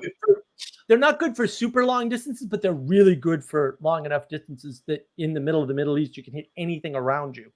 Like they could have wiped out Israel. So what happens is there's 6 trucks This is reported on CNN Live when it happened, by the way. Like you can't hide this. It's not a CIA psyop. It happened live on TV. There's 6 trucks that just go into Syria carrying something, and it turns out to be the nerve gas that Assad uses on his own people. We knew that ahead of time, really. But so they had a bunch of nerve gas they weren't supposed to have, right? And that's the problem, is that nobody sort of understands any of that, right? They don't understand. No, we know the nerve gas was there. We know where the nerve gas went. We know where the nerve gas was used. It was also used on the Kurds before and after that, by the way, by the Syrians. That's fair. Yeah. I mean, I don't know, like it's a mess, but that's the thing. I don't know why or how or what, but that's why I'm going to do the cognitive overload video. The way they pull this off is they just overload you with information. And if you can't track that much information, and almost no one can, there's very few people that can, then you don't know what to believe. That's the big problem with the Russian story, honestly. Like there are intelligent people that still believe there's shit there. And I read for like a whole month. I'm a slow reader. I read like over like 15,000 pages of shit. Not 15,000, 1,500 pages of shit to try and more than that actually. Like, yeah. Right, but like if you read the reports by the people on the ground, I did and more. Right, then you found the like the thing is people don't realize. Like, and I'm like, how I'm not a journalist. But like, what is going on? I've never heard. Why is this none of this explained to me? But you have to accept certain things. You have to start in the right place. WMD is a term that the UN used. It's a term that the UN defined, and it's listed in, maybe not directly in the treaty documents, although it might be. I don't remember anymore, just because I read it when it was new. I haven't read it since it was new. It's been a long time. But WMD is a term the UN used, right, to help define the boundaries of the treaty. And so the only standard for WMD that's valid is the one that's written up in the treaty that the UN uses. These other, like, so high explosives like C4, or not necessarily C, but C4 grade explosives are banned under WMD in the UN, or were at the time. Right. They found all kinds of that stuff all over Iraq. That's funny. Okay, I didn't know that. Oh. Okay, yeah. Sorry, continue. That's right. Well, no, I mean, that's the important part is it's not just that like WMDs were found. It's like 6 different types of WMDs were definitely found. And we have like pictures and independent agencies that weren't United States. Right, okay. like the French came in, and like other countries came in and said, "No, this definitely happened." So we're dealing with this is a gain of function type thing. Yeah, what's the thing? Like that's the funny part. If you know the pattern of the WMD psyop, you know the pattern of COVID. Same pattern. It's the same, and it's the same people. God. Okay. Right. Well, that's very not reassuring, because the first thing happened a while ago. And no, it's way worse, John, and not to make you more paranoid. Look up the history of Dr. Fauci and AIDS, and then look at COVID, and tell me that's not the exact same pattern. It's exactly. Yeah. No, someone sent me some old clips of Dr. Fauci, and I was like, you just proved to me that he's been a liar for over 40 years. I don't even know. He's been a liar. He's been a liar trying to do the same thing. He's been a bad actor. Literally, it's no wonder why he thought his behavior was okay, because he got completely rewarded, and then like he's known as a great person for like. He's the science. Yeah, he's the science. He says so himself. He believes it. Yeah. I have no doubt he believes it. I have no doubt he's a psychopath. Science also has a weird infusion of ethics that involves you lying to people to get them to do what you want. Exactly. He does. I mean, there's no. It's all on video and in documents. Like, I don't know why anybody, but people won't believe it in the same way they won't believe WMDs was valid. But I want to address this. Benjamin Franklin, there are competing coins to Bitcoins. That's decentralization, isn't it? I mean, it's infinite splitting. Is it doing any good? The competing coins, A, don't compete, by the way, but B, who the hell cares? Assad didn't reserve drafts on his own people. Yeah, he kind of did. I know Syrians. I know people who actually know Assad. For real? Yes, he did. They think he did, and they like the guy. They That's apologize. I'm sorry, they don't apologize for him. They will not apologize for him. They think he did the right thing. Oh God. But Syrians, look, man, like it is. They literally use propaganda videos with dolls in them. Yeah, but he also actually did it because there are actual dead bodies. Like other countries have that. Like everybody thinks the U.S. It's not the U.S., guys. It's not the U.S. You know, a lot of this stuff is France and England and other countries like Germany, right? Like they're the ones feeding us information. We're not actually on the ground in the Middle East. Not the way they are. Navalny anyway. Huh? So who really killed Navalny anyway? Yeah, exactly. But see, that's the problem. The funny thing is, like, oh, I don't know anything. But to me, that people saying the Russians, that's the only answer that doesn't make sense. But anyways, sorry. I don't know about that. Benjamin Franklin. But thanks to decentralization, competing sources revealed the lie. I don't know what. They weren't competing sources. Like the problem is anybody's a source. That makes everybody a competitor and puts them in opposition. What good are you doing to the world? You're just destroying it because we can't cooperate.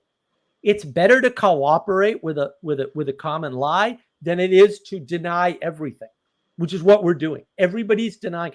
I don't care what you pull up. You will find somebody that will deny it. What good is that? Now we can't cooperate. We can't make anything together. Everybody goes, well, what's the problem? I don't understand why we can't get along. We can't get along because we're all given the authority to disagree. Great. Now we can all disagree. I can find any number of things, disagree with any number of people about all day long. I'm way better at it than most people. Way better. You guys have no chance. None. You're not going to be able to keep up. I can just disagree with you on all kinds of things and you'll never even see it coming. What is that? Like, why is this a plot? You'll never see it coming. Yeah, somebody explain to me why this is an advantage. I don't get it. Yeah. I can make it so that we can never work together on anything. Wow. Yeah. You know what, though? Anybody can do that. This is not better. This is way worse. We can decentralize to the point where we all mint our own coins, and now we can't trade anymore. Yeah, you can decentralize to the point where there's no other genders except for you, and that means you can do whatever you want. Right. Well, this is you see the pattern, right? Like, oh, there's more than 2 genders. Oh, okay. How many are there? Oh, there's 160. Oh, that's really helpful. Right? That's a random number too. It's like, where'd you guys get? No, but not the stars or something. That was a couple of years ago, John. I haven't kept track. We might be up to 800 now, for all I know, because I'm not tracking that. I've been saying infinite for. Who knows how many they got? Maybe they've cut it down to 80. I don't know. Yeah. What good is this? Oh yeah. This is garbage. And they have another flag for the other 80 that were left out. And they'll be put together on one flag. Benjamin Franklin believed the UN Security Council. Okay, dude. Look. If you define somebody as white hats, that's fine. You can do that. Also, you're starting from the wrong place. I know people who know Assad, like actually know him. They know his family. They don't live there anymore, by the way. They know him. Absolutely happened. They're unapologetic. They're like, of course he gassed those people. Okay. They're like, I know somebody that he gassed. That's why we live here now. Also, I had lunch with him last time I was in Syria. What? They're like that over there, dude. It's a different culture. They don't care. I'm sorry. Sally will probably get into this. Sorry, I hope I didn't trigger Sally. These are not people like you think of. They're not Westerners. They do not have our ethics and morals. They are not Christians. They do not have our moral sensibilities. They are strange people by our sensibilities. And they will literally have lunch with Assad and the son of the family who got wiped out by the gas attack. They have no conflict whatsoever in that. They are strange folk. And I get whatever, man. I'm not judging them. I'm just saying you don't understand. That's what I'm saying. I don't understand it. Sanjuro, Sally trigger intensified. Oh, she's probably going nuts. I apologize to Sally for sure. Yeah, the Middle East is a weird place, and they're very different people, and we do not understand them, and we cannot understand them. That's why we screwed up Iraq. You tried to do a bunch of stupid things that were never going to work. And why we did that, I don't know. Did they have counsel to the contrary? Yes, they did. Okay, people always talk about how cold weather fosters community. What do you think hot does? Because a lot of interesting things happen in the desert. You know what I mean? Well, I mean, like the movie. There's a reason why the movie Dune takes place in the desert. I don't want to like refer to something fake, right, but I think you can. Well, what is the so let's look at equivalent time periods. What's going on in the desert when Europe is feudal? So Europe has a feudal form of government. What's going on in the desert? Is Bedouins? I don't know. It's Bedouins. It's the Bedouin society, right? Which is hierarchical. You've got at the bottom, you've got the tribes moving around, but they're all part of clans or something. I think I'm probably going to get the terminology wrong because it's not terminology is fresh in my brain, right? And then Europe changes, right? Stops being quite so feudal, or the nature of the feudal society changes, right? The Bedouin society is untouched. It's the same in World War I. And then Lawrence of Arabia comes along and helps the Bedouins to help us win the war against the evil Germans, for sure, right? Like, no questions, right? And he makes a bunch of promises to the tribal leaders who help the Allies win the war, because they did, right? And the Brits go back on their promise because they're a bunch of bastards. And like, the empire is not the problem. It's actually what comes after the empire that's the problem. And then the US goes along, literally, to help bail out British Petroleum. It's effectively what happens. If you ask a historian on the Middle East, they'll probably tell you this. This is not something I made up or came up with by myself. I'm not that smart, right?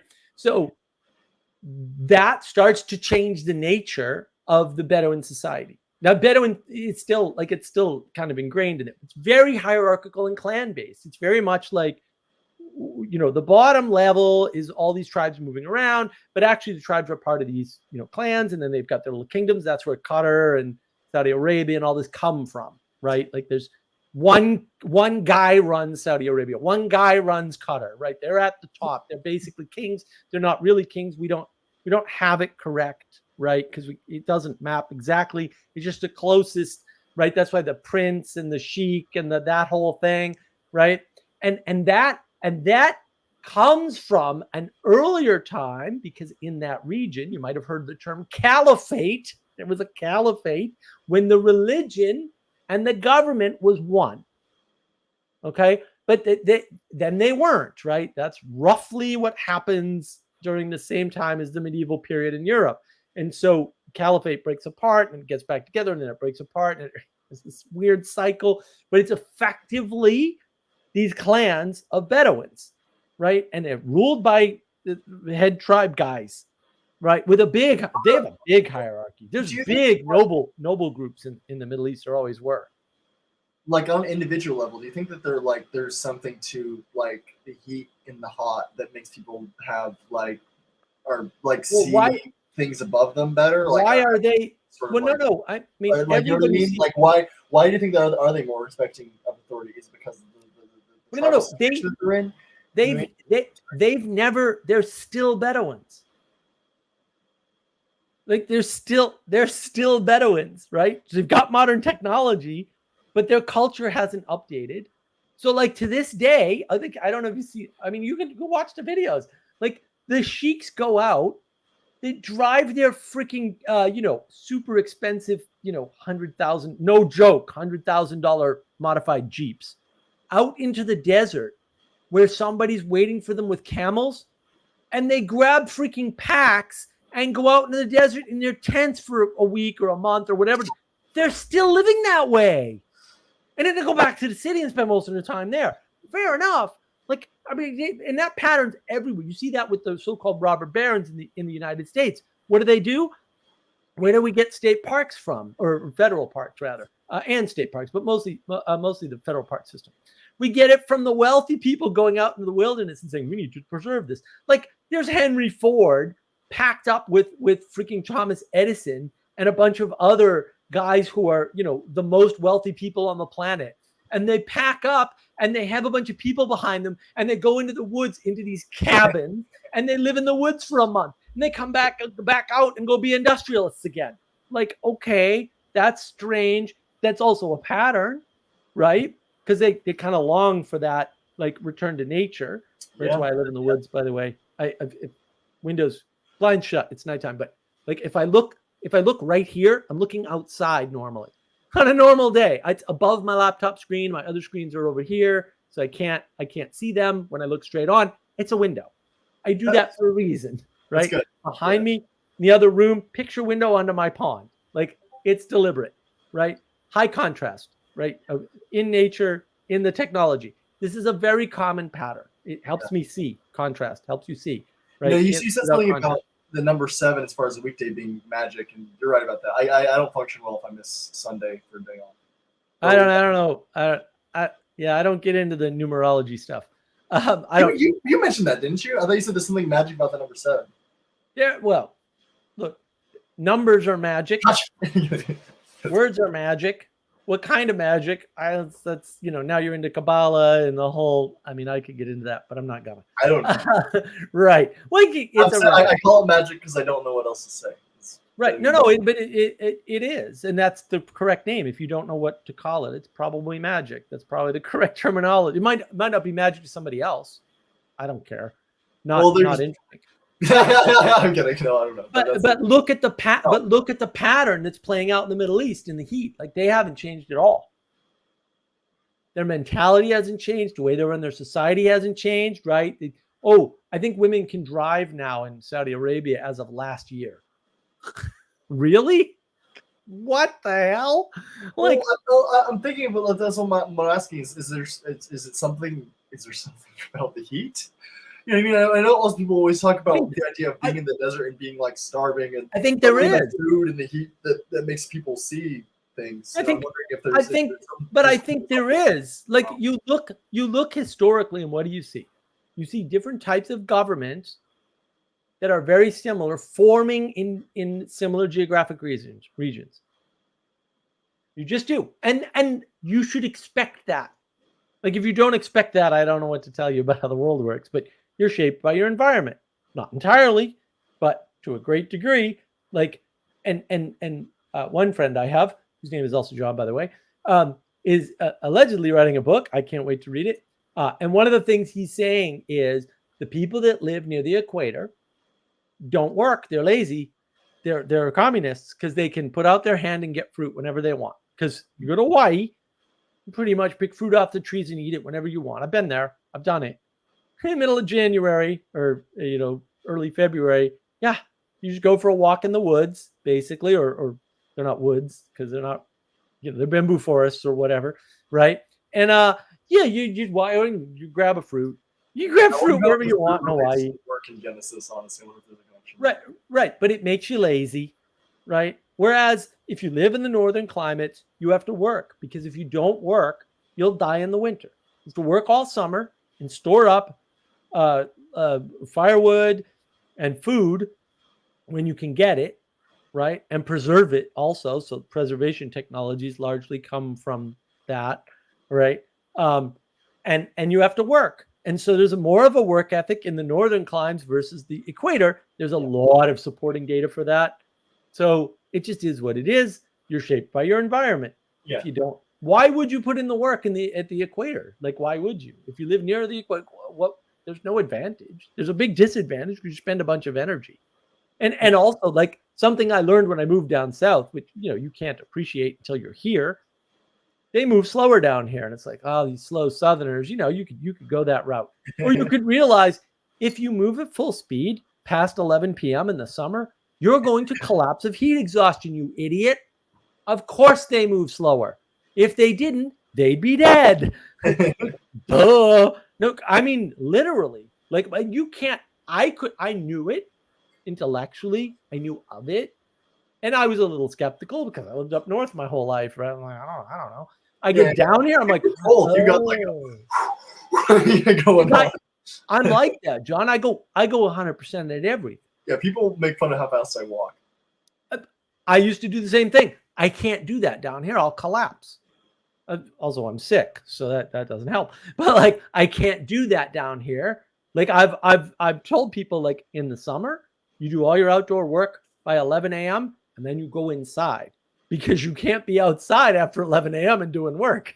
Like, it's not gonna happen. You're gonna get 95 degrees with not too much humidity where I am, fortunately, but a reasonable amount of humidity, and you ain't going to be able to do much outside for maybe 10, 15 minutes a spot. Then you got to get in the shade and get some sweet tea in you. I'm sorry. It's just the way it is.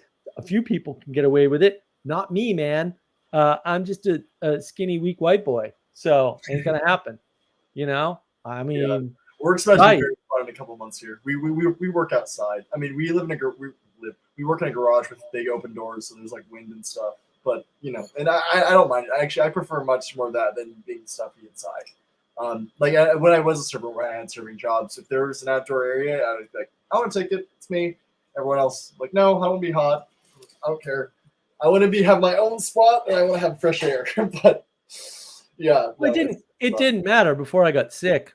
Hot and cold. But 2% melon, it actually makes a big difference. I actually don't get sunburned that bad. I took these courses with a guy a billion years ago, back before the dinosaurs walked the earth. And he was like, I like high humidity and I like to work in it. And I was like, what are you, hot? I know. I was completely crazy to me. Yeah. And that's the thing. Like when I was young, I didn't sweat. I just didn't. Because my body was hyper efficient. So I didn't get cold. I didn't get too hot. Didn't matter. And then I was working at UPS, right? And then one day there was a truck. It was the middle of the summer.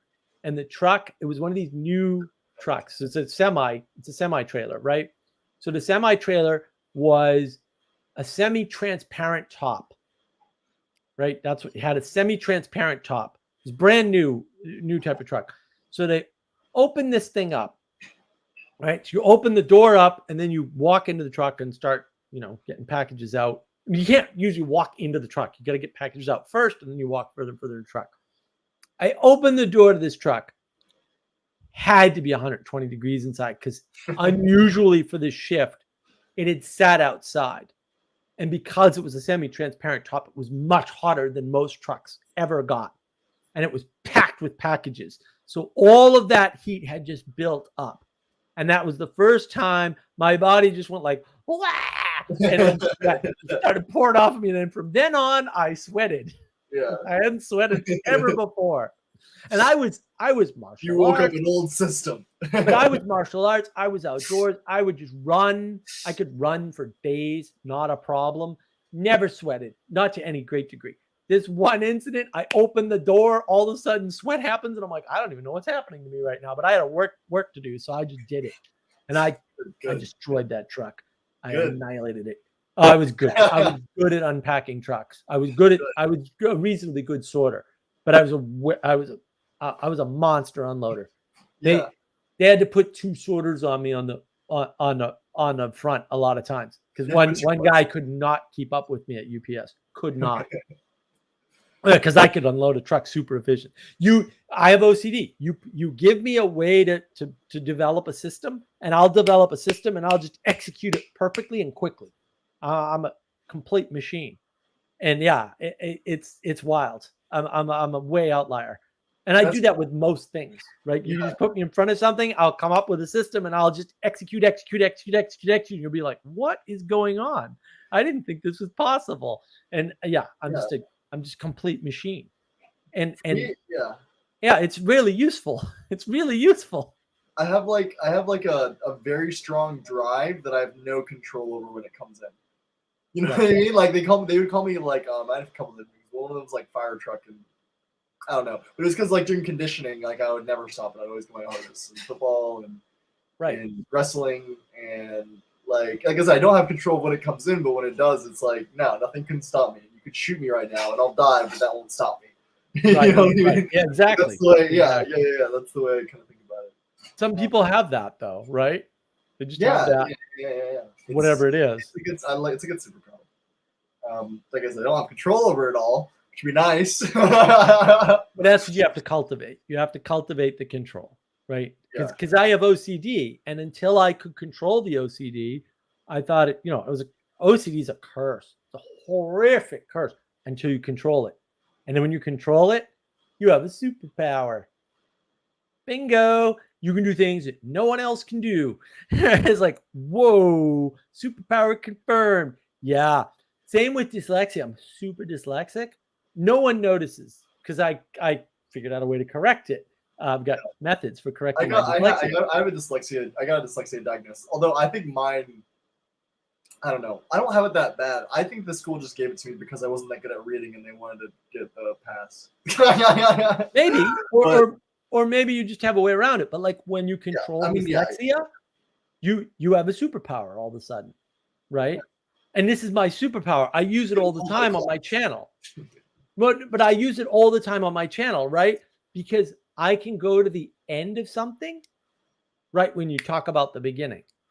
That's what dyslexia does. Mm-hmm. It allows that if you train it, it allows you to do that. And so I know the end of your argument before you start making your argument. And now I'm in front of you every step of the way, and there's nothing you can do about it. This is superpower. You are in the CIA. I knew it. I am the CIA. That's the problem. Is that and that's the thing. Like if you can understand where the argument's going to end already, you can be in front of the person making the argument the whole time through. And other people can do that, right? I'm not the only one, but like I can do that. It's easy. It just comes naturally to me. Huh? Or not paying attention, but not like not trying to do that if you're just listening. You know what I mean? This is like a way of just trying to take everything in. I have it. It's just there, right? It's not. I don't have it. I have to. You got to be able. Well, you got to be able to cultivate and control it, right? Yeah. Like everything else. And like some people will see, oh, I have OCD, poor me. It's like, no, I have OCD and I turned it into superpower. Oh, I have dyslexia and I turned it into superpower. Yeah. I have schizophrenia. Okay. Well, I don't even know what schizophrenia means. Anyways, I need to get going. It's like John. It's already 10 o'clock and I woke up early, so I need to. It was a pleasure having you again. Please, thank you. It was great. I'm glad you're doing okay. I hope you continue to do well, and maybe we'll see you next week, or maybe not. We'll see if we can get Jesse back from Australia. Hope Jesse's doing okay. But have a good night, man. I will. Thank you. And I want to. Anyways, you have a good night. Thanks. You have a good night. Anyways, see ya. Thanks, everyone. Bye. All right. Well, I've been going for 4 hours. Holy macaroni. I think we talked about a lot of good stuff. I like these Muppet live streams. If you like these Muppet live streams, let me know. Like, subscribe, threaten your friends to do the same. Whatever it takes. Visit Navigating Patterns. We're ad monetized on YouTube now. Yay! I made like almost $5. So any day now, $2 billion. Any day. We're right on the cusp. We got stuff coming up. I have been lax on recorded videos. I got to get back on that. Hopefully I won't get sick like I did last week. I'll be able to do at least 2 videos, and then we'll start getting videos released again. I know I am gonna do a video on the Russian Revolution with Adam. I got to do a little more research, but we'll get that recorded. We'll get that out. If you like the Adam history videos, I do have to talk about cognitive overload. I've got so many videos I should make. So I'm hoping to get a few of those done. I'm going to do the Plato video on book 8 and democracy into tyranny. I don't know why everybody isn't talking about this. Everybody says they read the Republic. Why isn't this the thing you're talking about 24/7? I don't understand. You're going to have to explain it to me. I will explain it to you though in my video on my second Plato video. And then I got a third one that I could do, but like if you guys want stuff, you got to tell me. I need a little encouragement here. So yeah, like, subscribe, comment, tell me if you like it, tell me if you don't like it. Is it something you need more explanation of? Yeah, put it in the comments. Let me know. I'll try to do my best. It's good to see Benjamin Franklin with some decent engagement. Joey, always a pleasure. Sally, as always. Sanjuro, nice to have you here. It's good to see you in the comments. Really appreciate it. Thanks to Andre, of course. Thanks to Ethan, of course. Ethan helped out with the whole monologue and the live stream, obviously. And I really appreciate all the support. And we're just getting rolling. Hopefully, we'll keep rolling. And I hope everybody has a good week. And I will see you next week, unless something horrible comes up. I should be doing this again. And we'll figure out a topic.